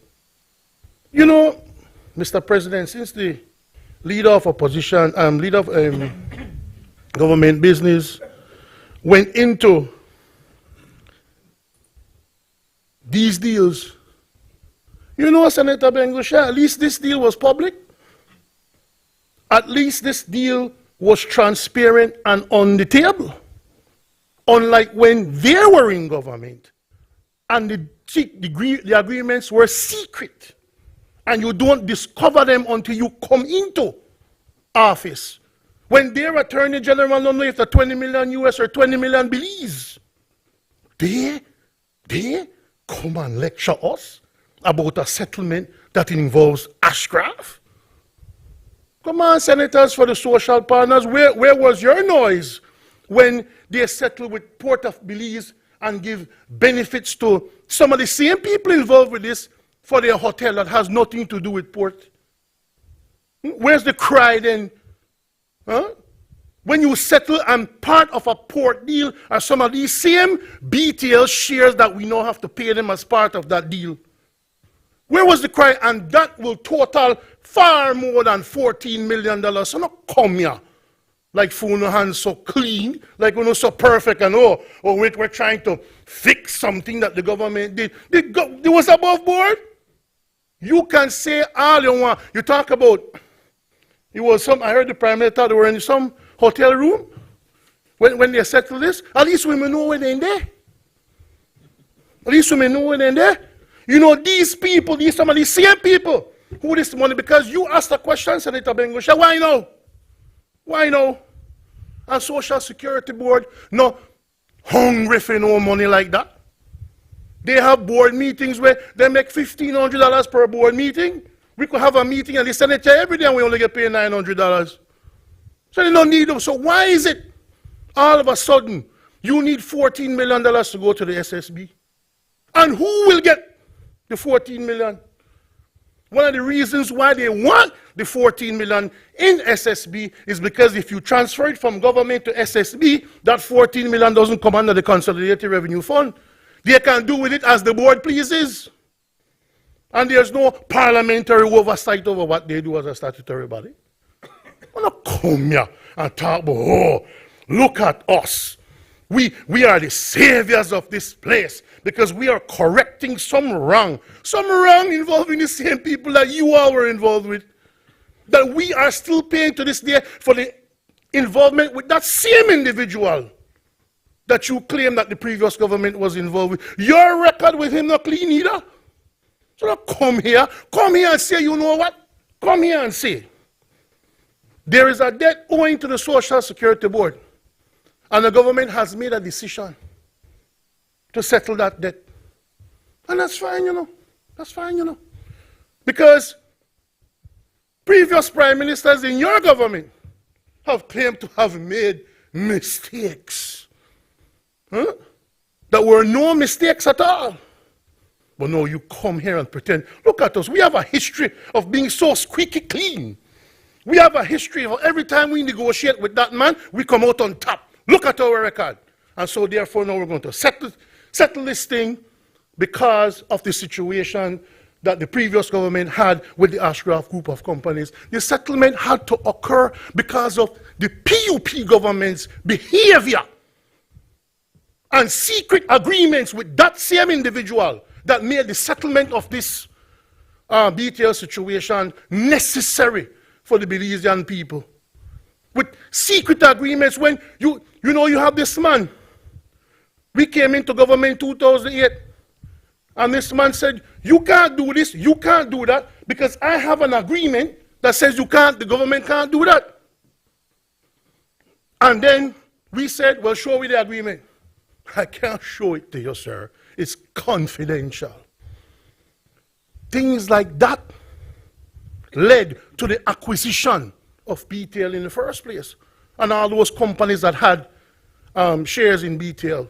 It was trying to nationalize the company to make sure that we own it and we can control it.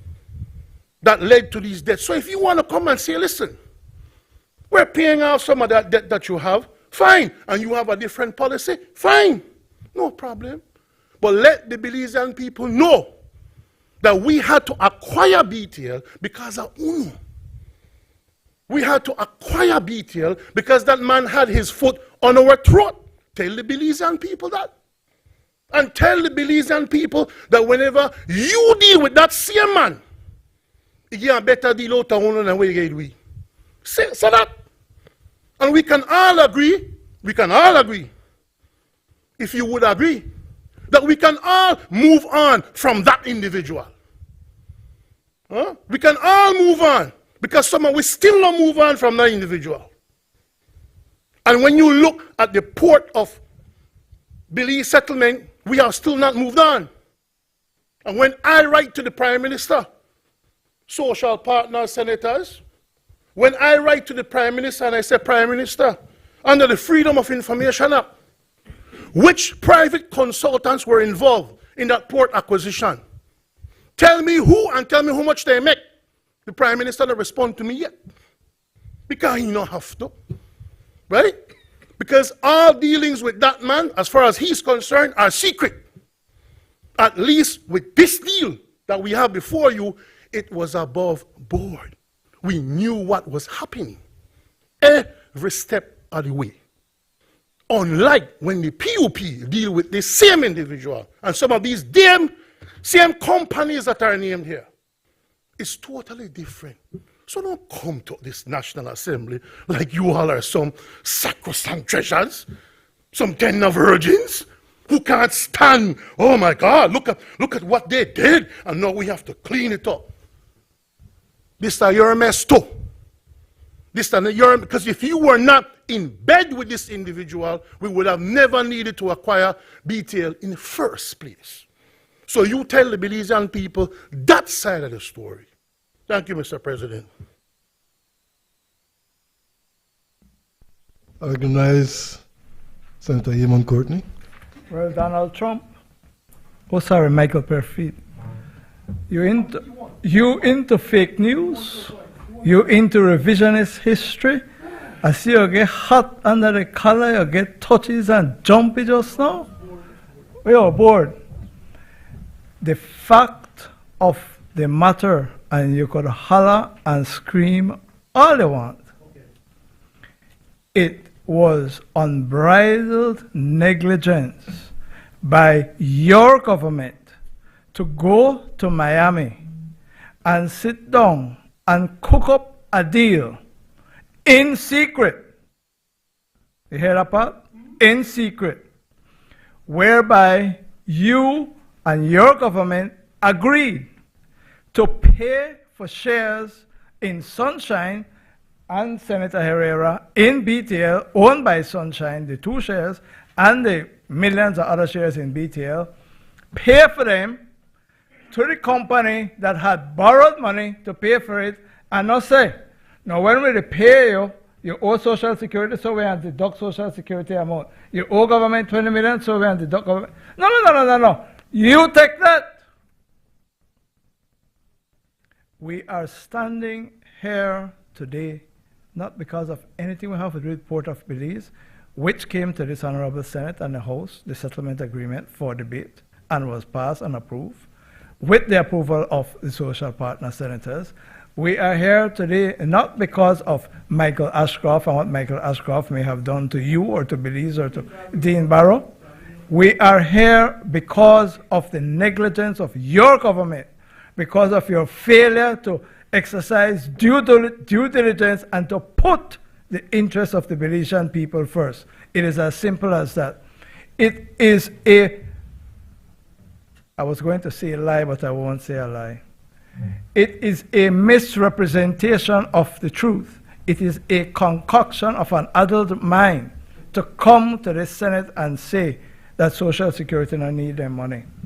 The Social Security auditors, the Social Security actuary have been insisting when your government was in power and saying that this matter needs to be resolved, you all did not have the decency, common sense, or rectitude to address it. We are doing it now because it cannot wait any longer. Had you all man up, we would not have been here debating this today. Mr. President, I repeat, this is a legacy problem created by the United Democratic Party under Dean Barrow, and it is this government that is cleaning up this mess which they made at the cost of the Belizean people. And he can shout, he can act, and he can grandstand.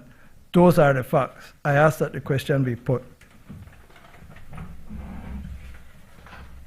Honorable members, the question is that the bill for an act to facilitate the implementation of the terms of a deed of settlement between the government of Belize and the Social Security Board to settle and set off certain debt obligations as between them that remain outstanding subsequent to Government of Belize's 2009 and 2011 compulsory acquisition and reacquisition Sunshine Holdings Limited, as well as shares owned by Sunshine Holdings Limited in Belize Telecommunications Limited for the BTL Employee Trust, and to provide for matters connected therewith or incidental thereto, be read a second time. All those in favor kindly say aye. Those against kindly say no. I think the ayes have it. Bill for an act to facilitate the implementation of the terms of a deed of settlement between the Government of Belize and the Social Security Board. I recognize the Leader of Government Business. Mr. President, I rise to move the second reading of a bill for an act to amend the Disaster Preparedness and Response Act, Chapter 145 of the Substantive Laws of Belize, Revised Edition 2020, to expand the definition of a disaster emergency to include orders made under the Belize Agricultural Health Authority Act in relation to quarantine pests, notifiable pests, and or diseases of potential or substantial national economic importance, and to provide for matters connected therewith or incidental thereto.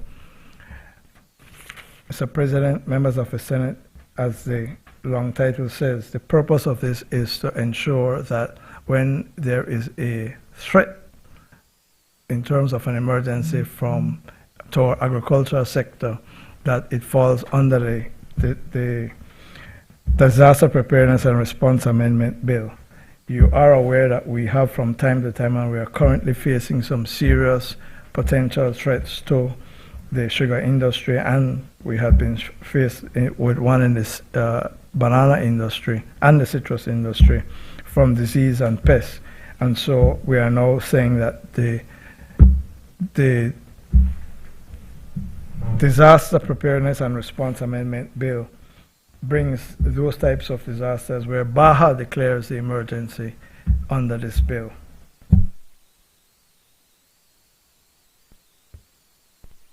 I recognize Senator Janelle Chanona. Thank you, Mr. President. We support this amendment. We just had a clarifying question in terms of who then becomes the ultimate decision maker if it then becomes a disaster preparedness and response or a crisis.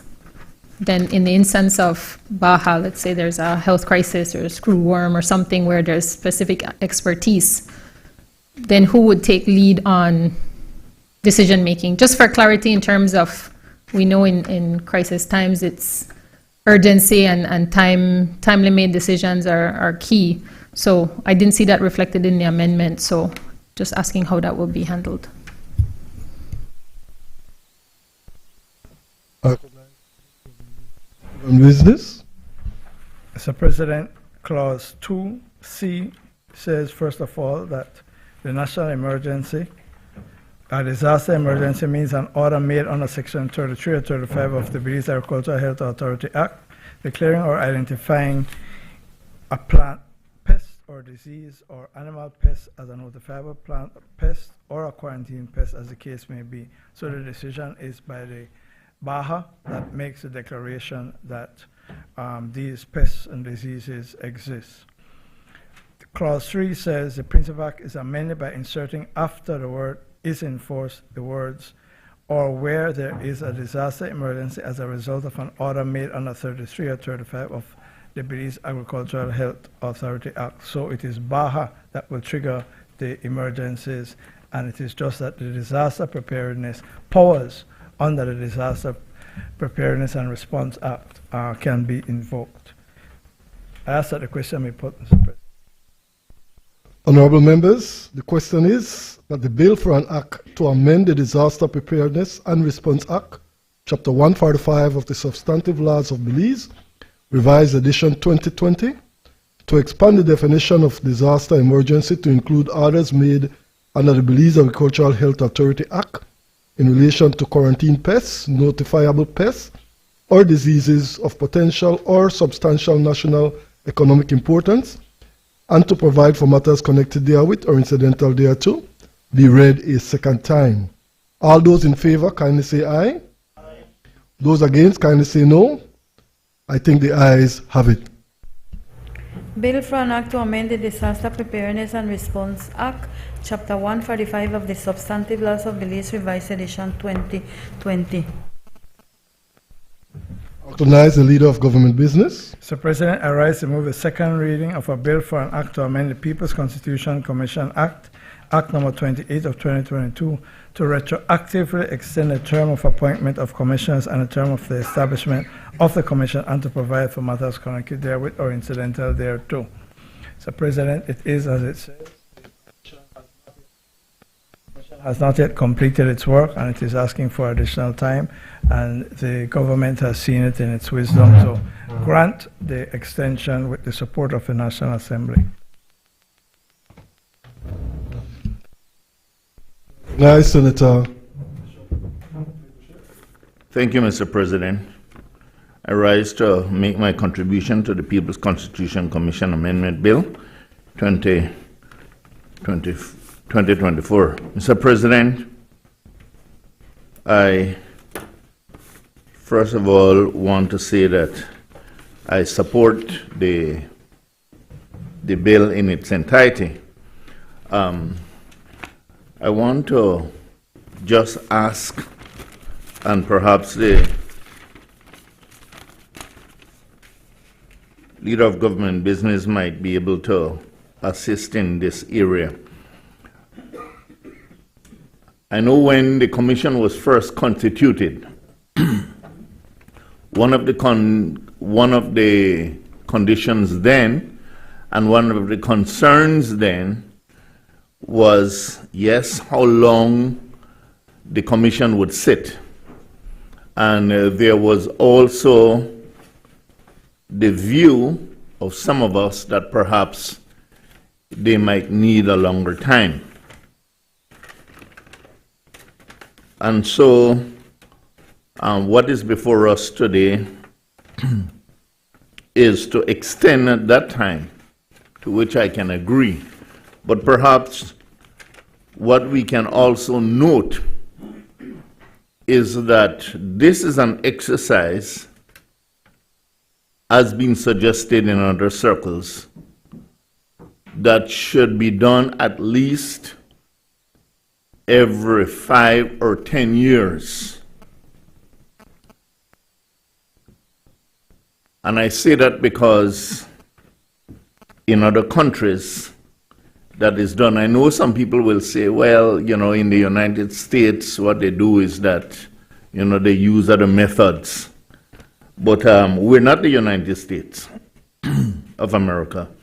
And so what I would like to suggest is that even as we have these amendments, perhaps it will help us in forward thinking about how, as a country, we will continue to plan for the future. And perhaps as future commissions meet, it is something that will be put in place from the outset. Thank you very much. I recognize the Leader of Government Business. Mr.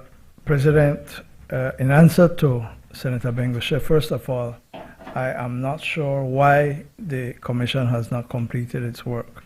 I'm not in a position to share with this Honorable Senate the reason for the delay in presenting its report. I read in the media that they are nearly complete drafting this report, so I'm hoping that we will get it fairly soon. The proposal or the suggestion from Senator Bengoshe is that there should be a permanent, a standing constitutional review commission.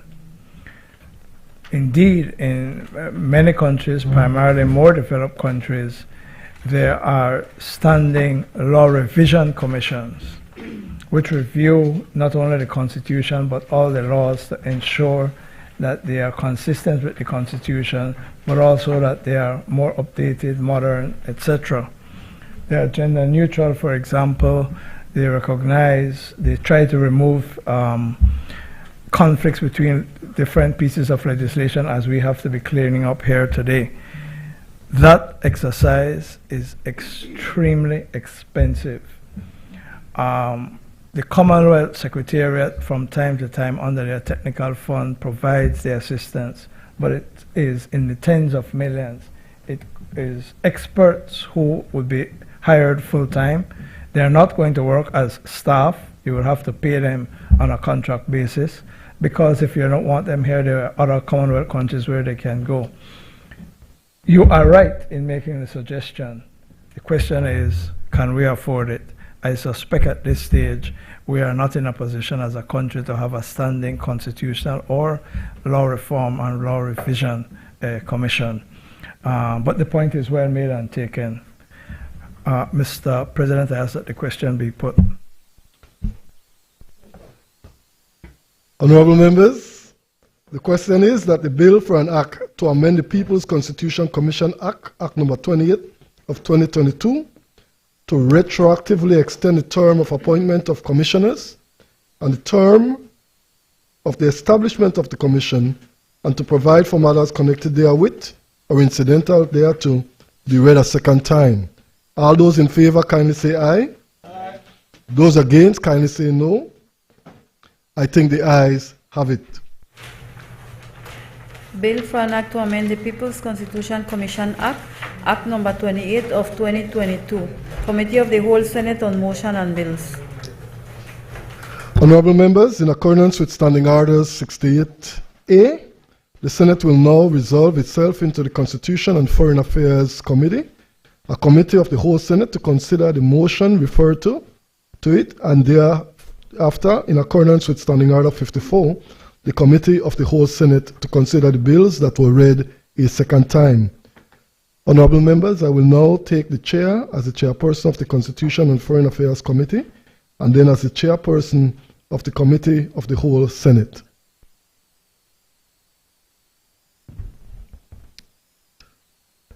All right.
President, the Constitutional and Foreign Affairs Committee has met and considered the resolution for the expansion of the protection of Belize's total ocean space and medium biodiversity protection zones motion 2024 and has agreed that it be returned back to the Senate for adoption. I therefore move that the question be put.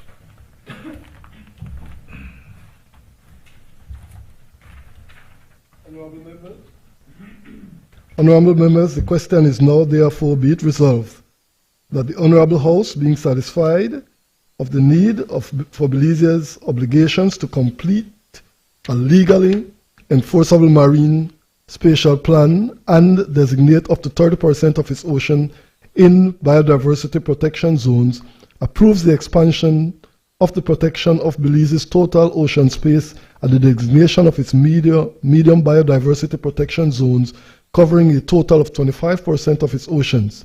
All those in favor kindly say aye. Aye. Those against kindly say no. I think the ayes have it. Reporting and third reading of bills. I recognize the leader. Please.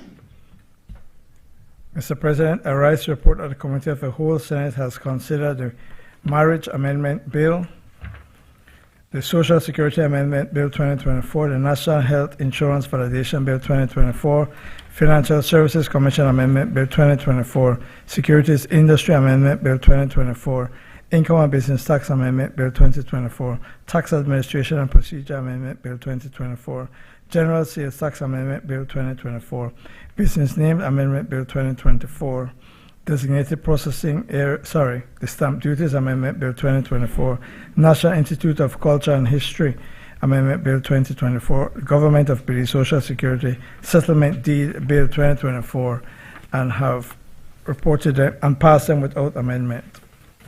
I now move that the bills be read a third time.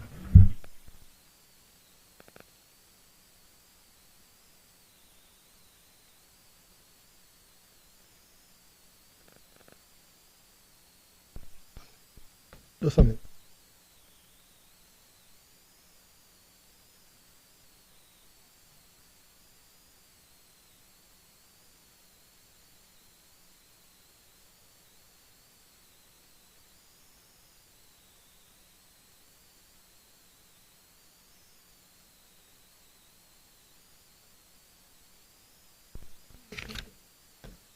Okay. I have to read the marriage first. I have to read the marriage first since we had. No, it's fine. Honorable members, the question is that the bill for an act to amend the Social Security Act, Chapter 44 of the Substantive Laws of Belize, Revised Edition 2020, to allow for the retroactive appointment of a general manager of the National Health Insurance Scheme and a chair of the National Health Insurance Committee, and to provide for matters connected therewith or incidental thereto, be read a third time. All those in favor kindly say aye. Aye. Those against kindly say no. I think the ayes have it. Honorable members, the question is that the bill for an act to validate the acts, decisions, or omissions taken in relation to the implementation of the National Health Insurance Scheme and to provide for matters connected therewith or incidental thereto be read a third time. All those in favor kindly say aye. Aye. Those against kindly say no. I think the ayes have it. Honorable members, the question is that the bill for an act to amend the Financial Services Act, Act number 8 of 2023, to provide for the chairperson of the appeal panel to be the Chief Justice, a judge of the High Court, or an attorney at law with the qualification of a judge of the High Court, and to provide for matters connected therewith or incidental thereto be read a third time. All those in favor kindly say aye. Aye. Those against kindly say no. I think the ayes have it. Honorable members, the question is that the bill for an act to amend the Securities Industries Act, Act number 46 of 2021, to provide for appeals of decisions of the Commission to be made to the appeal panel under the Financial Services Commission Act, and to provide for matters connected therewith or incidental thereto, be read a third time. All those in favor kindly say aye. Aye. Those against kindly say no. I think the ayes have it. Honorable members, the question is that the bill for an act to amend the Income and Business Tax Act, Chapter 55 of the Substantive Laws of Belize, Revised Edition 2020, to exempt certain employed individuals from chargeability of income tax, to remove income tax deduction anomalies, to remove the tax on interest income on time deposits, to apply double tax treaty relief provisions to all treaty countries, not just Commonwealth countries, to encourage UK pensioners to reside in Belize, to regularize withholding of tax on gross contract payments, to incentivize private sector support of sports and educational development in Belize, to make clarifying amendments, and to provide for matters connected therewith or incidental thereto, be read a third time. All those in favor kindly say aye. Aye. Those against kindly say no. I think the ayes have it. Honorable members, the question is for the bill for an act to amend the Tax Administration and Procedure Act, Chapter 51 of the Substantive Laws of Belize, Revised Edition 2020, to improve tax administration and enhance tax compliance, to enable electronic tax invoicing, to make clarifying amendments, and to provide for matters connected therewith or incidental thereto, be read a third time. All those in favor kindly say aye. Aye. Those against kindly say no. I think the ayes have it. Honorable members, the question is that the bill for an act to amend the General Sales Tax Act, Chapter 63 of the Substantive Laws of Belize, Revised Edition 2020, to enable electronic tax invoicing, to make clarifying amendments, and to provide for matters connected therewith or incidental thereto, be read a third time. All those in favor kindly say aye. Aye. All those against kindly say no. I think the ayes have it. Honorable members, the question is that the bill for an act to amend the Business Names Act, Chapter 247 of the Substantive Laws of Belize, Revised Edition 2020, to make a certificate of registration valid for 1 year, and to provide for matters connected therewith or incidental thereto, be read a third time. All those in favor kindly say aye. Aye. Those against kindly say no. I think the ayes have it. Honorable members, the question is that the bill for an act to amend the Stamp Duties Act, Chapter 64 of the Substantive Laws of Belize, Revised Edition 2020, to exempt certain instruments from stamp duty, to make clarifying amendments, and to provide for matters connected therewith and incidental thereto, be read a third time. All those in favor kindly say aye. Aye. Those against kindly say no. I think the ayes have it. Honorable members, the question is that the bill for an act to amend the National Culture and History Act, Chapter 331 of the Substantive Laws of Belize, Revised Edition 2020, to strengthen the power of the National Institute of Culture and History to protect and preserve resources in reserves, to standardize the definition of minister throughout the Act, to provide stricter penalties for offences, and to provide for matters connected therewith or incidental thereto, be read a third time. All those in favor kindly say aye. Aye. Those against kindly say no. I think the ayes have it. Honorable members, the question is that the bill for an act to amend the Marriage Act, Chapter 174 of the Substantive Laws of Belize, Revised Edition 2020, to increase the age of marriage to 18 years, to remove provision for consent to marriage of infants to be given by parents or guardians, and to provide for matters connected therewith or incidental thereto, be read a third time. All those in favor kindly say aye. Aye. Those against kindly say no. I think the ayes have it. Honorable members, the question is that the bill for an act to facilitate the implementation of the deed of settlement between the Government of Belize and the Social Security Board to settle and to set off certain debt obligations as between them that remain outstanding subsequent to Government of Belize's 2009 and 2011 compulsory acquisitions and reacquisition of Sunshine Holdings Limited, as well as shares owned by Sunshine Holdings Limited in Belize Telecommunications Limited for the BTL Employee Trust, and to provide for matters connected therewith or incidental thereto, be read a third time. All those in favor kindly say aye. Aye. Those against kindly say no. No. I think the ayes have it. Honorable members, the question is that the bill for an act to amend the Disaster Preparedness and Response Act, Chapter 145 of the Substantive Laws of Belize, Revised Edition 2020, to expand the definition of disaster emergency to include orders made under the Belize Agricultural Health Authority in relation to quarantine pests, notifiable pests, or disease of potential or substantial national economic importance, and to provide for matters connected therewith or incidental to thereto be read a third time. All those in favor kindly say aye. Aye. Those against kindly say no. I think the ayes have it.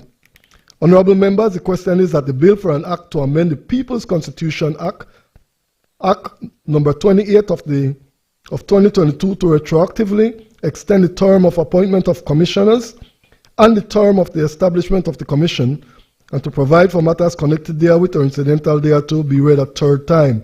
All those in favor kindly say aye. Aye. Those against kindly say no. I think the ayes have it. I recognize business. Mr. President, I rise to report that the Committee of the Whole Senate has considered the designated processing areas.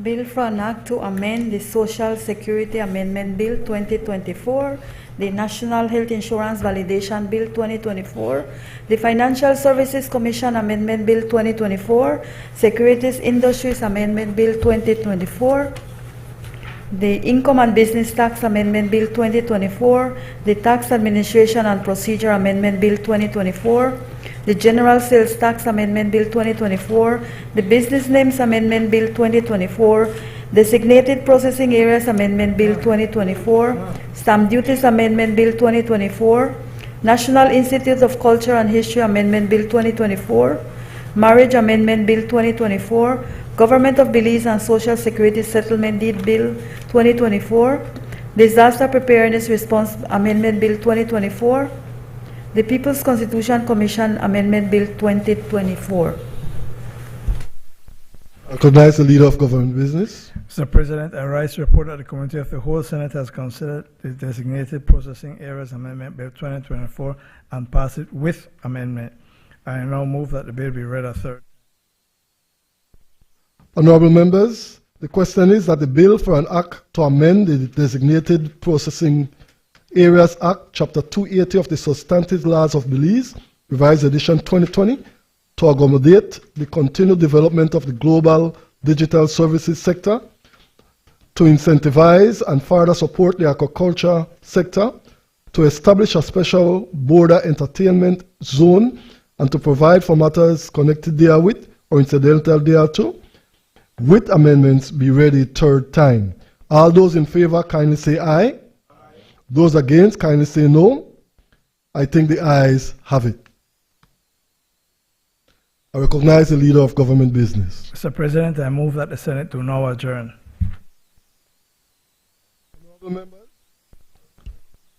Honorable members, the question is that the Senate do now adjourn.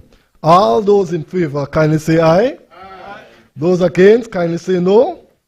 I think the ayes have it. The Senate now stands adjourned.